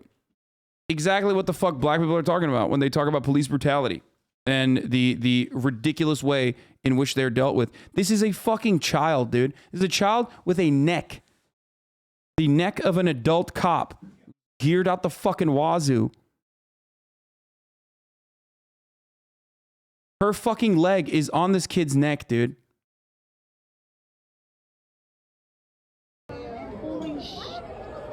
Her knee. Did I not say her neck is on the neck? Her knee is on his fucking neck.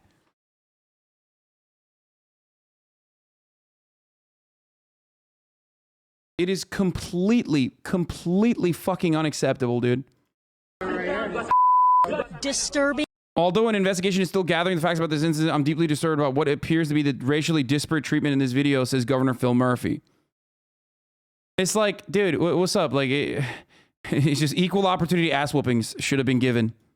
Cell phone video shows a confrontation between two teens at the Bridgewater Commons Mall Saturday evening that goes from tense words to throwing punches after the teen on the right shoves the other into a couch. He was kind of saying, like, you're a little kid and you're my little pet and stuff like that. Whatever I tell you to do, you to do. 14-year-old Kai says the argument started when he says he stood up to the older boy for picking on his friend, who's only in 7th grade. But he says he never expected it to turn violent or to end up on the ground handcuffed with a knee in his back, another on his neck, after 2 police officers broke up the fight. I was, like, calm about it because I knew, like, not to be scared, to just say, calm and not move, just do what they tell me to do. Video of the incident started getting attention on social media when people saw the other teen appear to be left alone by responding officers while Kai was restrained. Yo, it says he's black. Racially motivated. In a statement, Bridgewater police say, we recognize that this video has made members of our community upset and are calling for an internal affairs investigation. It can take 2 cops to hold a 14-year-old boy down who's not resisting, while the other boy is just kind of going free and still going off on my son. It just doesn't make sense. Meanwhile, yeah, they should have been like, yo, you want a tag team? They're like, after they fucking slammed him onto the ground, they should have been like, hey, you want to get in on this? I saw you needed some help, and we came over to lend you a helping hand, kind sir. Come in. See how we do it. You know, this is the young... You seem to be a young, wannabe cop.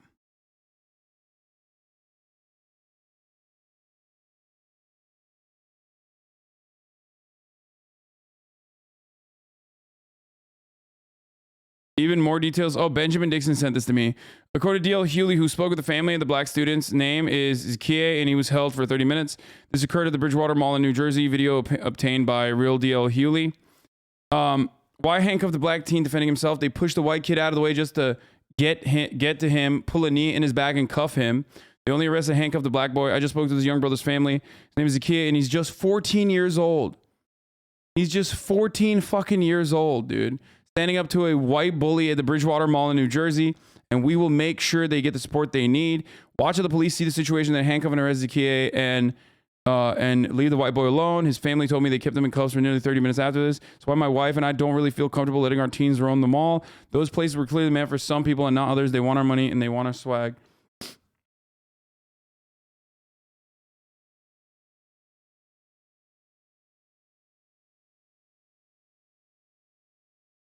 The white kid is in this video also saying it's fucked up, lol.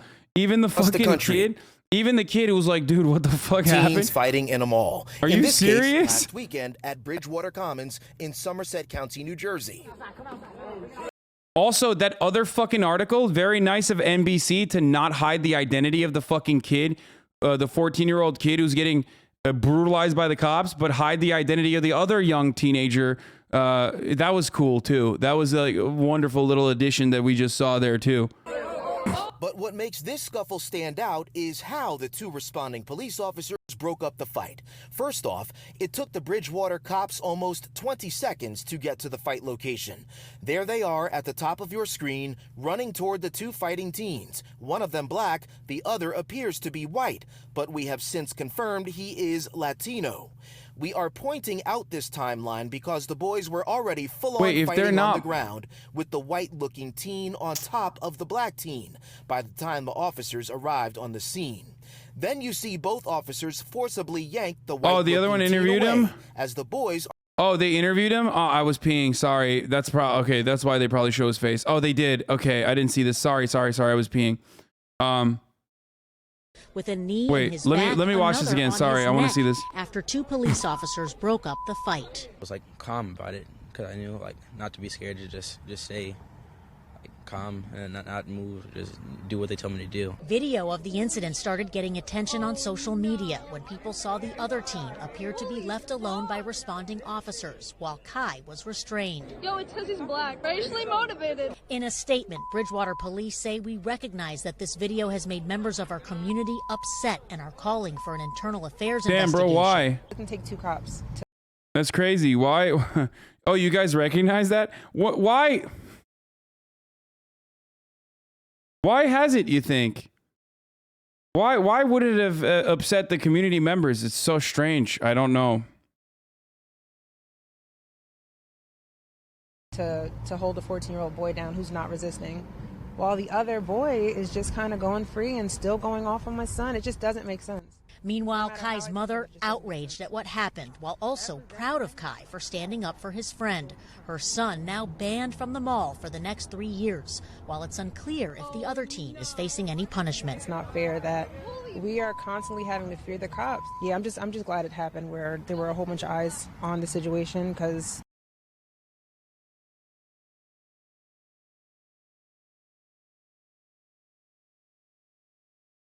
Why are you saying?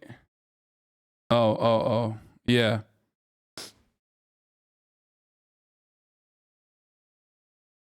Like, have you ever been to that mall? I was just thinking if I have or not. I was wondering if I had been to that mall or not. But if they didn't ban the white kid, it's fucking bullshit. If they did not ban the white kid from the mall and only ban the black kid from the mall, it's completely unacceptable. Like, they shouldn't be banning anybody from that mall regardless. Like, just because they fucking had a fight. I don't know what would have happened, so I'm just grateful. Families of the San are still fighting, but the female officer chose to sit I probably the have been here. teen down on the couch, while her male partner immediately tackled the black teen, who was already on his back before the officer handcuffed him, still on the ground. The female officer then walked away from the white-looking teen, who was not fucked up. so she could... This is fucked up and everything, but the kid videoing reminds me of a HasanAbi head Lamau, the MasterChef meme, racially motivated. I mean, other people say that too. Like, it's not just something that I say, but I could totally see that being a fucking HasanAbi head too, if we're being real, because it's a common phrase, but who knows? I mean, demographically speaking, it fits. Assist her partner, and then placed her knee over the black teen's neck. It was wrong, and I knew that there was going to be problems when they did that. Why? Because they didn't go for me. We found that 15-year-old Joey, whose face we are not showing because of his age. He's the teenager that was in the fight this weekend at the mall? Yes, it was wrong. I don't know how they handled that. Tuesday night, he told us, with his mother's permission, that he could not believe he wasn't also placed in cuffs. She said stay put. That's all she said. I didn't understand why, if I'm being honest. I even offered to get handcuffed as well. We also spoke with Sienna Freidinger and her mother Alicia Tuesday. Sienna recorded that mall video and is friends with Joey, the white-looking teen. It wasn't fair because This is such a weird, dude. This is weird coverage, though. The white-looking teen. I'm sorry, it's just like kind of weird, kind of a weird way to cover this fucking story. Like, you know.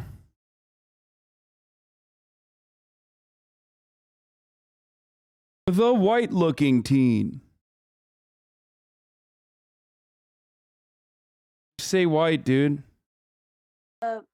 the black kid was the only one who was getting tackled, and both officers like laid on him. Joey could have gotten up and walked away. I was horrified. I couldn't. Chad has been like, why are they protecting his identity? they- Bro, because he's a fucking kid. Are you stupid? What do you want? First of all, he's a fucking kid. Like, they're two kids fighting, okay? I don't even know what the original reason is, but they're both minors, dude. They're fucking 15. You know, 15-year-olds fight. Even if he said some fucking racist shit, okay? Even if he said some racist shit and that's how they fucking started the fight, like, what do you mean? They're minors, dude. They can change. They have the capacity to change. They shouldn't be, like, punished like fucking adults for this circumstance. I don't know. Maybe people will get mad at me for this too. It's just like, oh, Hasan, you're always defending. You're always caping for racists. I'm just, like, seeing the fucking criticism right now, but it's so frustrating to see, like, it's so frustrating to see how fucking horny we are for some kind of, like, over-the-top punitive, like, over-the-top draconian fucking retaliation for people who are so young that they clearly can be fucking better. They could get better.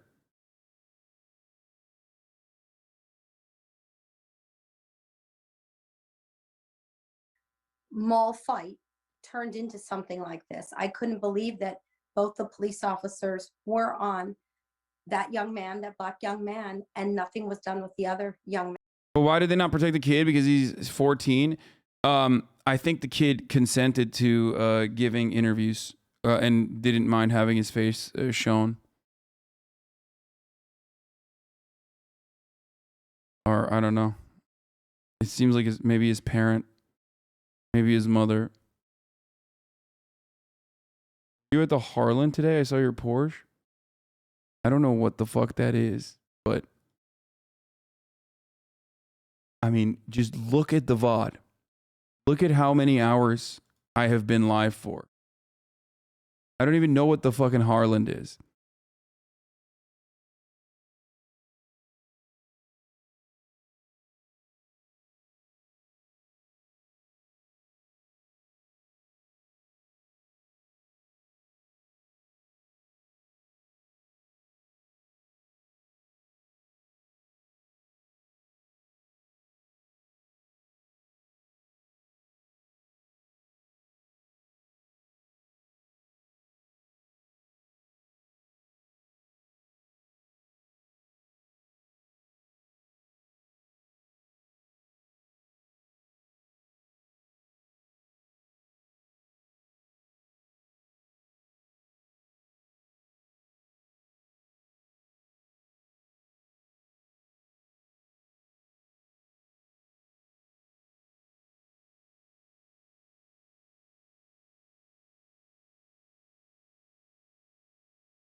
everybody's like people. So it's like I'll just say like random stuff. I like to fuck with people too, but just not in like an aggressive manner. Pokey, you're not a troll. Like you don't got no troll bone in you, Pokey. Bro, this is the worst audio editing I've ever fucking seen, though. It's like, yeah, there's a lot of cringe, and there's half of it I can't fucking hear, and the other half I hear too much, okay? And all you need to be hearing is the ad that's going to play right now at the top of the hour. Of course, that is, unless you subscribe, because at the top of the hour, there's a 60-second ad break, and if you no longer want to see those ads, all you need to do is subscribe. You can do that for $5, or you can do that for free, okay? The audio mixing might be bad, but the audio mixing on the ad is going to be even worse because you won't be able to hear anything on the stream. Of course, other ways of avoiding the ad break are available to you. And also, maybe you can get gifted a sub. If you're lucky, here's the 1 minute ad break now. Someone sent me a compilation of Pokey trolling. We'll see, we'll see. I like to do it just in a way that they're gonna be left thinking that I'm crazy. Yes. No, I love going up to people. I just be like, I fucked the bitch in the back with the Burberry. Thank you, DJ like, I say Kento. rap lyrics like super fast. I just fucked the bitch in the back with the Burberry. But you gotta just say it fast. I just fucked the bitch in the back with the Burberry on. So me and Pokey, we're good now. We had a conversation. I'm not gonna lie. We're homies. I did think you were the reason I got banned. I feel like there's just like this lore about you. Like when people talk about you, they get sniped. It almost makes me feel bad because I'm like, oh my god, I'm forcing platforms to like put into action their terms of service. Like I don't want to do that. But I came to figure out it was just the Twitch mods. Like they just don't fuck with me. Like if you removed my name with anyone else's name, you still would have gotten me. I was reckless as fuck. Like I was really rude and mean and stuff like that. So I do want to apologize. Another reason why I wanted to like stop it is a lot of you guys were using me as like a scapegoat just to get at her. And I'm like, bro, no. I feel like he really meant his apology. We talked for like an hour, dude. I appreciate that. That's what you heard? So you like Twitch? All this is free clout, lucky dude. Did this guy just straight up drama bait so hard that he got invited to Pokey's house? I mean, yes and no. I don't know why you guys are being so fucking mad. Like, she's the one who he fucking attacked, okay, and was being misogynistic towards. And she's the one who accepted the apology. And now you are fucking upset on behalf of Pokimane still. It's like weird, dude. There's something about women on the internet that like literally breaks the brains of every fucking community. It just doesn't matter how woke they are. Doesn't matter if they're fucking like feminists or whatever. Y'all get really weird about women. You want to be like overprotective. It's so strange.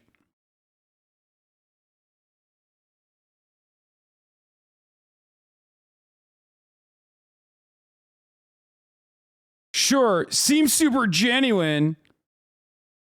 Is it because like you want to meet Pokey but you can't? And like now a person who is who like said some misogynistic things and bad things about Pokey got to meet her? You know, is that why you're upset? Is that like partially the motivating principle here? Is that why? Like, I'm so nice to Pokimane. I've been a fucking subscriber for months and she doesn't even read my donations, and then she goes and meets Gideon, who's been so toxic to her. I wish. I like You're gonna have to work on that redemption arc, but I can help you. Oh, the Pokey plug? Okay. Dude, this is your worst take. Just stop. You don't get it, and you can't get it. You're not a woman like chat is. Says, hi, I'm Kyle.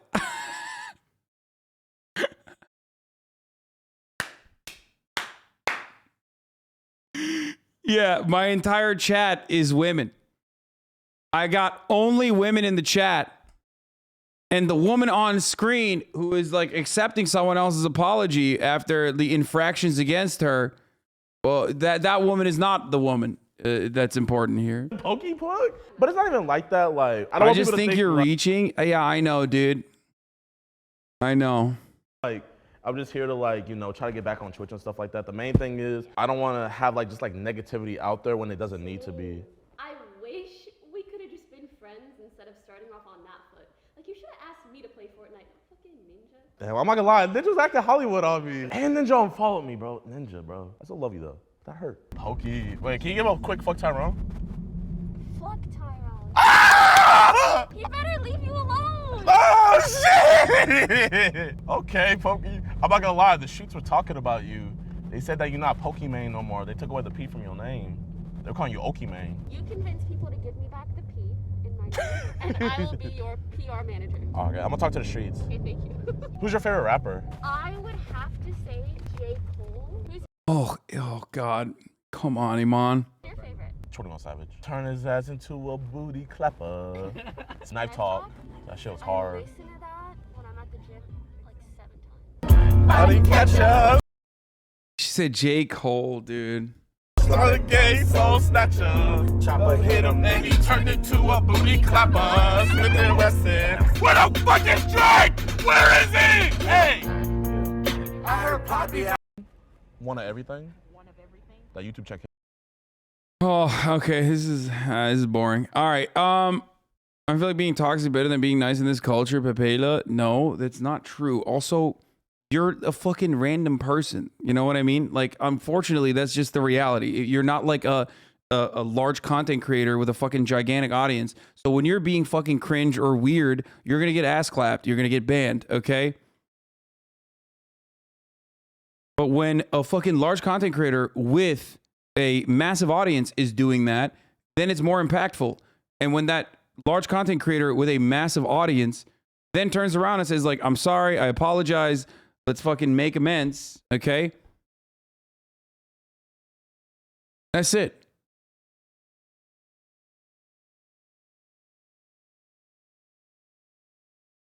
Wait, can't we have our own opinion about what he even did, even if you decided to forgive him? I mean, sure, you can, but it's kind of cringe if you're like, dude, I don't care. I do not accept his apology.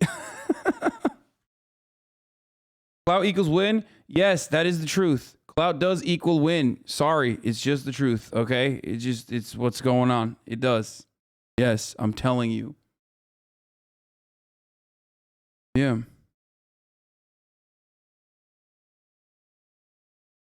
Oh my God, a lot of J. Cole fans are also the same ones who are like, I get it. People watch you to hate fap to your old ass face.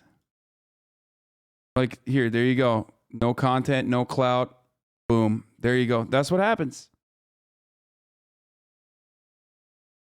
Good one, dude. You did it.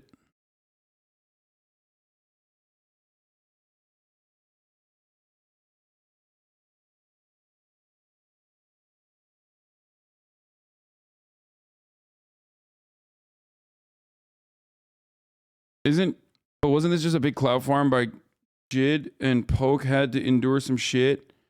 I guess making peace is beneficial for both. It was kind of lame. It is beneficial. And it's a good thing. And it's better to just like, it's better to just fucking break bread. I don't understand why you're like still upset about it. All right. J. Cole makes music for suburban kids. True. All right, this is fucking boring though. I don't know why we're still on this video. It's all right. I mean, number 2 on trending. All right, bro, he's getting madder by the second. Dude, this is not what we're looking for. Where's the fucking Hell's Kitchen videos? We need the second episode of Hell's Kitchen. Also good for some misogynistic fans to hear him say he's sorry and admit he was wrong. Exactly. No, exactly. That is precisely the fucking point. These kids look up to him. So when he's being a fucking misogynistic asshole, that's a bad thing. Okay? When he's being a misogynistic asshole, that's a bad thing. Why is that a bad thing? Because all those kids that look up to him think that that's the appropriate thing to do. That's the right thing to do. So when he comes out and he says, I'm actually really sorry for doing this. And, you know, let's fucking, let's be friends. And also, I apologize for the way I was behaving and the way that my fans were behaving.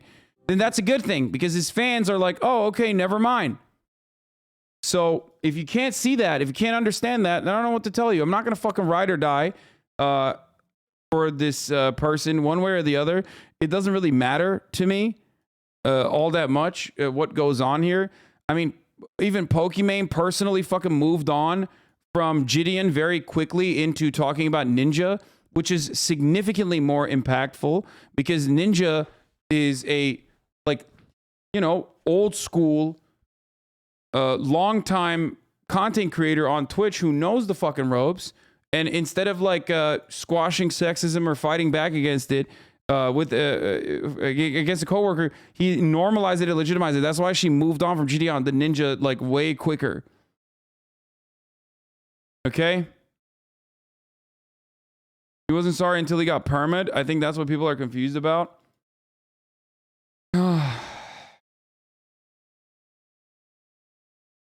All I gotta do is harass a girl and apologize to a grown man, straight weirdo. No, dude, no. It's not okay what he did.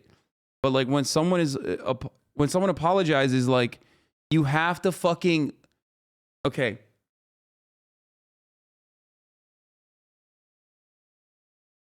When someone apologizes for their fucking behavior, that's the first step towards rehabilitation, okay?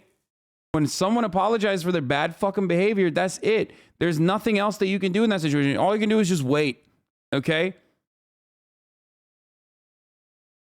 And plenty of people don't even fucking do that, you know?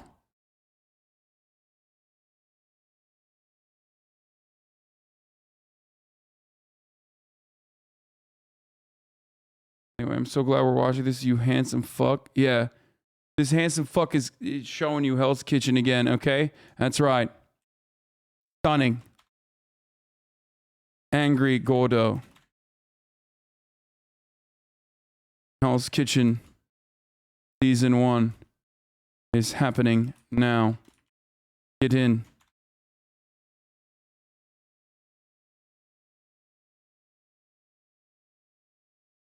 This is like, Gordo is unlike anything I've seen him before, okay?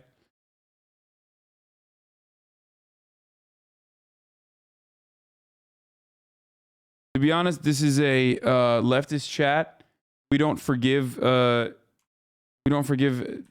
people anymore is true. And it's really sad that people fucking behave this way. It's really sad that people are just like, I don't care. When you know, I'm not saying that like, oh, Gideon's reformed or whatever the fuck, right? I'm not saying that at all. I don't know. I can't speak on that. What I do know is it's the right thing to do. Is apologizing in that situation is the right thing to do. It's the first step.